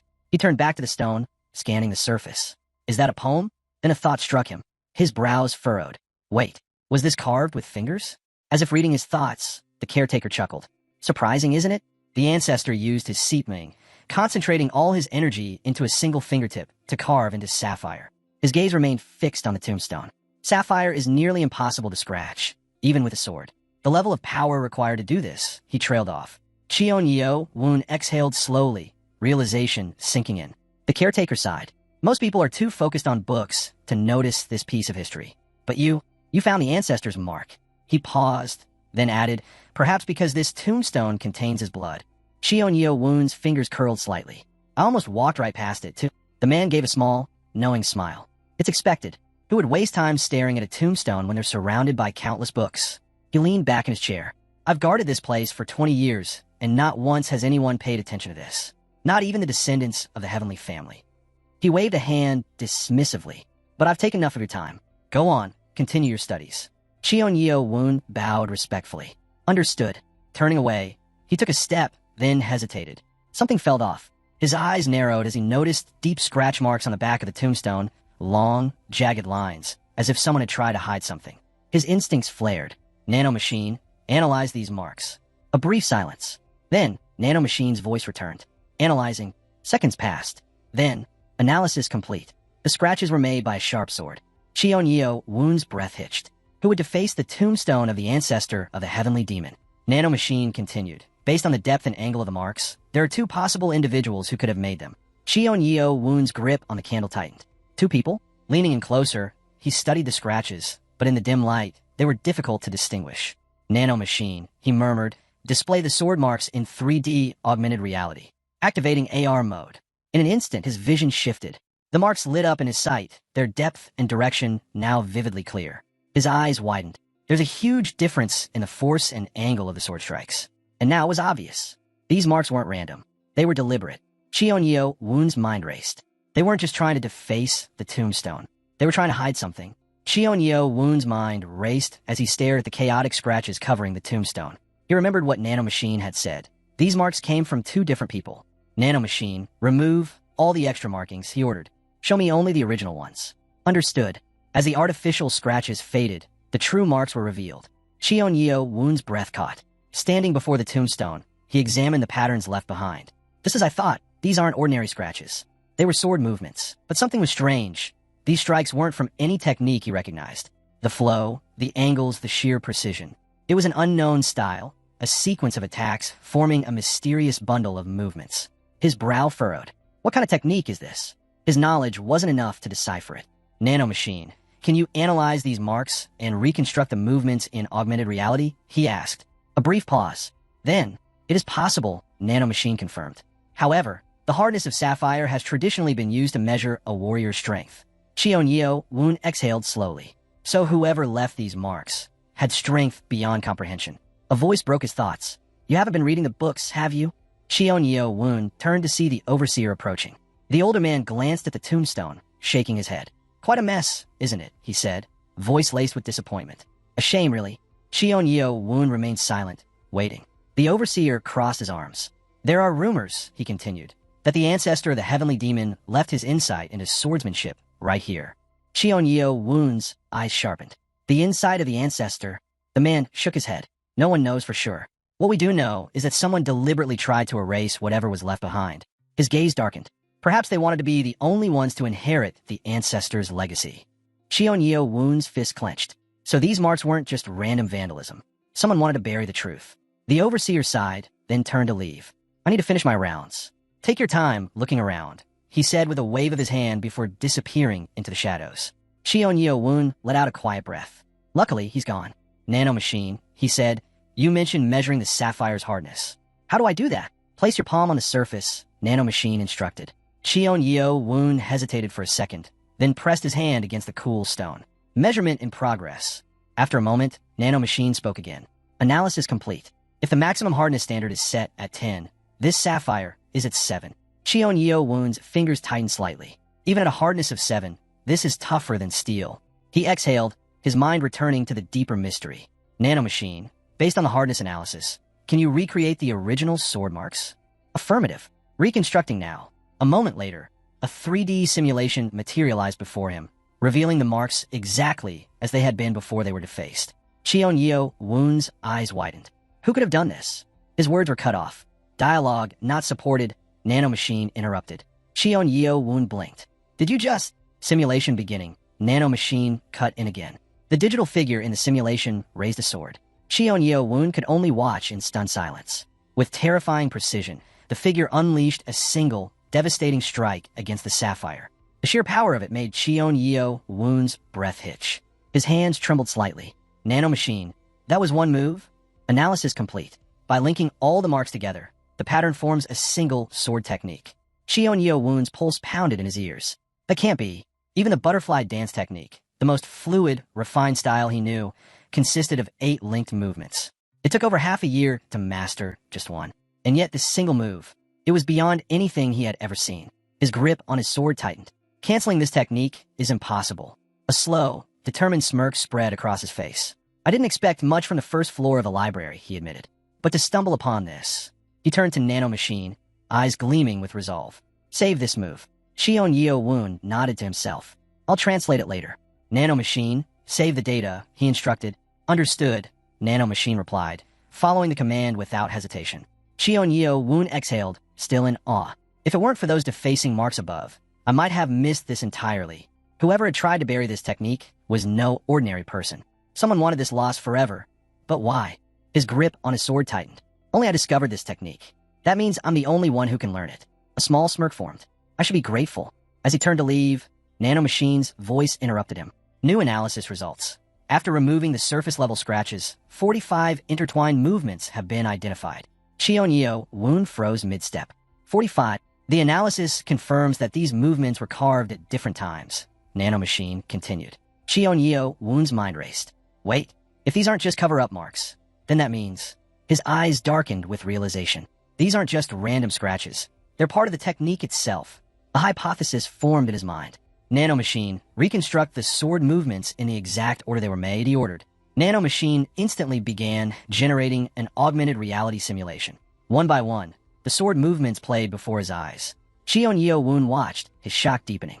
With each movement, the technique became sharper, more refined, growing closer and closer to perfection. Finally, the simulation concluded. Cheon-Yeo-woon took a shaky breath. Nanomachine, can you overlay the original sword technique with these 45 modified movements and simulate an augmented battle between them? Processing request. Battle simulation activated. The two techniques came to life before him. Cheon-Yeo-woon stood in stunned silence as the simulations clashed. Original versus modified. Each strike, each counter, each movement built upon the last. At first, the original technique seemed flawless. But as the battle progressed, the refinement in the newer movements became undeniable. Cheon-Yeo-woon's heart pounded. This wasn't just someone trying to erase the original technique. They were perfecting it. His fingers curled into a fist. This is a record, a long, relentless process of simplifying and mastering the sword technique. Determined, Cheon-Yeo-woon approached the caretaker. I need to ask you something, he said. The man glanced at him, mildly curious. What is it? Is the first floor the only one with a sapphire tombstone? The caretaker shook his head. I only manage the first floor, so I can't say for sure, he admitted. But I've heard rumors. There's a tombstone on every floor. Cheon-Yeo-woon smirked. Nanomachine, get ready. We're heading to the second floor. Motto House, Reserve Library, second floor. The moment Cheon-Yeo-woon stepped onto the second floor, he took in his surroundings. Other students were still here, so they haven't finished yet. Must be because we only had 2 hours on the first floor, but 3 on this one. His gaze flickered across the room, then stopped. Yuchan Cheon. The clan heir sat calmly with a book in his hands. Unlike the others, the other high clan heirs hadn't even come here. Cheon-Yeo-woon's eyes narrowed. They're too confident in their own martial arts. That made Yuchan Cheon more dangerous than the rest. Cheon-Yeo-woon moved carefully through the room, his instincts on high alert. Finally, he reached what he was searching for, another tombstone. He turned slightly. What about the other side? He stepped around it, and, just as he suspected, the entire surface was covered in sword marks. His pulse quickened. Nanomachine analyzed it. Same as before. Analyzing. Moments later, Nanomachine responded. Analysis complete. The same sword movements from the first floor are present. However, Cheon-Yeo-woon's breath hitched. However what? Nanomachine continued. The first set of sword marks consists of 24 movements. And the second? The second set, left by another person, contains 56 movements. Cheon-Yeo-woon's eyes widened. 56? He brought a hand to his chin. They weren't just copying the technique. They were modifying it. Whoever had done this, they had been studying how to improve it. Cheon-Yeo-woon exhaled, his excitement growing. Just how far does this go? A new resolve burned within him. And he was going to find out. Cheon-Yeo-woon wanted to examine the sword movements immediately. But as he turned, he realized there were too many people around. It'll be difficult with all these strangers watching. Instead, he gave a quiet order. Nanomachine, extract only the sword movements and save them. Understood, Nanomachine responded. Cheon-Yeo-woon tilted his head up, a smirk forming. For unparalleled sword techniques. Just the thought of integrating them into his body and mind sent a thrill through him. He couldn't wait. Start scanning, he ordered. The moment he did, heads snapped in his direction. The other cadets turned to him, eyes burning with disbelief and anger. What the hell is he doing? Someone whispered. Is he just flipping through them? Another muttered in frustration. Even reading a book word for word wouldn't guarantee full understanding. Yet here was Cheon-Yeo-woon, skimming through everything at breakneck speed. But as much as they wanted to call him out, they gritted their teeth and forced themselves to refocus. Time was running out. They had only 1 hour left. With a satisfied smirk, Cheon-Yeo-woon closed the last book. Scanning complete, Nanomachine reported. Across the room, Yuchan Cheon had been watching him closely. A smirk tugged at the corner of his lips. So that's how he does it. Nanomachine, how many books have we scanned? Cheon-Yeo-woon asked. 156. He nodded. Good. Analyze today's scans and store them in the database. Processing. That should be enough for now, Cheon-Yeo-woon thought, shifting gears to his next priority. A memory resurfaced, his teacher's words, sharp and unwavering. I'm sure the original butterfly technique is one of the top 10 martial arts in the academy, the teacher had said. But don't let overconfidence blind you. No matter how skilled someone was, mastery only came through relentless repetition, hundreds, thousands of times. Experience was just as crucial as talent. The teacher had smirked, jabbing a thumb at himself. I had to go through hell, real battles, real enemies, to understand martial arts. That's why this academy exists. To give you that experience. Clan or not, everyone gets tested here. Cheon Yeo-woon grinned to himself. That's all that's left now. It was time to put nano-machines, augmented reality, to the test. If everything worked as planned, he'd gain a vast range of combat experience, without ever facing real injury. A man nearby finished taking notes and looked up. You're not late. You can go. Cheon Yeo-woon bowed slightly. Understood. The man paused, then suddenly said, now that I think about it, someone was asking about you. Cheon Yeo-woon raised a brow. Somewhat. The man waved him off. Never mind. Forget it. Cheon Yeo-woon narrowed his eyes slightly. Is someone actually waiting for me? He dismissed the thought. Not important right now. What was important was reaching the individual training rooms. Now that the second test was over, they should be open. Time to get there and transfer all the special moves I collected. Motto House, individual training facility. As the building came into view, Cheon Yeo-woon quickened his pace, only to have someone step in front of him. Ha-il Myong. His expression was dark, his posture stiff with barely contained anger. I looked everywhere for you. Ha-il Myong said coldly. You weren't in the rooms. His gaze locked onto Cheon Yeo-woon. But here you are, Cadet 7. Cheon Yeo-woon narrowed his eyes slightly. So he's the leader of Team 6 from the second test? What do you want? He asked flatly. Ha-il Myong jaw clenched. You really don't know? His voice sharpened. You think I wouldn't notice what you did to my teammates' legs? Cheon Yeo-woon rolled his eyes. Great. He had way too much going on to deal with this right now. Cheon Yeo-woon crossed his arms, studying Ha-il Myong's stance. The way he's glaring at me, burning with the need to fight. He looks like he's out for blood. He sighed. And who exactly told you to leave them alone? Ha-il Myong's expression darkened. He adjusted his stance, muscles tensing. I have someone to thank for that, he muttered. Cheon Yeo-woon raised a brow. He's not reacting to my provocation like most people would. He quickly took a stance of his own, realizing that Ha-il Myong wasn't just all talk. He was strong. If this turned into a real fight, he'd have to take it seriously. Then, a voice cut through the tension. Both of them were so focused on each other that they hadn't noticed a third presence. Yuchan Cheon exhaled dramatically as he stepped between them. You two didn't even notice me, huh?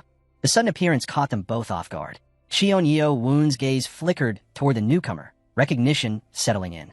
The Blade Clan's Yuchan Cheon. Meanwhile, Yuchan Cheon chuckled, his eyes filled with amusement. You both have excellent focus, he noted. As expected of group leaders who passed the second test. His gaze shifted to Ha-il Myong, his expression calm. But I've waited long enough. Mind if I deal with him first? He gestured toward Cheon Yeo-woon. It won't take long. Then, to everyone's surprise, Yuchan Cheon bowed slightly. If you don't mind.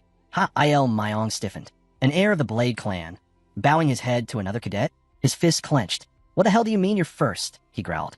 I've been looking for this freak all day. His anger flared. Don't piss me off. Get lost. Yuchan Cheon rubbed his chin thoughtfully, as if considering his next move. What to do? I didn't wait to see him, after all. Ha-il Myong's rage boiled over.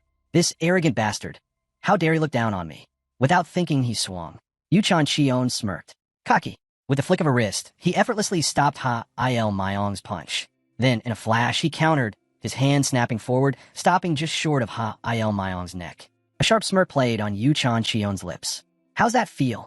Cheon Yeo-woon watched in shock. He barely adjusted the technique, and yet, his mind whirled. Does that mean his skill level is just that advanced? Ha-il Myong's pride took a massive hit. His body trembled with frustration. How? Even with a weak stance, he completely overpowered me. Yuchan Cheon casually glanced at him. Your balance is off. And your arms? Too stiff when you lunged. He tilted his head. Got a bruise on your ribs, or something? Ha-il Myong's jaw clenched. This guy, he's definitely not on the same level as the other cadets. Even if his body seemed normal, his skill was anything but. Yuchan Cheon pulled his hand back. Wait here for a bit, he said casually. This won't take long. Ha-il Myong scoffed. I don't care. And with that, he turned on his heel and disappeared. Yuchan Cheon chuckled, rubbing the back of his head. Impatient, huh? Cheon Yeo-woon's eyes narrowed. What does he want with me? Is he trying to knock me out before the next test? Whatever the case, it didn't matter. He won't be able to handle me with just pure skill. Nanomachine. Cheon Yeo-woon muttered under his breath. Activate augmented reality and set the butterfly sword technique into training mode. Activating augmented reality. Nanomachine's voice echoed in his mind as the training interface loaded. Command functions for the technique initialized. The butterfly sword technique sequence began to take form. Yuchan Cheon, watching him closely, suddenly extended his hand toward Cheon Yeo-woon. Relax, he said, crossing his arms again. Why so tense? His expression shifted slightly as he observed Cheon Yeo-woon's stance. It must be because of my position. Then, a smirk tugged at his lips. You don't have to be so wary, he said smoothly. After all, this is just our first meeting. Cheon Woon frowned slightly, but before he could respond, Yuchan Cheon finished with a cryptic remark that sent a chill down his spine. As brothers from the same father. Yuchan Cheon grinned. Nice to meet you, brother. Cheon Woon stiffened. Brother? His expression darkened as anger flared inside him. Is he mocking me? Yuchan Cheon awkwardly rubbed the back of his head. Do you really hate me that much? He let out a sigh. I guess I can't blame you after everything the Six Clan has done to you. Cheon Woon's fists clenched. And you expect a warm welcome knowing all that? Yuchan Cheon's expression didn't change. I just want to get to know you better, he said casually. I like you. Cheon Woon narrowed his eyes. And why is that? Yuchan Cheon smiled. Because we walk the same path of the sword. Cheon Woon scoffed. That's it. Of course, Yuchan Cheon said, his tone light. Can you imagine how shocked I was when you ripped off the arm of that guy from the Sound Clan? After that, I had to become your biggest fan. Cheon Woon's patience snapped. Stop talking nonsense, he shouted. Just tell me what you really want. A gust of wind passed between them. Yuchan Cheon exhaled, his smile fading slightly. This is pointless, he muttered. Guess getting close to you won't be easy. Then, suddenly, his grin turned wicked. I went off for twice, he said darkly. Join the Blade Clan. Cheon Woon tensed. For a brief moment, neither of them moved. Yuchan Cheon studied his reaction before nodding. Yeah, I know this must be a surprise, he admitted. Cheon Woon forced himself to relax, his eyes narrowing. You're serious? Yuchan Cheon sighed, looking slightly offended. You think I joke about this? I even waited for you outside the library. He gestured toward himself. Look, I can't speak for the others, but I don't see you as my enemy. His voice dropped slightly, his tone sincere. I want you to join the Blade Clan and protect it with me. Cheon Woon stared at him, stunned by the sheer audacity of this guy. Let me get this straight, Cheon Woon said, voice laced with disbelief. You actually expect me to give up my status as heir? Yuchan Cheon scratched his head, then let out a laugh. Huh, didn't really think about it like that. Then his smile faded. His sharp gaze locked onto Cheon Woon, and for the first time, his tone grew serious. But even that would be difficult for you. The sun was beginning to set, casting long shadows over the square. Cheon Woon's brows furrowed. What do you mean? Yuchan Cheon raised his hand to the sky, eyes darkening. You hate me. Spreading his arms wide, he continued. But if you truly follow the path of the sword, you'll have no choice but to face me one day. He closed his eyes, as if basking in admiration. Then, striking a dramatic pose, he smirked. I've become your biggest fan. His voice softened, almost wistful. If we walk this path together, I know your future would be brilliant. Cheon Woon scowled. He doesn't even see me as a rival. Their shadows stretched across the ground as the weight of Yuchan Cheon's offer hung in the air. Then, I refuse. Yuchan Cheon's smirk vanished. He blinked, as if he hadn't heard correctly. What? Cheon Woon met his gaze without hesitation. I need more than that, he said firmly. He raised his fist. And besides, his voice grew sharper. You wouldn't be able to handle it. He turned slightly, his stance unwavering. Now, get out of my way. Both princes stood in silence, facing each other. Tension hung thick in the air as Yuchan Cheon's fury simmered, growing stronger by the second. Nano quickly warned Cheon Woon. The enemy was channeling immense energy into his right hand. A direct hit would be devastating. Without hesitation, Nano advised using the second stance of the butterfly dance, a swift circular movement after shifting left by half a step. Cheon Woon steadied himself. This was it. The real fight was about to begin. Trusting Nano's guidance, he executed the move precisely as instructed. Yuchan Cheon's hand trembled. The fourth prince's eyes widened in disbelief before he suddenly grabbed his stomach and burst into laughter. The energy in his hand dissipated, and the threat of an attack vanished. The dim glow of candle lanterns lined the road as Yuchan Cheon shook his head, exhaling sharply. I was furious at first, he admitted, but thinking about it now, it's actually kind of funny. He frowned slightly, then smirked. That whole blocking the way line. Gotta admit, it sounded pretty cool. Cheon Woon said nothing. He wasn't sure what to make of Yuchan Cheon's words. The prince's expression was unreadable. With a sigh, Yuchan Cheon placed his hands on his hips, his frustration evident. What a waste of effort, he muttered before raising a hand in farewell. We'll meet again. We're on the same path, after all. But he wasn't finished yet. A faint glow flickered in Yuchan Cheon's palm. Cheon Woon tensed. Nano's voice rang in his mind. Energy was once again gathering in the enemy's right hand. The ground in front of Cheon Woon erupted as raw power ripped through the air. He instinctively shielded his face.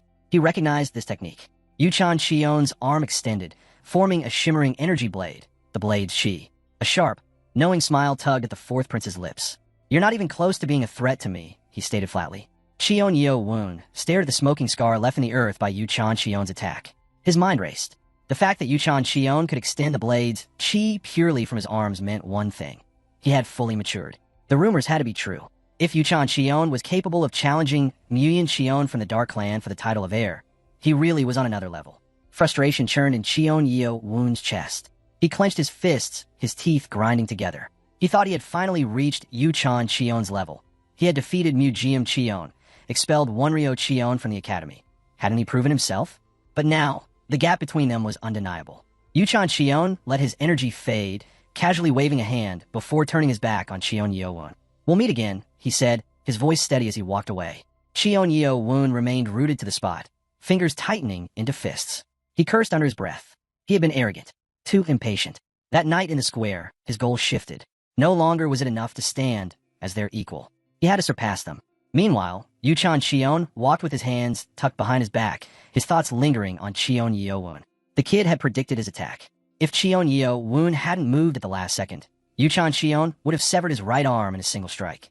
A smirk played on Yuchan Cheon's lips. "He's different from the others," he mused. Sometime later, Cheon Yeo Woon stepped into a private training room, shutting the door behind him. He scanned the space, taking in its size, about 2.5 meters across. A perfect square. Not much room to practice proper stance work, let alone execute shadow steps. Knocking against the stone walls, he confirmed they were solid. No easy way out. But that didn't matter, because now, more than ever, he was determined to grow stronger. Cheon Yeo Woon sat down on the floor, deciding that this space, small as it was perfect. No distractions, no interruptions, just pure focus. If he could cultivate his internal energy here, it should be enough. Nanomachine, activate augmented reality, he commanded. At once, a digital interface materialized before his eyes. A yellow hologram flickered into view, its translucent form pulsing with energy. Simulate the stance scanned from the sapphire tombstone on the second floor. Cheon Yeo Woon instructed. Nanomachine processed the request, issuing a brief warning. The simulation will be generated according to the order of the notches. Before Cheon Yeo Woon could respond, the hologram moved. A flurry of sword strikes filled the room, each motion precise and relentless. The seventh prince's eyes widened. It was far more advanced and faster than the simulation from the first floor. Even with the final stance of the butterfly dance, he wouldn't be able to block a single one of those attacks.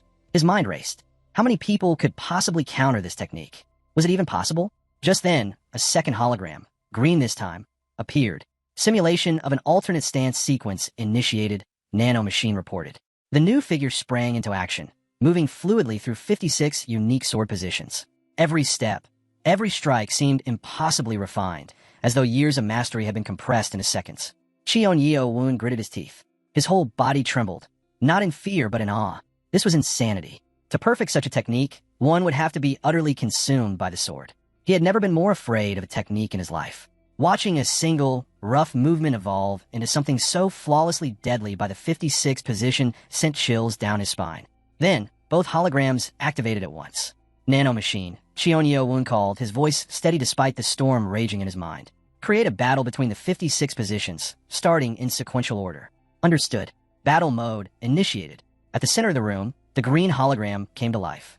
It shifted instantly between the first, third, and 10th positions, before delivering a decapitating strike at the 56th. Cheon Yeo Woon inhaled sharply. Simulation complete, Nanomachine announced. He studied the aftermath. Just like on the first floor, the so-called absolute positions had been subtly altered, just one move different. Then, an idea struck him. The butterfly dance. It had gone against those absolute positions. That was why it worked.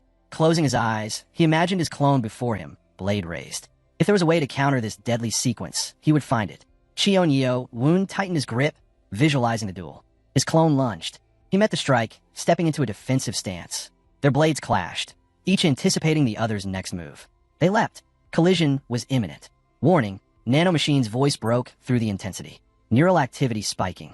Blood pressure points stimulated. Increased energy formation in the lower abdomen. Cheon Yeo Woon and his clone clashed again, their strikes perfectly mirrored. In that instant, he saw it, his path forward. Suddenly, energy erupted from his body, flooding the room. His eyes snapped open in shock. A split second later, his strength failed him, and he collapsed backward, his back slamming hard against the stone wall. Cheon Yeo Woon sat frozen, struggling to grasp what had just happened. His body was drenched in a cold sweat. He was sure, absolutely sure, that he had only been focused on the fight. And yet, at some point, he had entered trance. He stared at his trembling hand. A strange sensation coursed through him, something unfamiliar yet exhilarating. It didn't make sense. Determined to understand, he sat in a meditative pose and closed his eyes. Seconds later, they snapped open again. His heart pounded. His internal energy, it had surged. What was once 30 years had suddenly become 40. Cheon-Yo-Woon exhaled sharply, realization dawning on him. Had he just achieved awareness? Slowly, he pushed himself up from the ground, feeling a newfound strength flowing within. And the most shocking part? He had accumulated this power entirely on his own, without Nanomachine's assistance. A grin spread across his face, his eyes shining with excitement. These positions, they were truly worthy of being called the greatest among Murim martial arts. Gripping his sword, he resumed his training, eager to test his newfound strength.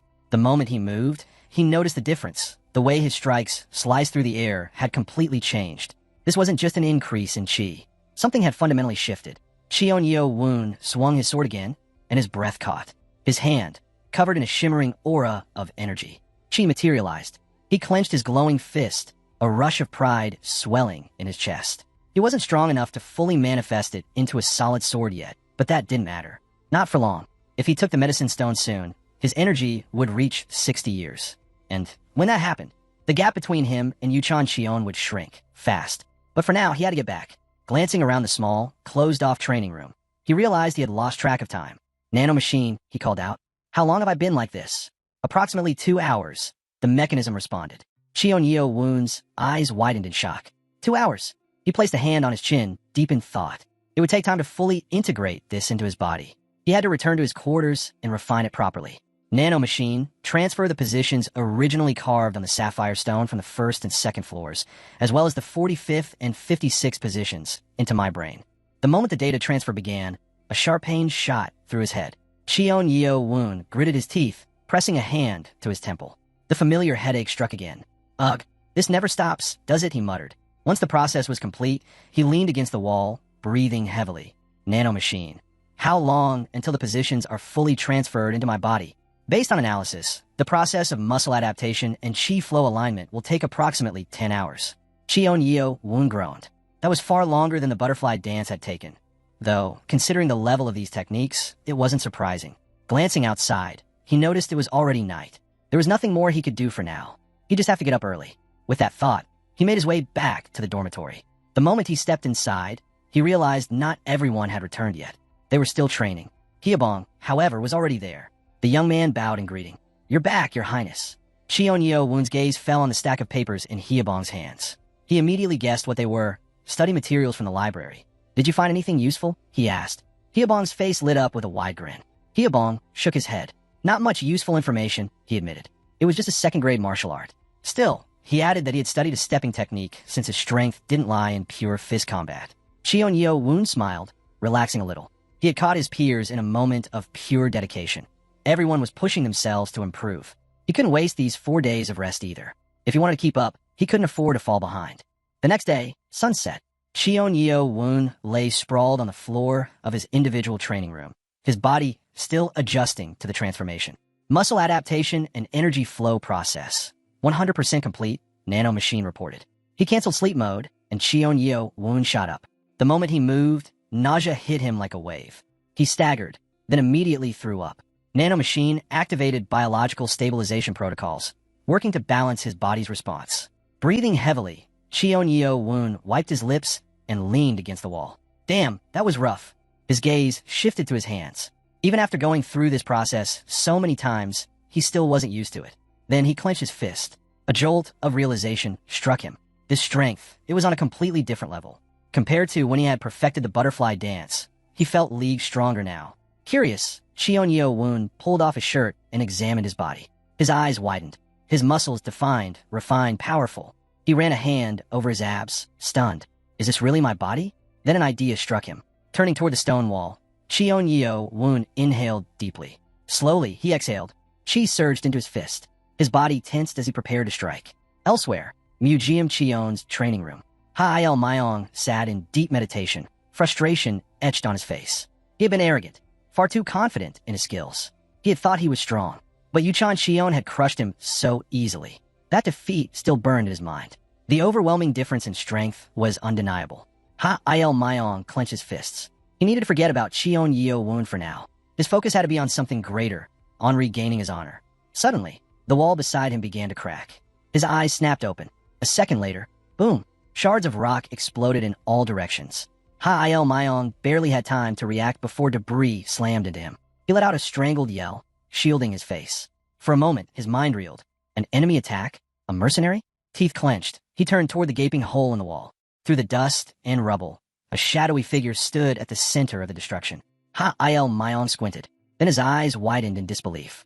Standing there was Cheon Yeo Woon. Rage and humiliation flooded Il Mayong's mind. His body swayed, and darkness crept into his vision. Just before losing consciousness, he cursed the seventh prince under his breath. A few minutes later, Cheon Yeo Woon stood awkwardly as he faced a furious group of academy officials. Even if it was your personal training room, one of them snapped, you punched a hole into another cadet's room. Cheon Yeo Woon had no defense. He felt genuinely guilty. If someone had been deep in meditation, you could have killed them, another official scolded. Nearby, a worker carried the still dazed Il Mayong on his back, the poor guy muttering incoherently about Cheon Yeo Woon in his delirium. Cheon Yeo Woon winced. Yeah, this doesn't look good. You should be grateful that Cadet 108 is still alive, one officer growled. Otherwise, you'd be expelled on the spot. The weight of those words hit him hard. This will go on your record, they warned. Cheon Yeo Woon bowed deeply. I sincerely apologize. Jin Chang-ho, one of the Academy's higher-ranking instructors, stood with his arms crossed, watching him. Cheon Yeo Woon stood in silence as the verdict was delivered.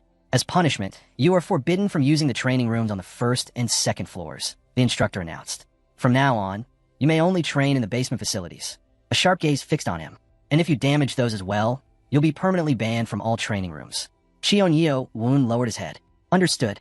I'll be more careful from now on. Jin Chang-ho watched him leave, still in disbelief. A stone wall that had stood for decades, reduced to rubble in a single punch. That level of raw power meant one thing. Cheon Yeo Woon's chi had far surpassed its previous limits. As Cheon Yeo Woon walked down the dimly lit hallway, he couldn't shake the thought from his mind. He turned to Nanomachine. Why am I suddenly this strong? He had never imagined he could shatter a training room wall with a single strike. It should have been impossible. Nanomachine's answer left him stunned. Master's muscles and energy flow have undergone extreme transformation, the mechanism stated.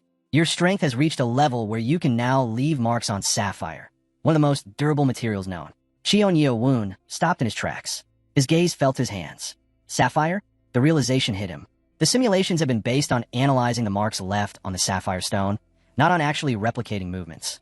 That meant the focus had never been on perfecting techniques like the blade dance or butterfly dance. It had always been about developing the raw power needed to carve into the stone itself. Cheon Yeo Woon flexed his fingers, feeling the energy pulsing beneath his skin. So, this power isn't limited by my body's natural limits? He asked. Nanomachine responded. Your body has been modified in a way that does not interfere with your natural growth. According to your projected growth assessment, once your body fully matures, your muscle transformation and energy flow capacity will increase further. Cheon Yeo Woon looked up. Outside, the night was deep and the street lamps flickered, casting small sparks into the air. So if I push my limits even further... He trailed off deep in thought. Nanomachine confirmed, it is only a matter of time. However, even I cannot accelerate your growth, except by stimulating your growth plates. Cheon Yeo Woon smirked. No shortcuts, huh? That's fine. For now, this is more than enough. Basement, individual training room. Cheon Yeo Woon stood alone in the underground training chamber, the air thick with silence. He had to admit, what Nanomachine had done was incredible. A technique refined over decades had been implanted into his brain in an instant. But something about it unsettled him. This would be his first time practicing the insight technique, one passed down by the ancestor of the heavenly demon. Taking a deep breath, he stepped forward and raised his sword. His movements began smoothly, one after another. Then he stopped. Something's wrong. Shifting his stance, he tried again.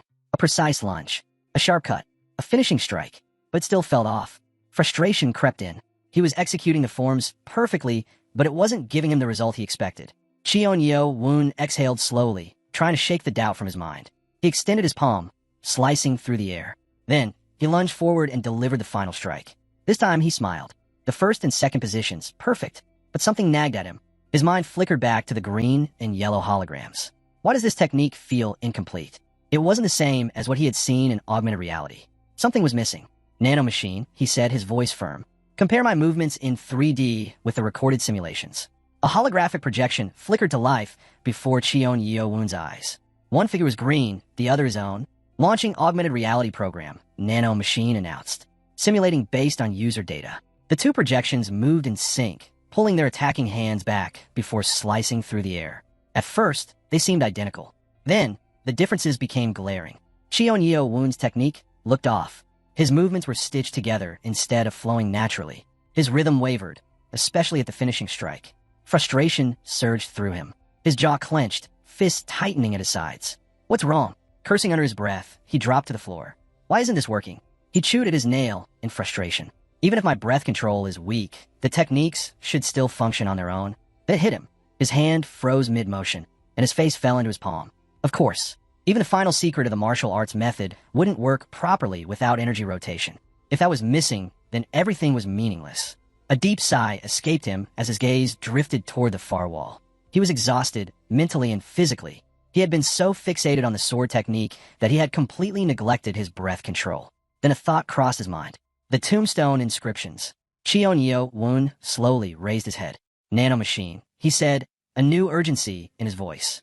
Show me the front of the steel on the first floor, in 3D. Searching for saved video data, Nano Machine replied. Seconds later, an object materialized before him. A perfect recreation of the steel monument. Data retrieved. I can display its appearance only. Cheon Yeo-woon's eyes scanned the inscription carefully. The words read, a strong wind rises, clouds fly high. I have returned to my hometown. How can I become a brave warrior and protect my homeland? His brow furrowed. What does this mean? Nano Machine provided an explanation. This is a poem from the Han State, written by a future ruler upon returning from defeat. Cheon Yeo-woon's confusion deepened. So, it's not even related to the heavenly demon? For a moment, he considered the possibility that the lines had been altered. Nano Machine. Could the text have been modified? Negative, the mechanism responded immediately. Cheon Yeo-woon sighed, disappointment settling in. He had miscalculated. Still, something about the text nagged at him. Maybe the clue wasn't in the words themselves, but in how they were written. Nano Machine analyzed the text structure. Look for anything unusual. A pause. Then, analysis complete. Small indentations detected beneath the characters. Cheon Yeo-woon's heart skipped a beat. Nano Machine zoomed in on the image, highlighting the tiny holes. Cheon Yeo-woon's eyes narrowed. The number of dots is different under each character. Now, that was interesting. His mind raced. What could they mean? Then, an idea struck him. Acupuncture points. His gaze darted to a particular character. It had 4 holes underneath. Wait, no. He quickly dismissed the thought. These weren't random dots. They had a pattern. Then another memory surfaced. The first book he had scanned with Nano Machine was about acupuncture. And those points, they were numbered. The realization sent a chill through him. Closing his eyes, he visualized the placement of the dots on a human body. One particular point stood out, the 4th. But something was wrong. For normal breath control, you weren't supposed to start there. To do it properly, 7 points needed to be opened. And if that was the case, a sudden realization struck Cheon Yeo-woon. His gaze locked onto the hieroglyph. It was composed of 3 large lines with 4 small dots underneath. 3 plus 4, 7. Excitement buzzed in his chest as he quickly scanned the rest of the hieroglyphs. Each had a different combination of lines and dots. He counted them all. When he reached the final one, the sum totaled 23. His breath hitched. His heart pounded. Then, he leapt up from the stone floor, practically shouting in triumph. I found it, he declared, his voice echoing off the walls. The hidden airway. A wide grin stretched across his face as he pumped his fists in the air. I really am a genius. His enthusiastic exclamations could be heard outside the training room. Jin Chang-ho, who had long since grown accustomed to Cheon Yeo-woon's outbursts, didn't even bother reacting this time. Outside, the sun shone brightly over a bustling street. The city was alive with movement, but Cheon Yeo-woon had only one thought. I need to get back to the training room. I have to test this breathing technique. Licking his lips in anticipation, he turned to head back. Then, Cheon Yeo-woon. He froze mid-step, irritation flickering across his face. He turned around, clearly not pleased about the interruption. A young man approached him, offering a polite martial arts salute. He had an easy smile, his posture relaxed. My name's Yompa, student number 200. He introduced himself. If you're not too busy, would you mind sparring with me? Cheon Yeo-woon narrowed his eyes. What's the point of this? Why, he asked flatly. Turning away, he waved a dismissive hand over his shoulder. We weren't even in the same exam. I see no reason to fight you. I don't have time to waste. But Yompa didn't back down. Instead, he followed after Cheon Yeo-woon, much to his growing irritation. Realizing he was being selfish, Yompa quickly apologized. Then, as if to entice him, he made an offer. I'll share information about the third stage exam with you, he said. And if you win, I'll even give you something. Cheon Woon slowed his steps. A few moments later, the two stood opposite each other in a clearing surrounded by trees. Cheon Woon wasn't thrilled about this. Trading information for a fight? How ridiculous. A strong breeze swept through the field. Yompa exhaled and stepped forward. To be honest, he admitted, I just wanted to test my strength against you. Cheon Woon arched a brow. What do you mean? Yompa's expression sharpened. He settled into a fighting stance. I saw how you cut off Wonryo Cheon's hand. Your technique wasn't bad. His eyes glowed with excitement. Now, I want to show you the technique my clan takes pride in. Cheon Woon smirked and motioned for Yompa to come at him. Fine, let's get this over with. Yompa wasted no time. He sprang forward, aiming a strike at Cheon Woon's head. But Cheon Woon dodged effortlessly. Yompa threw another punch, missed again. His eyes narrowed as he adjusted his stance and struck upward from below. Still too slow. Cheon Woon watched him with cold confidence. Every movement was readable. Every attack, predictable. Yompa, realizing none of his blows were landing, grit his teeth. Then, in one swift motion, Cheon Woon raised his hand, spun his body, and launched Yompa into the air. The force sent Yompa flying. The moment he hit the ground, he coughed up blood. Cheon Woon froze. His fist clenched. His body trembled slightly. Did I use too much force? He hoped the guy wasn't dead. Yompa lay curled on the grass, clutching his stomach. His expression twisted in frustration. He hadn't expected to lose this easily. When he had watched Cheon Woon's fight against Wonryo Cheon, he had assumed the seventh prince relied purely on technique. He had never imagined there was such a massive gap in raw power. Groaning, Yompa pushed himself up, still sprawled on the ground. He let out a breath and chuckled. You were holding back against Wonryo Cheon, weren't you? Looking up at Cheon Woon for where he lay, he smirked. After all, the blood of heaven runs through your veins. Yompa let out a shaky breath, still clutching his stomach. His expression remained strained, but his voice was steady. I had a feeling you might have the abilities of first-class warrior, he admitted. True to his word, he was about to share the promised information, until Cheon Woon stopped him. The seventh prince frowned, his gaze sharp. He wasn't interested in the information just yet. First, he needed to know why. Why did you even want to fight me? Cheon Woon asked, his tone serious. Regardless of who won, this match wasn't in your best interest. Yompa let out a soft chuckle. I figured you wouldn't believe me. Cheon Woon narrowed his eyes. That answer caught him off guard. Yompa exhaled, straightened up slightly, and met Cheon Woon's gaze. Like I said, I just wanted to test my strength. Cheon Woon studied him for a moment. You mean my strength? Yompa shook his head. No, both of ours. He then added, it was all for the sake of the third test. Cheon Woon's expression turned serious. What does this fight have to do with the exam? Yompa gestured with his hand, explaining, there's a high probability that we'll be divided into teams. Cheon Woon's brows furrowed. Teams? He looked up slightly, processing the information. But we were told there wouldn't be any more group divisions. Yompa smirked. That was for the second test. This time, things will be different. They'll be testing our individual capabilities far more. He then explained, the goal of the third test is to become a high-class warrior. And to do that, you must have at least first-class martial arts. Cheon Woon let out a slow breath, crossing his arms over his chest. So that means... He glanced around. Out of everyone who passed the second level, very few actually qualify. Yompa nodded. Exactly. Which means many will have to rely on the power of the Order of the Magic Dragon just to make up for their lack of skill. Leaning on his knee, Yompa continued. With their help, a lot of students will burn through their energy reserves quickly. Cheon Woon raised an eyebrow. And that's not the only issue, is it? Yompa's smile faded slightly. No, it's not. The real problem? High-class martial arts. Cheon Woon wasn't surprised. He had already been thinking the same thing. Yompa confirmed it. The second floor of the library is the only place with first-class techniques. And at this rate, most students won't stand a chance of passing. Cheon Woon's fingers tapped against his arm. So, if the exam doesn't involve creating high-class techniques, his voice trailed off as he considered the only possibility left. Yompa sighed. Then that means they'll be giving them out. Cheon Woon's eyes darkened. That didn't sit right with him. That can't be all, though. Yompa chuckled and pointed to the sky. Of course not. If it were that simple, the test would be too easy. He estimated that simply learning a martial art would only cover 80% of what was required. Then, Yompa met Cheon Woon's gaze. If my father was right, these manuscripts will contain the secrets of the Chilma sword technique, a technique that only the strongest warriors possess. Cheon Woon's mind immediately recalled something. He had heard of this before. A memory surfaced. Garjang, his bodyguard, was washing clothes in a tub, casually talking about a rare sword technique. Seated nearby, Cheon Woon had listened carefully. This technique, Garjang had said, wringing out a soaked cloth, was originally created for the 12th and 36th steps of Shine. It was meant to be the strongest martial art of its kind. But there was one oddity about it. Garjang had glanced up, his hands still twisting the fabric. 12 people used 12 techniques.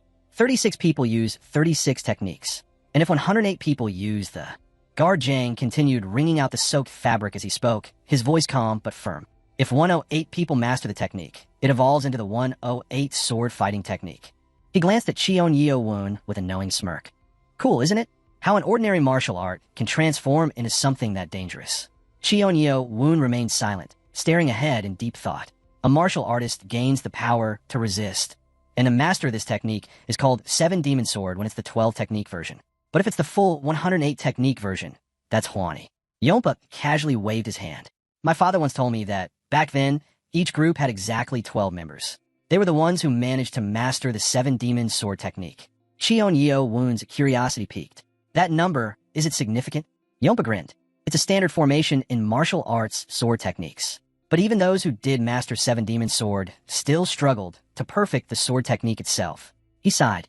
Unless you're an exceptional warrior, understanding even the basics is a challenge. Leaves drifted down from the trees, swirling in the breeze.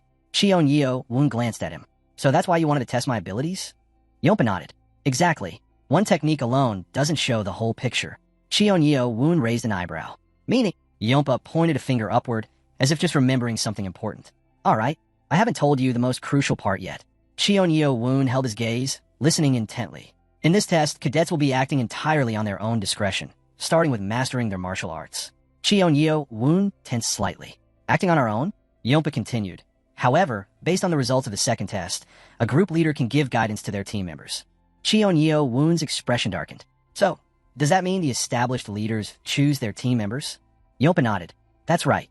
But some cadets refuse to join any group. He smiled slightly. This test isn't for regular cadets anymore. It's about those from the 6 major sects and the nobles. Cheon Yeo-woon took a thoughtful stance, piecing things together. So this third test, it's not just about passing, he murmured. It's a fight for the position of the school leader. He reasoned that if cadets couldn't master the sword techniques within the given time frame, they'd automatically fail. But there had to be another layer to it. The sun still hung high in the sky, casting sharp shadows across the ground. Something still didn't sit right with him. What happens if someone refuses to join a group? Cheon Yeo-woon asked. Yompa crossed his arms. Then they have no choice but to rely on the group leader if they want to pass. Cheon Yeo-woon tilted his head slightly. Is that why you mentioned trust earlier? Yompa smirked. Exactly. Trust is the most important thing in forming a team for this test. That's why cadets are trying to align themselves with the strongest leader, even if it means challenging them or outright refusing to follow anyone they don't believe in. Then, with a confident grin, Yompa pointed to himself. Which is why, since I did promise you something, I decided to give myself to you. Cheon Yeo-woon's eyes widened. What? Yompa shook his head as Cheon Yeo-woon tried to argue. You will be the leader, he said with certainty. Cheon Yeo-woon frowned. You're assuming too much. What if I don't become the leader? Yompa simply smiled. You will, he said firmly. His voice held no doubt. And between taking a bunch of inexperienced cadets, or having someone like me on your team, you already know which choice benefits you more. Cheon Yeo-woon narrowed his eyes. He was still suspicious. Something about Yompa just didn't add up. Something about this didn't sit right with Cheon Yeo-woon. Yompa's reasoning was logical, but the way he approached it felt off. Still, Cheon Yeo-woon decided there was only one way to handle this. Placing a hand on his hip, he eyed Yompa carefully. Why me, he asked. Like you said, there are other candidates for leadership. Plenty of people passed the second test. Yompa hesitated. His gaze drifted away as he scratched the back of his head. Well, he sighed. I may have made the same offer to the other 2 princes before coming to you. Cheon Yeo-woon blinked. Yompa quickly added, I just didn't say that earlier because I didn't want you to feel bad. Cheon Yeo-woon's expression remained unreadable. So, you were rejected? Yompa's shoulders slumped. Yeah, everything's already been decided. Realization hit Cheon Yeo-woon. I'm a backup option. That did not sit well with him. Yompa, sensing his irritation, quickly followed up. Look, I'm not asking you to accept me as your subordinate. I just need to be part of a team, even temporarily, so I can pass the test. He lowered his head slightly. Please, let me join you. Cheon Yeo-woon's lips curled into a smirk. Yompa's eyes lit up, mistaking the reaction for acceptance. He immediately dropped to one knee. Thank you. I swear you won't regret. Denied. Yompa froze. He looked up completely stunned. What? Cheon Yeo-woon's glare hardened. I said no. A strong gust of wind swept through the clearing. The forest stirred around them, as Cheon Yeo Woon turned away. Within moments, he was gone. At high speed, Cheon Yeo Woon's perspective. Cheon Yeo Woon sprinted through the woods, his mind sharp with focus. Nanomachine, activate facial recognition analysis, he commanded. The system activated immediately. Cheon Yeo Woon couldn't detect lies with absolute certainty, but whenever something fell off, Nanomachine filled in the gaps. The results appeared. During Yompa's conversation, slight fluctuations had been detected in his facial muscles, suggesting a 45% chance of deception. But when he specifically asked Cheon Yeo Woon to temporarily accept him, his muscles trembled even more. Nanomachine estimated a 62% probability of dishonesty. Cheon Yeo Woon didn't slow down. It wasn't proof, but it was enough to raise a red flag. A grin slowly spread across his face. So that's how it is. He had to admit, Yompa had played his role well. The guy was clever, and funny, in a way. Meanwhile, Yuchan Cheon's perspective. Yuchan Cheon leaned lazily against a wall, watching Yompa with an amused expression. So, he really refused you? He asked, barely holding back laughter. Yompa nodded, looking defeated. That was it. Yuchan Cheon burst out laughing, wiping away a tear. Oh man, that's hilarious. Yompa frowned. I gave him all the information to... Yuchan Cheon's laughter faded into a smirk. Did you really think you could fool him? Yompa remained silent. With a knowing look, Yuchan Cheon leaned in slightly. Did you honestly believe Cheon Yeo Woon was so stupid that if you just begged him to take you in, he'd actually agree? Yompa sighed. No, I didn't think that. Yuchan Cheon's smirk widened. So, let me guess, your real plan was to join his team, stick around for a while, then ditch him on the day of the test. That way, he'd be short on members and automatically fail. Yompa stiffened. Yuchan Cheon chuckled. I have to admit, that would have been funny, if it worked. His voice darkened slightly. But honestly, I'd feel bad if someone like Cheon Yeo Woon failed that way. He pushed off the wall and stretched. If he weren't my rival, I'd actually consider pulling him over to my side. Yompa dropped to his knees, his head nearly hitting the floor. Please, he begged, give me another chance. I still have other plans. Yuchan Cheon watched him for a moment, then raised his arm, bending it at the elbow. And then, everything seemed settled. There was no need to push any further. Yuchan Cheon casually suggested that Yompa find a team before it was too late, or, better yet, become a leader himself. Yompa's eyes widened in horror at the thought. Yuchan Cheon chuckled at the reaction of the 200th prince and pointed out that if Yompa wasn't up for the role, there were plenty of other cadets who could take his place. Without another word, he turned away. Yompa, desperate, called out to him, Master. Yuchan Cheon stopped, turning back with a look of disgust. I have no use for someone as worthless as you, he said coldly. Leave me alone. Crushed, Yompa's shoulders trembled as he turned and ran, tears streaming down his face. Yuchan Cheon remained by the wall, watching as Cheon Yeo Woon took Yompa down in a single strike. But something was off. This wasn't the same power he had seen 2 days ago. The fourth prince clenched his fists, frustration burning in his chest. The protagonist's level wasn't as high as he had initially thought. Was it luck? Or was there something more to Cheon Yeo Woon's strength? One way or another, he intended to find out. Meanwhile, in a private training room, Cheon Yeo Woon sat on the floor, deep in thought. He needed to find the 11 talents. But was it even real? The head of the academy hadn't confirmed anything personally, yet the possibility was too significant to ignore. He had someone in mind from Group 8, but that alone wasn't enough. And there was no guarantee they would follow him. Cheon Yeo Woon exhaled, resting his hand on the floor.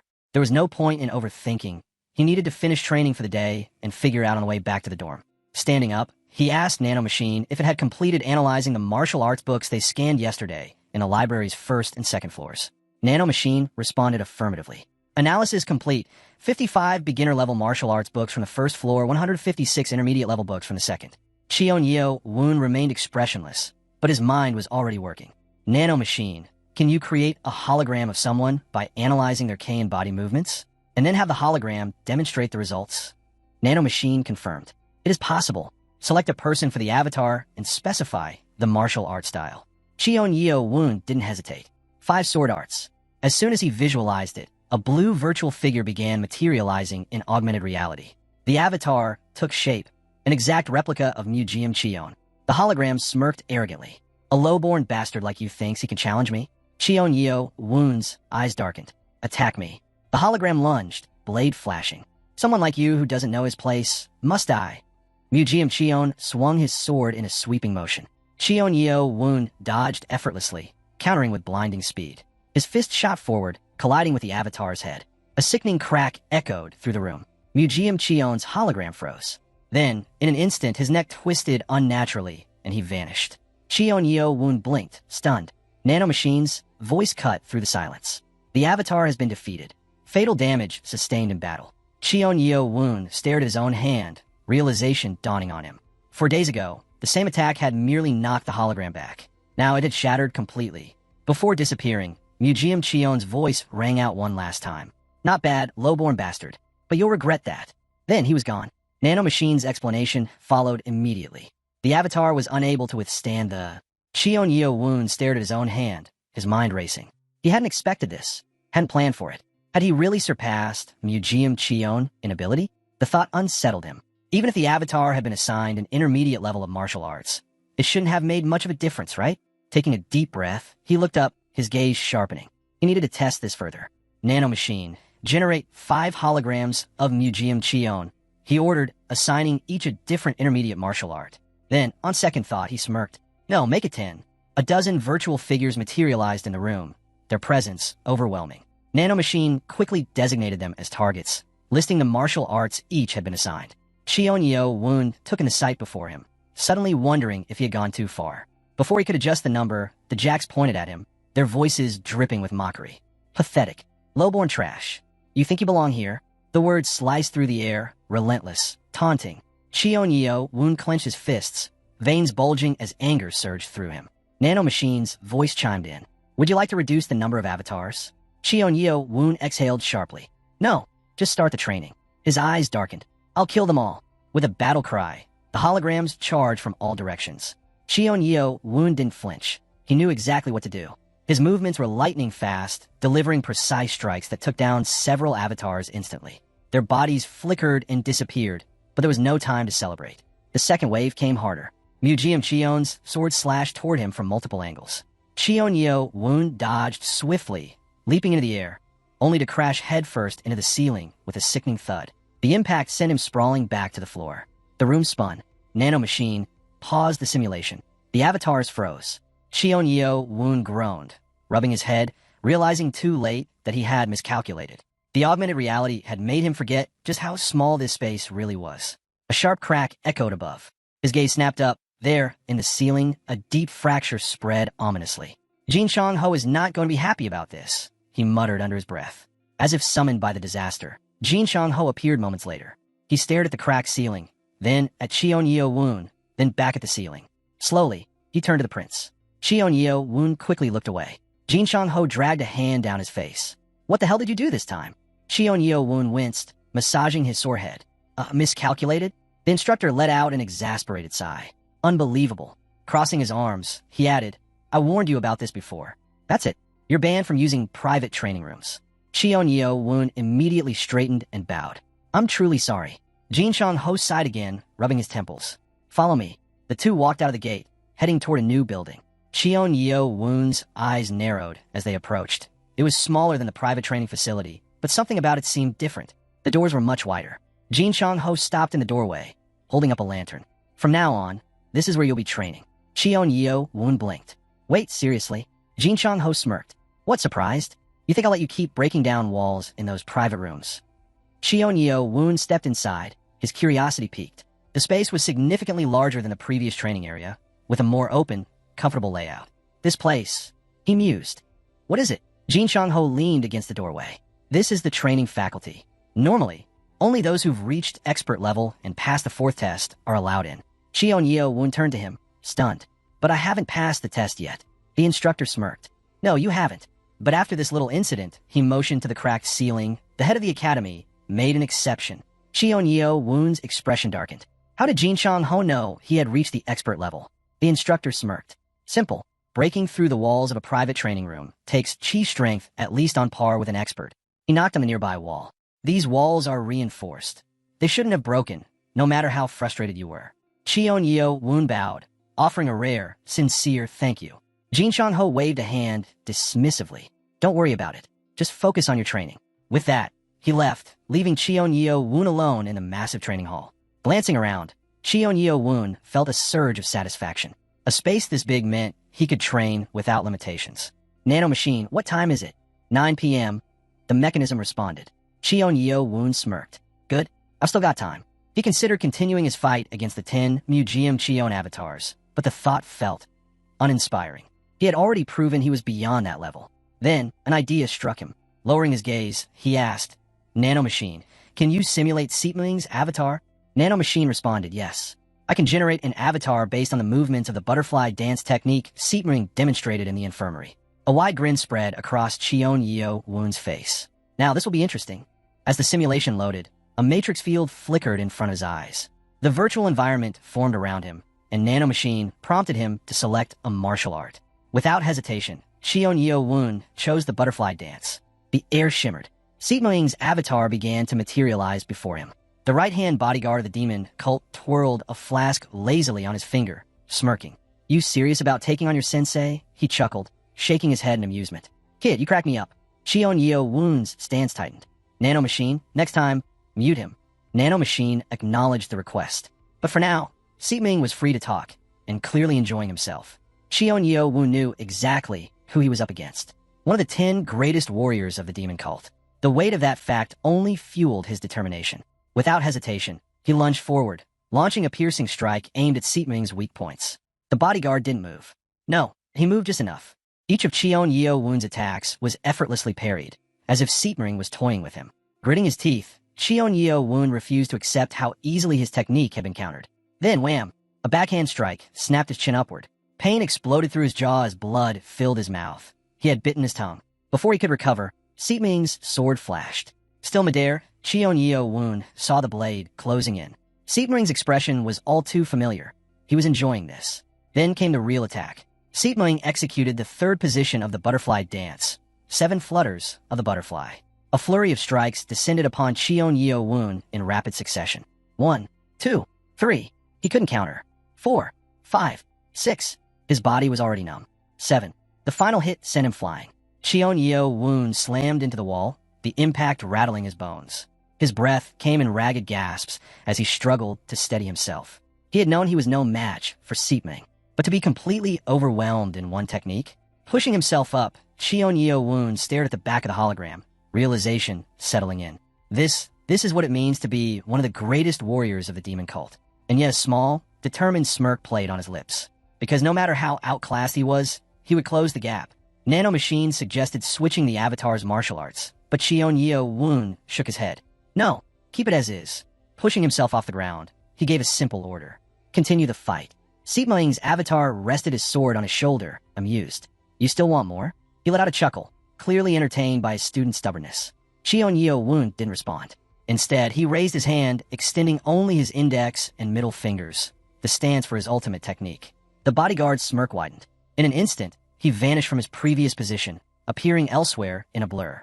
"You're not ready," he taunted. But Cheon-Yeo-Woon wasn't looking at where Seepming had been. His sharp gaze followed his movements precisely. Sensei and student clashed. Cheon-Yeo-Woon dodged a downward slash, narrowly avoided an attack to his head, then struck back. His fingers collided with the avatar's blade, sending sparks flying. Seepming's expression flickered with something rare, shock. Fueled by battle fury, Cheon-Yeo-Woon pressed forward, his relentless strikes forcing his teacher into a defensive stance. Blow after blow, the 7th prince didn't let up. "It's working." Determined to end it, he aimed for the hologram's head. His fingers shot forward, closing in on Seepming's face.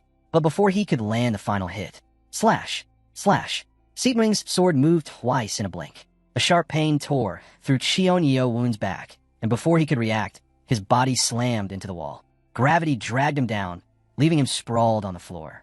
His breaths were ragged, but his eyes stayed locked onto his opponent. He clenched his teeth, his fingers curling into fists. "Even with my ultimate technique, I still can't match him." Then, something caught his attention. Faint distortions flickered across the hologram's body. Artifacts. Cheon-Yeo-Woon narrowed his eyes, scanning Seepming's form more closely. Wounds. Small but visible. Even the final strike, the one that should have ended the fight, had left a mark on the avatar's face. But they were all superficial. He wiped the blood from his mouth. In terms of pure technique, he was starting to close the gap.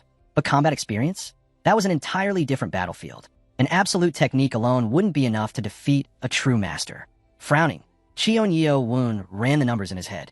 For years, that was all he had to pass the 6 tests of the Demon Academy. His gaze flickered to the hologram, a silent promise forming in his mind. I will surpass the right bodyguard in that time. But for now, he would start with his avatar. 3 days later, Demon Academy training grounds. The main square was filled with students standing in perfectly aligned rows. The air was heavy with anticipation. Cheon Yeo-woon lowered his head slightly, frustration bubbling under his skin. He had spent all of yesterday training, yet he had only managed to fight evenly with 10 Museum Cheon avatars. I still have a long way to go. Then a voice cut through his thoughts. Did you all use your 4 days of rest wisely? The commanding voice belonged to the left bodyguard. Yes, sir. The students responded in unison. The bodyguard extended his hand forward. As promised, today you will receive information on the 3rd test and be given the black medical dragonstones. A murmur rippled through the crowd. Some students exchanged confused glances. A formation of 12? Their expressions reflected their uncertainty. But Cheon Yeo-woon? He felt nothing but confidence. The information was correct. The bodyguard lowered his gaze slightly, his tone no longer carrying the same booming authority. The minimum requirement for every member of the 12-man formation is mastery of advanced martial arts. He gestured toward a neatly stacked pile of books beside him. This, he said, resting a hand on them, is the foundation of the demonic sword. The left bodyguard stood firm, his voice carrying across the training grounds. This is the sword of the 7 demons, a stance the demon cult takes great pride in. He gestured toward a stack of secret books, each one containing advanced martial arts techniques.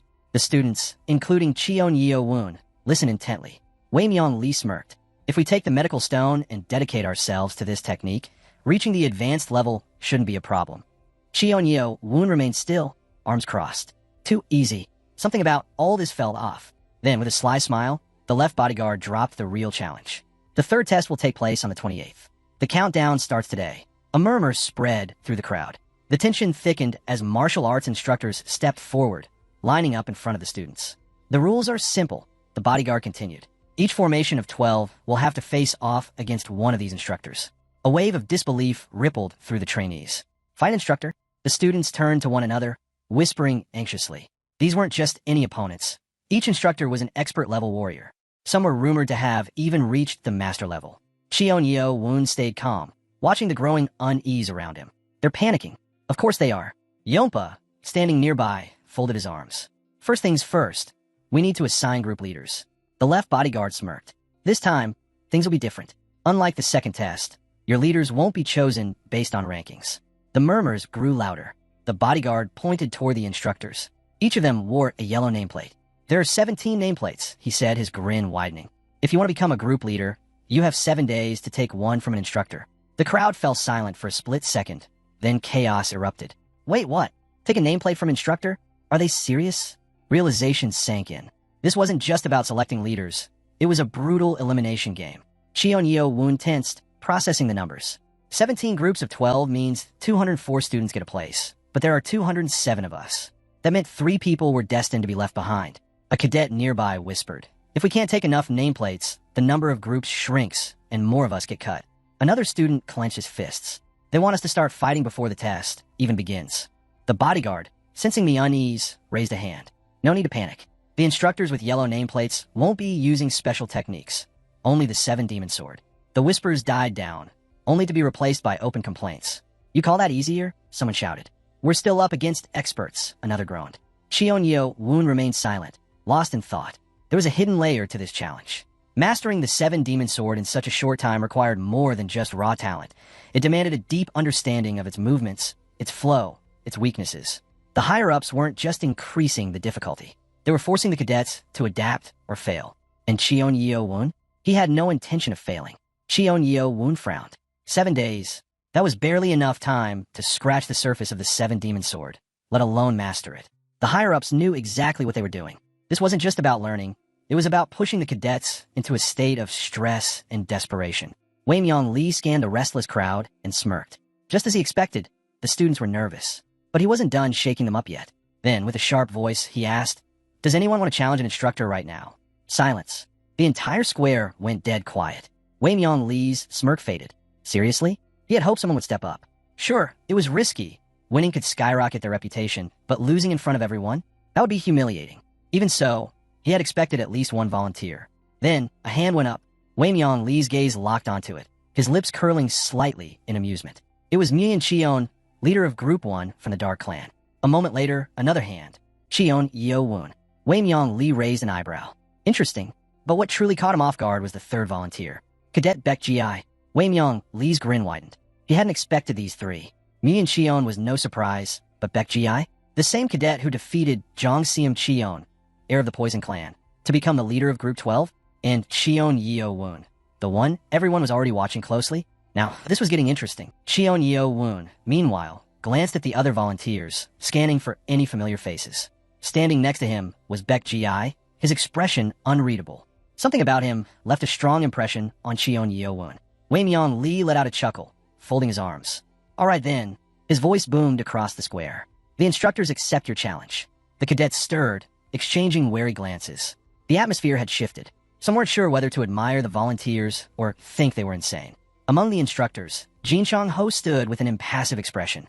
He was the most experienced martial arts trainer present, and his sharp eyes studied the cadets with interest. Wei Myung Lee took notice and called his name. Jin Chang-ho stepped forward, his presence immediately drawing attention. Impyong, the trainer of Group 8, watched the scene unfold with an unreadable expression. The moment Jin Chang-ho moved, Impyong knew there was no choice anymore. The instructors would be the ones to decide the matchups now. Jin Chang-ho's cold gaze settled on the challengers. There would be no mercy here. No instructor would willingly hand over an easy victory, not in a place like this. The tension thickened as Wei Myung Lee prepared to announce the first duel. Who will challenge the first cadet? A hand shot up. Jang Seum-cheon. I'll do it, he said confidently. Jin Chang-ho's expression darkened. He turned his head slightly, fixing Jang Seum-cheon with a look that sent a chill through the air. He wanted to fight first. Jang Seum-cheon hesitated but held his ground, at least for a moment. Under Jin Chang-ho's stare, he faltered, his resolve wavering. He averted his gaze, unwilling to meet the instructor's eyes. For a brief second, Jang Seum-cheon felt a pang of regret. He didn't want Cheon Yeo-woon to face such a brutal opponent so soon. He'd make a good candidate for the future lord. It'd be a shame if he got humiliated here. Jin Chang-ho, unfazed, raised his hand. I'll take the 18th candidate myself. Jang Seum-cheon's eyes widened. Wei Myung Lee's grin widened in amusement. Fine by me, he said smoothly. And just like that, the first match was set. The atmosphere in the square grew tense. Jang Seum-cheon had a tough fight ahead of him. He hadn't expected to face an opponent of this caliber. He had wanted to fight Cheon Yeo-woon. Yet now, all eyes were locked on him and the instructor standing across from him. The two met each other's gaze, offering a brief nod of acknowledgement before the fight began. A blue circle flickered at the edge of Cheon Yeo-woon's vision. Focus, he reminded himself. Every second of this fight matters. Wei Myung Lee, watching intently, suddenly barked out, "Begin!" At that moment, a blue light shot into the sky. Then, without hesitation, Jang Seum-cheon launched his attack. The Dark Clan was known for specializing in two martial art styles, and Jang Seum-cheon's technique reflected that mastery. But as he moved, a sense of frustration gnawed at him. Against an opponent this skilled, my own techniques are useless. Still, he refused to back down. With 2 fingers, he made a sharp, precise strike aimed at his opponent's wrist. The impact was brutal, sending shockwaves through the air. Both fighters were forced backward. Cheon Yeo-woon's eyes widened. That technique, Muyin Cheon, standing nearby, snapped into a combat stance. He could sense the sheer force behind Jang Seum-cheon's swordplay. But as Jang Seum-cheon pressed forward, something unexpected happened. His attacks were effortlessly parried. The instructor moved fluidly, his defenses near impenetrable. Each block revealed his overwhelming skill. He wasn't just strong. He was at the final stage of his mastery. Jang Seum-cheon's expression darkened. He hadn't expected this. The instructor continued to toy with him, subtly testing his abilities. Jang Seum-cheon's fists clenched. He wasn't going to stand there and let himself be outclassed. With renewed determination, he channeled his energy into his next strike. This time, he forced his opponent back, his attack carrying more weight. But even so, he couldn't believe it. His trainer had countered with the shadow palms, a high-level martial art. A chill ran down Cheon Yeo-woon's spine. His eyes darted to the opponent's sword movements. They're identical to the ones carved into the sapphire in the library. That stone recorded 24 strikes. The 7 demon swords only contained 8. Cheon Yeo-woon wasn't certain, but something told him this instructor's technique was carved from the same style that left that mark on the stone. The battle raged on, both fighters trading brutal strikes. Nearby, Muyin Cheon's expression twisted in frustration. He could feel his anger toward Jang Seum-cheon bubbling beneath the surface. But before he could act, both fighters leaped back, maintaining distance. Blue flames flickered around Jang Seum-cheon's hand. Cheon Yeo-woon narrowed his eyes. They're evenly matched, but there was a difference. Jang Seum-cheon's opponent had more experience, more inner energy. He was superior in almost every aspect, especially self-defense and martial arts precision. Cheon Yeo-woon knew Jang Seum-cheon was in trouble. Muyin Cheon suddenly raised his palm, his stance shifting slightly. A subtle, menacing energy radiated from him. John Cheon's eyes sharpened. He recognized this movement. His opponent was about to unleash his best technique. Not wasting a second, John Cheon surged his energy to its peak, fully preparing to counter. Then, he moved. He lunged, attacking with his right hand, aiming to disrupt his opponent's stance. Anticipating a counter, he stepped back, already calculating his next move. But he had made a mistake. His opponent switched hands at the last second. Before John Cheon could react, a devastating left-handed strike slammed into him. The force sent him stumbling backward. He gritted his teeth. Damn it. He changed his strategy at the last second.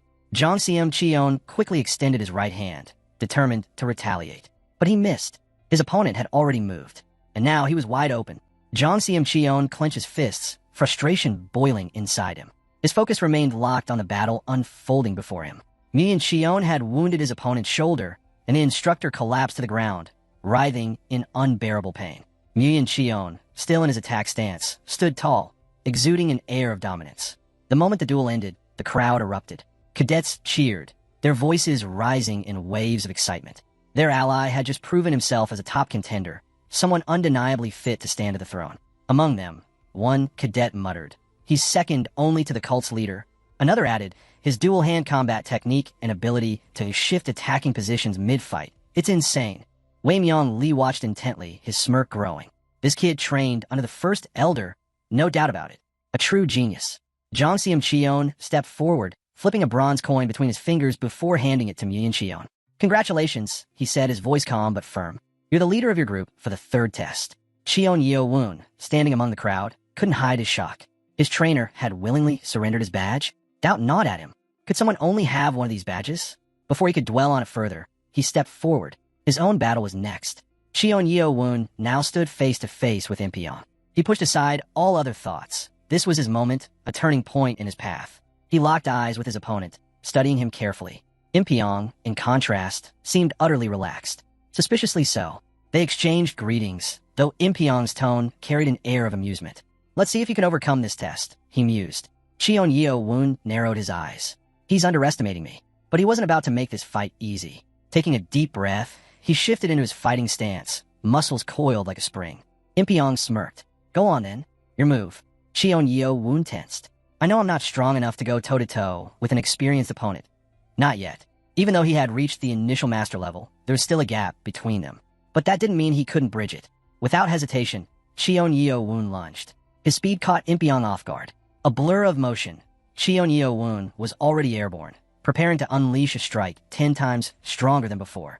For the first time, Impyong's smirk faltered. Too fast. The impact landed hard, knocking Impyong off balance. Before he could recover, Cheon Yeo-woon pressed forward, striking again and again, forcing his opponent to retreat several steps. Impyong scowled. "He's driving me back?" Irritation flickered in his eyes. He hadn't expected Cheon Yeo-woon to overpower him like this. Then, as their hands clashed, Impyong's expression shifted, from frustration to realization. He's stronger than before, a lot stronger. Cheon Yeo-woon wasn't letting up. He refused to give his opponent even a second to breathe. Impyong clenched his jaw. "I can't believe this. I can't stop him." Cheon Yeo-woon saw his opening. With a sudden leap, he twisted midair and attacked from above. A thunderous collision sent both fighters flying in opposite directions. Impyong staggered, breath heavy. He hadn't expected this kind of resistance. He's still not at perfect mastery, but he's close. Despite his initial confidence, Impyong now realized Cheon Yeo-woon could win this fight. He steadied himself, extending a hand as he prepared for his next attack. Cheon Yeo-woon, watching him carefully, didn't need nanomachine this time. He could see his opponent's weak points on his own. The movements, they matched the tricks carved near the stone in the library. Impyong suddenly pointed 2 fingers at Cheon Yeo-woon and lunged forward. But Cheon Yeo-woon barely needed to react. He easily dodged the attack. Impyong's technique, once seemingly untouchable, was now exposed, and he had no defense left. Cheon Yeo-woon took a step back, steadying himself. Time to end this. With a single swift motion, he swung his blade. His strike landed cleanly, sending his opponent flying backward. The entire training ground fell silent. Cadets and instructors alike watched in a mixture of awe and disbelief. Whispers spread like wildfire through the crowd, their voices laced with shock. Wei Myung Lee's jaw tightened. Impossible. Cheon Yeo-woon had just countered the 7-demon sword, one of the most formidable techniques, using nothing more than basic blade movements. Impyong, still struggling to regain his footing, seethed with rage. Losing? To a weakling like him? His frustration boiled over. He clenched his fists, channeling every ounce of his internal force. Rationality left him. He didn't care about the damage he might cause anymore. Wei Myong Li's expression darkened. This is madness. But Impyong was beyond reason. Cheon Woon barely had time to react before the attack struck him. A sharp, searing pain shot through his entire body. Blood gushed from his mouth, his vision blurring from the impact. His breathing faltered as he felt it. Internal damage. Unlike external wounds, this kind of attack ate away at him from the inside. I can't move. A creeping sense of helplessness took hold of him. Somewhere deep inside, a desperate voice called out, "Nanomachine." His pupils flickered white. A surge of energy rushed through him. Rapid self-healing activated. Cheon Woon inhaled sharply as strength flooded back into his limbs. The pain vanished in an instant. His grip tightened, and before Impyong could react, crack! His fist struck with crushing force. The crowd gasped. Impyong staggered, his body trembling. Despite pouring everything into his attack, he was barely holding on. His breath came in ragged gasps. His expression twisted in both exhaustion and disbelief. Yet, the fight wasn't over. The air around them grew thick with tension. Both fighters stood at the brink, their movements calculated, their minds locked in battle. Cheon Woon narrowed his eyes. He's weakening. He knew that last hit had done more than just superficial damage. Impyong, still trying to steady himself, forced his body to remain upright. But Cheon Woon could see through him now. He was barely holding it together. The instructor attempted to conjure an internal barrier for defense, but he was too slow. Cheon Woon moved first. His next strike shattered Impyong's defenses completely. A sickening crack echoed through the air as several of his ribs snapped under the force. Impyong collapsed. Blood poured from his mouth, his screams of agony cutting through the stunned silence of the onlookers. Cadets watched in horror, unable to believe what they had just witnessed. A student, no, Cheon Woon, had just broken an instructor in battle. A few students rushed forward, grabbing Cheon Woon by the shoulders as they tried to process the chaos around them. Impyong lay motionless on the ground, his chest rising and falling in weak, uneven breaths. "Monster," he rasped, barely able to speak. "You're a real monster." The weight of those words settled in. The mentors and cadets surrounding Cheon Woon stared at him with a mix of curiosity, fear, and awe. At his feet lay the broken, bloodied form of a man who had underestimated him. Cheon Woon panted heavily, his own mind struggling to grasp what he had just done. Meanwhile, near the temple stairs, Yuchan Xion watched with a dark scowl. Fury burned in his chest. Cheon Woon had become too dangerous. According to legend, the Seven Demon Swords was an unbeatable technique created by a legendary demon. It could block and counter any movement while keeping its user almost invulnerable. Yet, Cheon Woon had shattered that belief. Watching from afar, Wei Myong Li finally understood. Cheon Woon wasn't just skilled. He was a martial arts genius. Wei Myong Li's fingers curled into fists. "I can't let this chance slip away." Cheon Woon had to be contained. Shouts erupted from the cadets. "Get Impyong to the infirmary."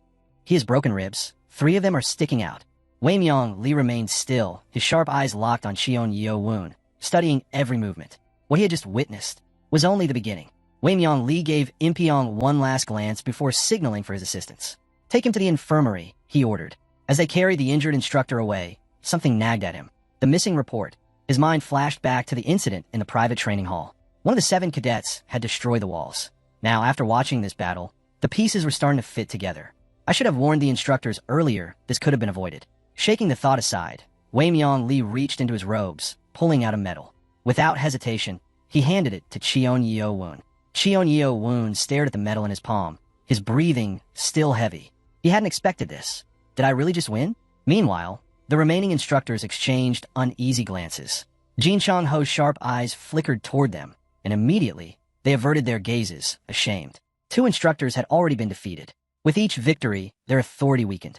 Fatigue settled into Cheon Woon's body. As the adrenaline faded, exhaustion crept in. A student approached, clapping him on the shoulder with a wide grin. "That was incredible," he praised. Jin Chang Ho silently observed. His earlier frustration toward the trainers melted into something else, realization. He had misjudged Cheon Woon. I should have recognized his talent sooner. But there was no time for regrets. Jin Chang Ho lifted his head, his voice cutting through the murmuring crowd. The next and final battle begins now. The tension in the square thickened as Baek Ji calmly walked past the cadets, heading straight toward his opponent.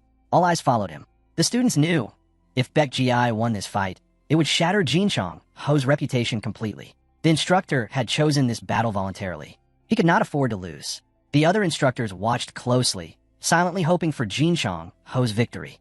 Baek Ji stopped a few paces away, his gaze steady. "With your skills, I assume you won't be holding back," he said, a smirk tugging at his lips. Jinchong Ho met his gaze, unreadable. "We'll see just how much strength you have," he replied. Both took their positions, creating space between them before lowering into their fighting stances. The energy shifted. Baek Ji could feel it. The immense presence Jinchong Ho radiated. It was almost unbelievable that this was the same man who had been so calm and composed earlier. Then, without warning, Baek Ji moved. His foot pressed against the ground, and in the blink of an eye, he surged forward, launching his first attack. Jinchong Ho was ready. Their strikes collided. A blue ring flickered in Cheon Yeo Woon's peripheral vision. His interest was piqued, not just by the fight, but by the sheer skill being displayed. He observed Muyin Cheon forming intricate skill formations with both hands. Fighting him might actually be useful someday. Baek Ji didn't slow down. Leaping in front of Jinchong Ho, he aimed a powerful kick straight at his opponent. But Jinchong Ho had already anticipated it. He smoothly dodged, weaving past the attack with perfect control over his upper body. Baek Ji's eyes widened. What? But he wasn't deterred. Without missing a beat, he pressed forward, delivering a relentless series of strikes. Jinchong Ho barked at him, "Watch your positioning." The instructor's voice was sharp, but Baek Ji barely had time to register it. His leg was already mid-swing. Jinchong Ho countered instantly. Teeth bared, the older man stepped on Baek Ji's outstretched hand, using the momentum to launch himself into the air. Baek Ji reacted on instinct. With a fierce spin, he unleashed a devastating kick. Crack! It connected, right to the head. The crowd gasped. Then blood. A crimson stream arced through the sky. Jinchong Ho staggered, eyes flickering in shock. Baek Ji barely had time to process what had happened. Did my kick just pierce his leg? Jinchong Ho was bleeding. He coughed, struggling to stay upright. Baek Ji stared at him, gripping his fist. Did I create a sword mid-attack? His mind raced. Was that an advanced level technique? But Jinchong Ho, despite his injuries, let out a slow breath. No, he answered, as if reading Baek Ji's thoughts. You only used basic swordsmanship. You didn't even fully unleash the 7 swords technique. Baek Ji frowned. Then how? Jinchong Ho's expression hardened. You sealed your own potential. Baek Ji pushes himself up, standing firmly on his injured leg. The old man watches in surprise, waiting for his next move. Baek Ji knows their skill levels are worlds apart, but that doesn't matter. He has to try. The old man smirks. This kid's got real fighting spirit. Without hesitation, Baek Ji kicks off the ground and charges forward. He spins mid-air, his legs slicing toward his opponent. The old man, amused, notes the sheer strength behind the attack despite Baek Ji's injury. Not bad, he thinks. Baek Ji suddenly shifts his target, lunging for his legs. The old man raises an eyebrow. A feint? Baek Ji aims both feet toward him, but his strike lands on nothing but an afterimage. Baek Ji's eyes widen. Was that just an illusion? Before he can react, the old man is already in front of him. You did well, he says, almost disappointed. In an instant, his bent wrist strikes Baek Ji, sending him flying backward. Baek Ji crashes hard, the impact echoing through the silent crowd. Watching him struggle to rise, the spectators murmur, he lost. The match was decided in just a few blows. It was no surprise. Facing an instructor of this caliber was an impossible challenge. If the first cadets could fight at this level, they were on an entirely different plane. Lying on the ground, Baek Ji processes his defeat. If I hadn't looked up at that moment, if I had raised my sword instead, it would have gone straight through my chest. Cheon Yeo Woon, observing from the sidelines, shakes his head. He went up against the wrong opponent, he mutters. Still, any martial artist would consider it an honor to lose to a master like this. The old man glances at Baek Ji and says, the more your opponent trusts what they see, the easier it is to deceive them. He smirks. I look forward to our next match. Baek Ji bows, taking the lesson to heart, then disappears into the crowd. Cheon Yeo Woon notices something strange. Baek Ji's face is unnaturally pale, and blood stains his neck. He immediately commands Nanomachine to scan cadet number 18 with an enhanced image, preparing for a full checkup after the 3rd test.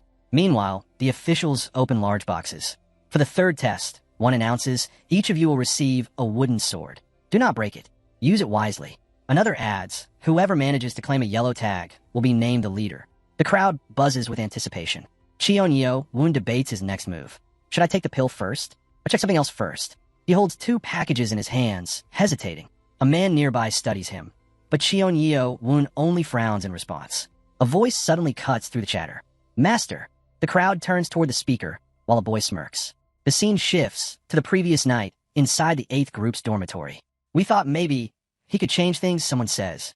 Another shakes his head. You really think this game isn't too risky? He leans in, voice low. Are you afraid of the 6? The man clenches his fists, his voice trembling. Of course I'm afraid. Terrified, even. He takes a deep breath, steadying himself. But I'd rather risk everything than let my clan remain weak forever. With our master, people like us finally have hope. The 3 listeners exchange uneasy glances. One of them finally speaks. Do you really believe in him that much? Without hesitation, he nods. Yes. The others turn away in disbelief. But after a moment, one of them exhales sharply. I get it now. He looks back, eyes resolute. If that's the case, let us join this risky game too. A condition is set. Then swear your loyalty to the master, he says firmly. He's counting on us. He turns to Cheon-Yeo-woon, who merely waves a hand. It's fine. Just move me a little. Nearby, a cadet steps forward. I've seen the fearless 7th cadet's valiant art with my own eyes, he says. Impressive. I am Cadet 857. The 2nd cadet nods in gratitude. Thank you. My name is Wang Hyul Ko. He gets straight to the point. I'll keep this short. I want to join your team. Cheon-Yeo-woon raises an eyebrow. You're serious about this? Wang Hyul Ko doesn't hesitate. Another cadet, standing beside him, grins. Master, the sooner we form a solid group, the more time we'll have to train. Another voice chimes in. We still need 7 more. That means 9 of us will have to return. Wang Hyul Ko continues. I come from a high-ranking clan that holds the top position. If you accept me into your team, I won't let you down. A man with a ponytail raises his hand. Cadet 920, he announces. They call me the Hakayong. My skills are still developing, but if I absorb my pill properly, I'll reach first-class status. I won't be dead weight. Another cadet steps forward. Cadet 971 from the Blade Clan. My abilities are already top tier. I can contribute. Yet another joins in. I'm from the Golden Gate Clan. I'm not the best yet, but I specialize in spear combat. One cadet with a headband frowns, looking at the gathered crowd. What's going on? Out of 16 people here, 5 are from high-ranking clans. Does that mean the remaining 11 have to fight for just 2 spots? He hesitates before adding. And why are so many from elite clans even here? Cheon-Yeo-woon remains unfazed. Many want to join the team, he admits. But before we go any further, I need to make something clear. The crowd quiets, waiting for his next words. I'm not looking for people just to pass the 3rd test, Cheon-Yeo-woon continues. I'm looking for comrades, people willing to spill blood alongside me. The tension in the air thickens. When I leave the walls of the demonic academy, the path ahead won't be easy. He looks each of them in the eye. What will you do then? One of the cadets steps forward hesitantly. I never planned to interfere in the Battle of the Airs. Cheon-Yeo-woon remains unfazed. I don't care if you're from the Supreme clans or not. His voice is unwavering. Because in the end, when we reach the final stretch of the path I've chosen, your name, your clan, and your so-called glory will mean nothing. Murmurs spread through the crowd. The time has come, Cheon-Yeo-woon declares, to put an end to the reign of the 6 supreme clans. Silence. Then shock. Did he really just say that? Even as an heir himself, speaking such words was unthinkable. Wasn't it far too soon for such a declaration? And yet, Cheon-Yeo-woon stood firm. Someone scoffs from the crowd. Why hesitate? If you want to overthrow the supreme clans, just declare war. Another shakes his head. Looks like we should start looking for a different team. But Cheon-Yeo-woon's voice cuts through their doubts. I'm calling on those who want to stand with me, to rise and become the new force of the demonic cult. His gaze sweeps across them. I need your support. Silence. Uncertainty flickers in their eyes as they exchange uneasy glances. Then, the man with the ponytail bows slightly. Forgive me, he says. I was only looking for a strong commander to help me pass the 3rd test. Another cadet steps forward, hesitant. I'm sorry. I like to join, but I don't think I'm the right fit. One by one, the crowd murmurs their apologies before turning away. Hyebong watches them leave, his heart pounding. Did we miscalculate? Should we have thought this through more? He glances at those who remain. Wang Hyul Ko, a member of the highest-ranked clan, cadet number 857. Yumin Jia, hailing from a mid-tier clan, cadet number 77. Ojang, also from a mid-tier clan, cadet number 999. Wang Hyul Ko steps forward, eyes fixed on Cheon-Yeo-woon. I've met other heirs, he admits, but none have ever made me feel the way you do. His expression darkens slightly. Still, the path you've chosen is dangerous. It could destroy you and everyone who follows you. He pauses, closing his eyes. To be honest, I thought about walking away. Cheon-Yeo-woon isn't surprised. Of course, someone from a powerful clan like his has safer options. He could support an heir with a stronger foundation. But Wang Hyul Ko suddenly kneels. A warrior is born to fight for the throne, he says firmly. And I am a warrior. Your words struck something deep in me. He bows his head. I swear my allegiance to you. Cheon Yeo Woon watches as Yumin-ja and Oh-jong kneel beside him. Yumin-ja's voice is steady. I swear loyalty to you. Oh-jong follows. I swear loyalty to my master. For the first time, Cheon Yeo Woon hesitates. They're serious? The boy smirks, lowering his head in return. Thank you. Hyebong folds his arms. I don't care if I'm the first sword or the 10th, he says with a smirk. But don't forget, I'm your first assistant. The scene shifts to the Demonic Academy's training grounds. The man with the ponytail addresses the group. Today, after accepting the Dark Dragon Core, we'll review the text on the 7 Swords technique. A cadet blinks. Wait, what? You heard me, the instructor confirms. And starting tomorrow, we'll begin training. You'll put everything you've learned into practice. The trio exchanges glances. We made the right choice. He actually cares about training us properly. Cheon Yeo Woon recalls his master's words. Strike while you still can. He turns to the group. Go accept the Dark Dragon Core. We'll meet again at sunset. As the others prepare to leave, Wang Hyul-ko steps forward once more. Cheon Yeo Woon raises an eyebrow. Something on your mind? Wang Hyul-ko hesitates. Maybe I'm overthinking it, but from now on, I prefer to be the one moving and accompanying the others. His expression darkens. I can't shake the feeling that we need to be more careful about that instructor's badge. Cheon Yeo Woon narrows his eyes, lost in thought. If he's worried about that, then maybe I should be too. Cheon Yeo Woon reflects on the situation. The leader would be the one to claim the yellow badge in 7 days. So they weren't really forcing us to fight the instructors. They just wanted us to steal the badges instead. Wang Hyul-ko crosses his arms. Since the heir of the number 1 Darkness clan is stronger than you, there's a good chance you'll be his primary target. Just stay cautious, and nothing bad will happen. Cheon Yeo Woon nods. Thanks. Wang Hyul-ko grins. No problem. I swore to follow you, didn't I? He then adds, by the way, I'll be taking the dorm room next to yours. Cheon Yeo Woon raises an eyebrow. What are you talking about? My room isn't there. Wang Hyul-ko shrugs. Well, it just so happens that my room is in that wing. Cheon Yeo Woon pauses. Wait, isn't that wing reserved for cadets who have already reached the highest level? Wang Hyul-ko smirks. Exactly. I plan to get to the top as soon as possible and take the room right next to yours. Cheon Yeo Woon chuckles. We'll see about that. Elsewhere, in an empty training room, energy surges through the air as Cheon Yeo Woon hones his technique. He marvels at the precision of his execution. This is the level of a true master. His Nigong, his internal energy, has reached a level equivalent to 60 years of cultivation. Are my strikes now as powerful as a sharpened blade? He exhales, silently thanking Nanomachine. Without its support, his body wouldn't have adapted so quickly. You're right, Nanomachine responds. Without me, you wouldn't have achieved these results. Cheon Yeo Woon smirks. You ever heard of modesty? Nanomachine replies instantly. Yes. Cheon Yeo Woon shakes his head. Could have fooled me. A memory resurfaces. Nanomachine, show me a recording of the fight. Command received. Nanomachine confirms. Instantly, the battle plays before Cheon Yeo Woon's eyes, as if he were reliving it in real time. Pause. Cheon Yeo Woon orders. Zoom in. Enlarging the image, Nanomachine responds. Closer. Cheon Yeo Woon insists. The screen adjusts, revealing a chilling sight. His opponent's face is deathly pale.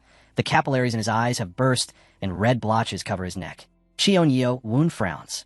There's no mistaking it. Outside, the wind stirs up dust as cadets continue their training. Jared watches intently, arms folded. This guy, he's far beyond the level of an ordinary cadet. His movements are razor-sharp, executed with flawless precision, an unmistakable sign of someone who has reached the pinnacle of mastery. Dewey Hong shakes his head. He won't stop at just the 7 Swords technique. That's the difference between him and the 7th cadet. The 7th rushes in blindly, desperate to overpower his enemy. But this guy, he's calculating, searching for the most effective strategy. Dewey Hong's eyes narrow. It shouldn't be possible. And yet, he mastered 7 swords in such a short time. His gaze shifts to Yuchan Cheon, another standout among the cadets. This guy is just as much of a genius as the other 2. He's the heir of the Blade clan, ranked number 5. The instructor steps forward. That's enough, he announces. There's no need to continue this battle. Yuchan Cheon smirks, stepping back. Dewey Hong approaches, pulling out his badge. He extends it toward Yuchan Cheon. Here, he says, I hope you assemble. Dewey Hong hands over his badge. I hope you gather a strong team and lead them well. Yuchan Cheon takes it, gripping the badge tightly. A smirk plays on his lips. Finally, a complete one. He glances around. All right, who's next? The scene shifts to the cafeteria of the Demonic Academy. A loud thud echoes as a man jumps up from his seat. Across the table, Jiang Un-cheon turns to cadet number 18. I saw you fight the instructor earlier, he says casually. The cadet, mid-bite, slams his chopsticks down with force. I'm eating. Leave me alone. Jiang Un-cheon chuckles. You're pretty bold. He leans in slightly. I just want to talk. Your skills are impressive. You've already started grasping the highest level. He smiles. Why waste your time commanding some weak group? Come with me. I'll take you further. The cadet doesn't even acknowledge him. Instead, he aggressively shovels rice into his mouth. Jiang Unchion's eye twitches, but he forces himself to stay calm. If I lose my temper now, I'll ruin my chance to recruit him. Taking a deep breath, he tries again. Think about it. You have nothing to lose and everything to gain. The cadet keeps chewing, his mind elsewhere. This is the second time now. First the guy from the Blade Clan, and now him. He knows what they're after. They want him as their right-hand man. But the truth is, he doesn't care about leading a team or securing some high-ranking position. He has no intention of taking orders from anyone ever again. His only goal? To get stronger. He swallows the last bite of rice, sighing. Look, I appreciate the offer, but I'm not interested. Without another word, he pushes away from the table. Now get lost. The man with the ponytail doesn't back down. If we don't talk now, you might not live long enough for another chance. The cadet pauses. He narrows his eyes, finally recognizing him. Baek Ji scoffs. You're even more arrogant than the last two. He folds his arms. You do realize the heirs of the 6 clans have been asking me to join them, right? What makes you think you can recruit people like this? Cheon Won remains calm. I think you're misunderstanding something. Baek Ji's expression hardens. He slams his fist on the table. Misunderstanding? So what? You're threatening me now. Cheon Won doesn't flinch. That's not what I meant. He leans in slightly. Let's get to the real issue here. Someone is trying to poison you. Baek Ji blinks. What? Cheon Won continues. I watched your last fight. Your face was pale, and you had red spots on your neck. Baek Ji stiffens. Poison? No way.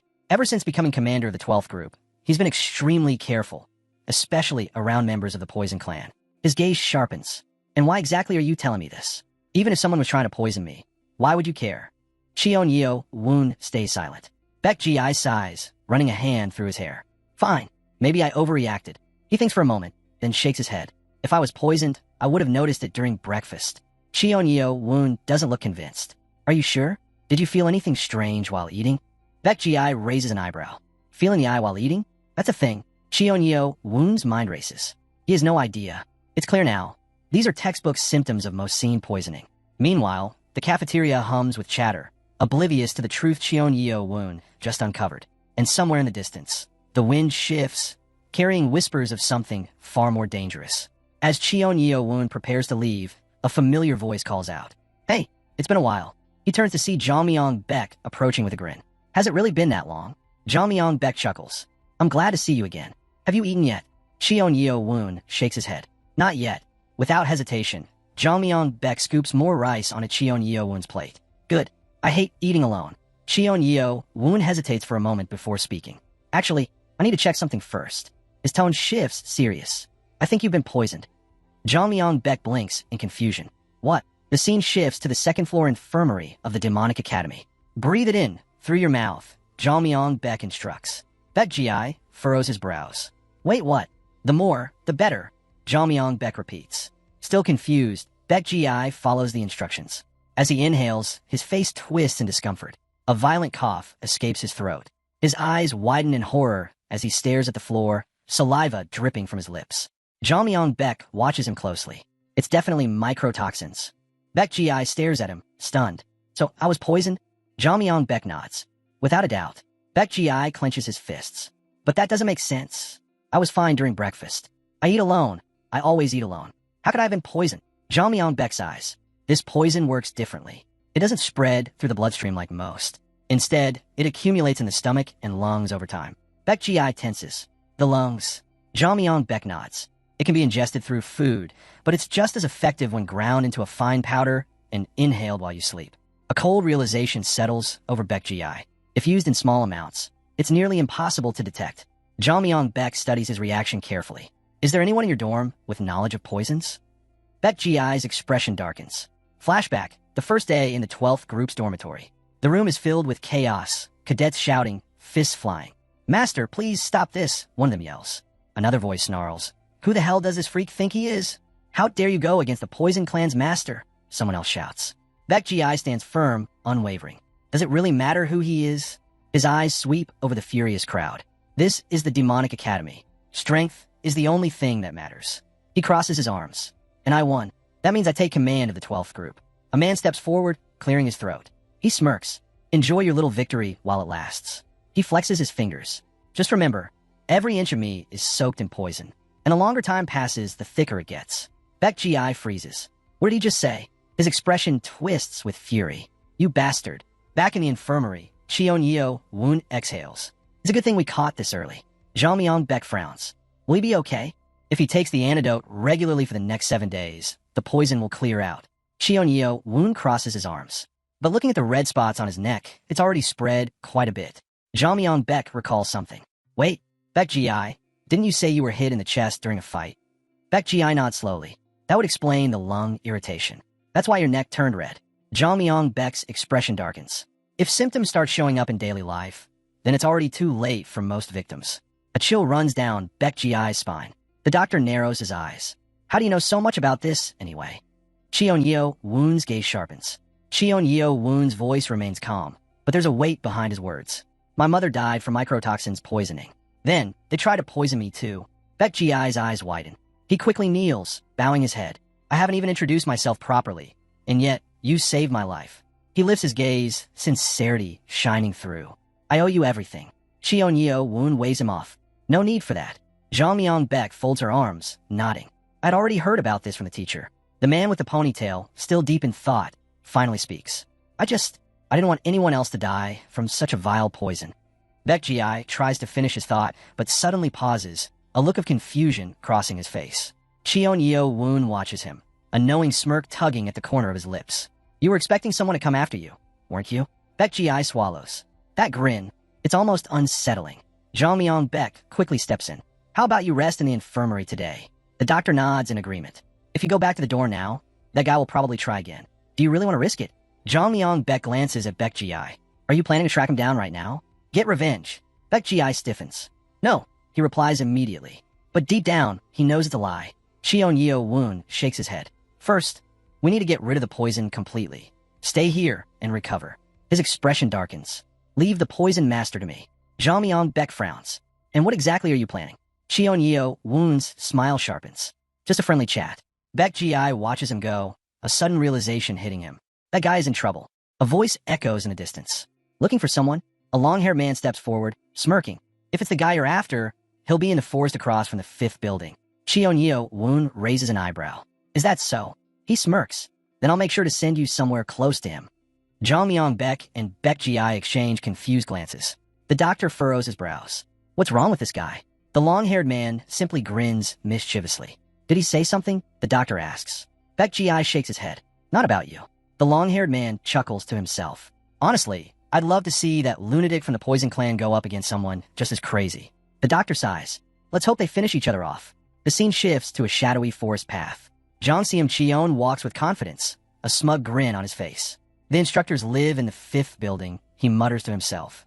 That means no one would dare come snooping around here. Perfect place for gathering poisonous herbs. His smirk widens. My breathing technique is already at the highest level. Just a few more days and I'll gain access to the 5th floor.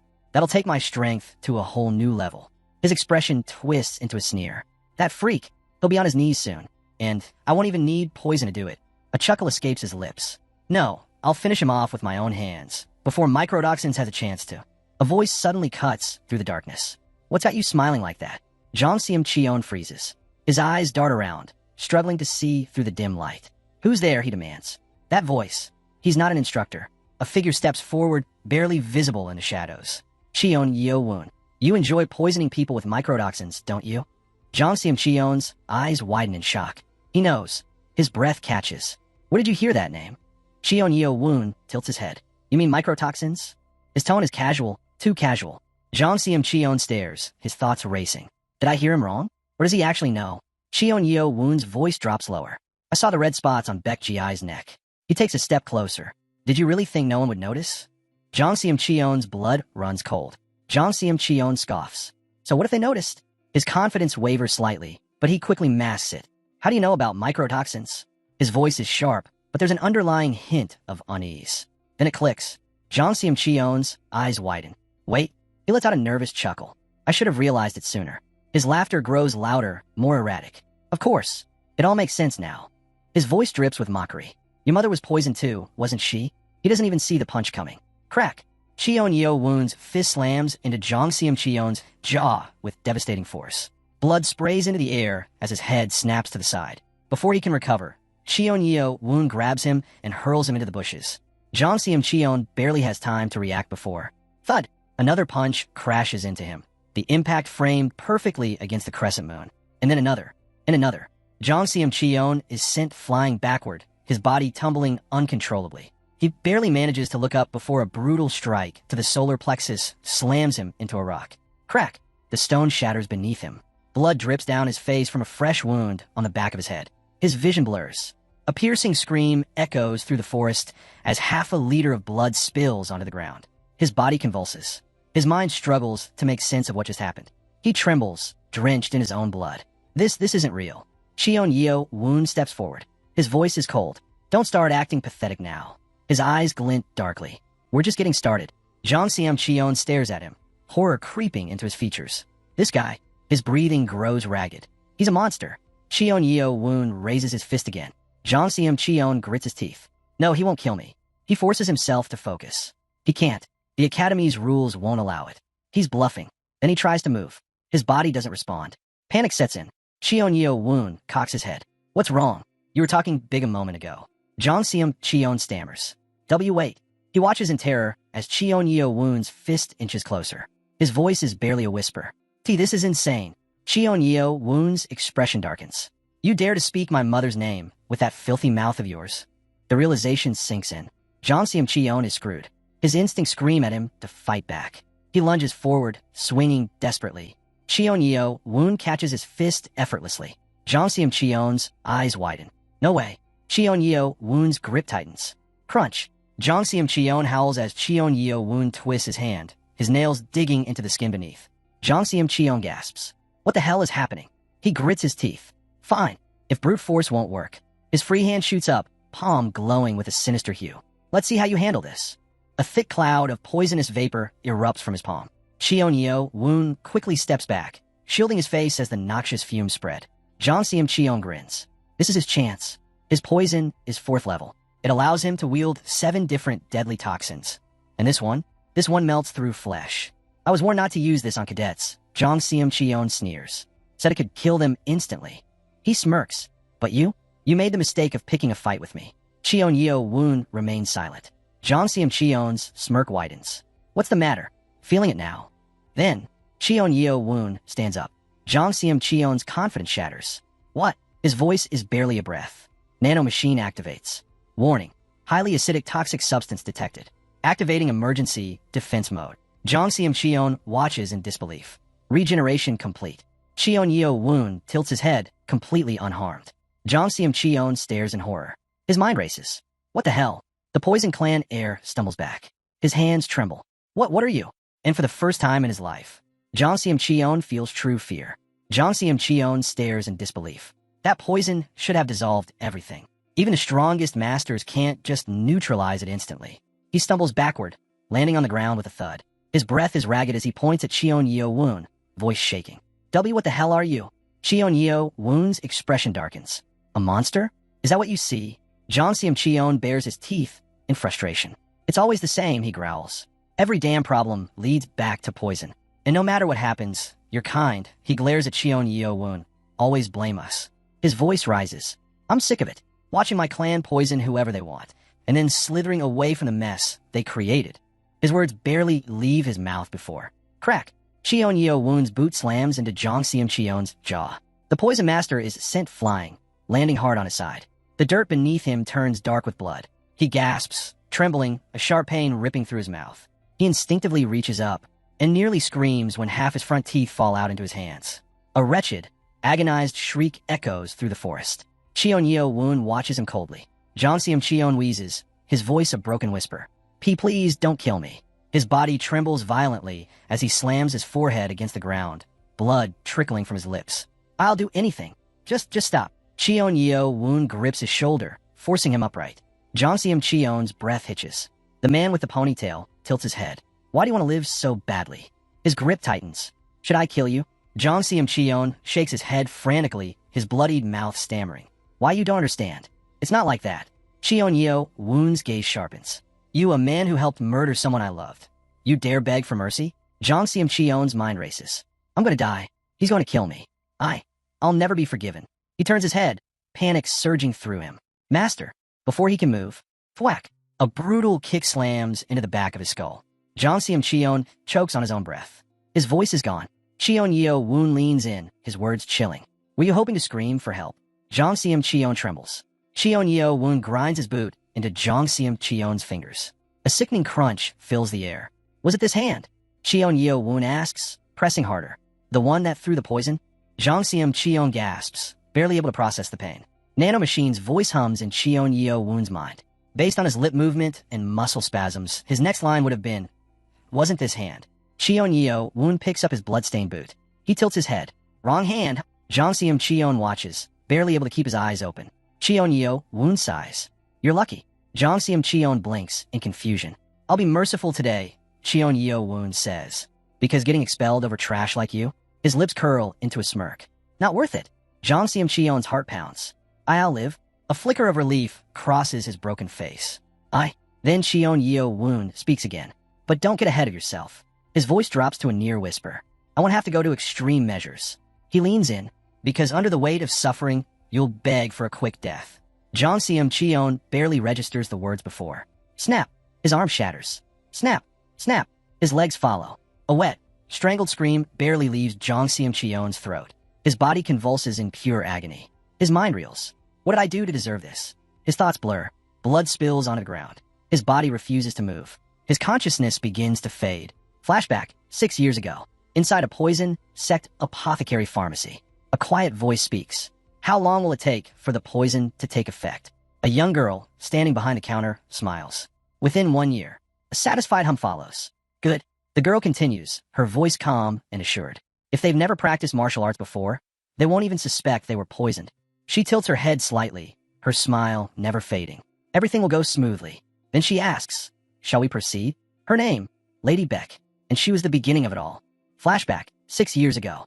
Inside a dimly lit pharmacy, Jongseom Cheon sat across from a mysterious young girl. Her expression was unreadable, her gaze sharp yet unreadable. He hesitated before speaking. Why do you need it? The girl smirked, tilting her head. Why don't you take a guess? Jongseom Cheon frowned. There was something unsettling about her demeanor. 1 year later, the district was in chaos. The news spread like wildfire. The seventh wife of the subordinate ruler was dead. Jongseom Cheon's mother had never liked the woman.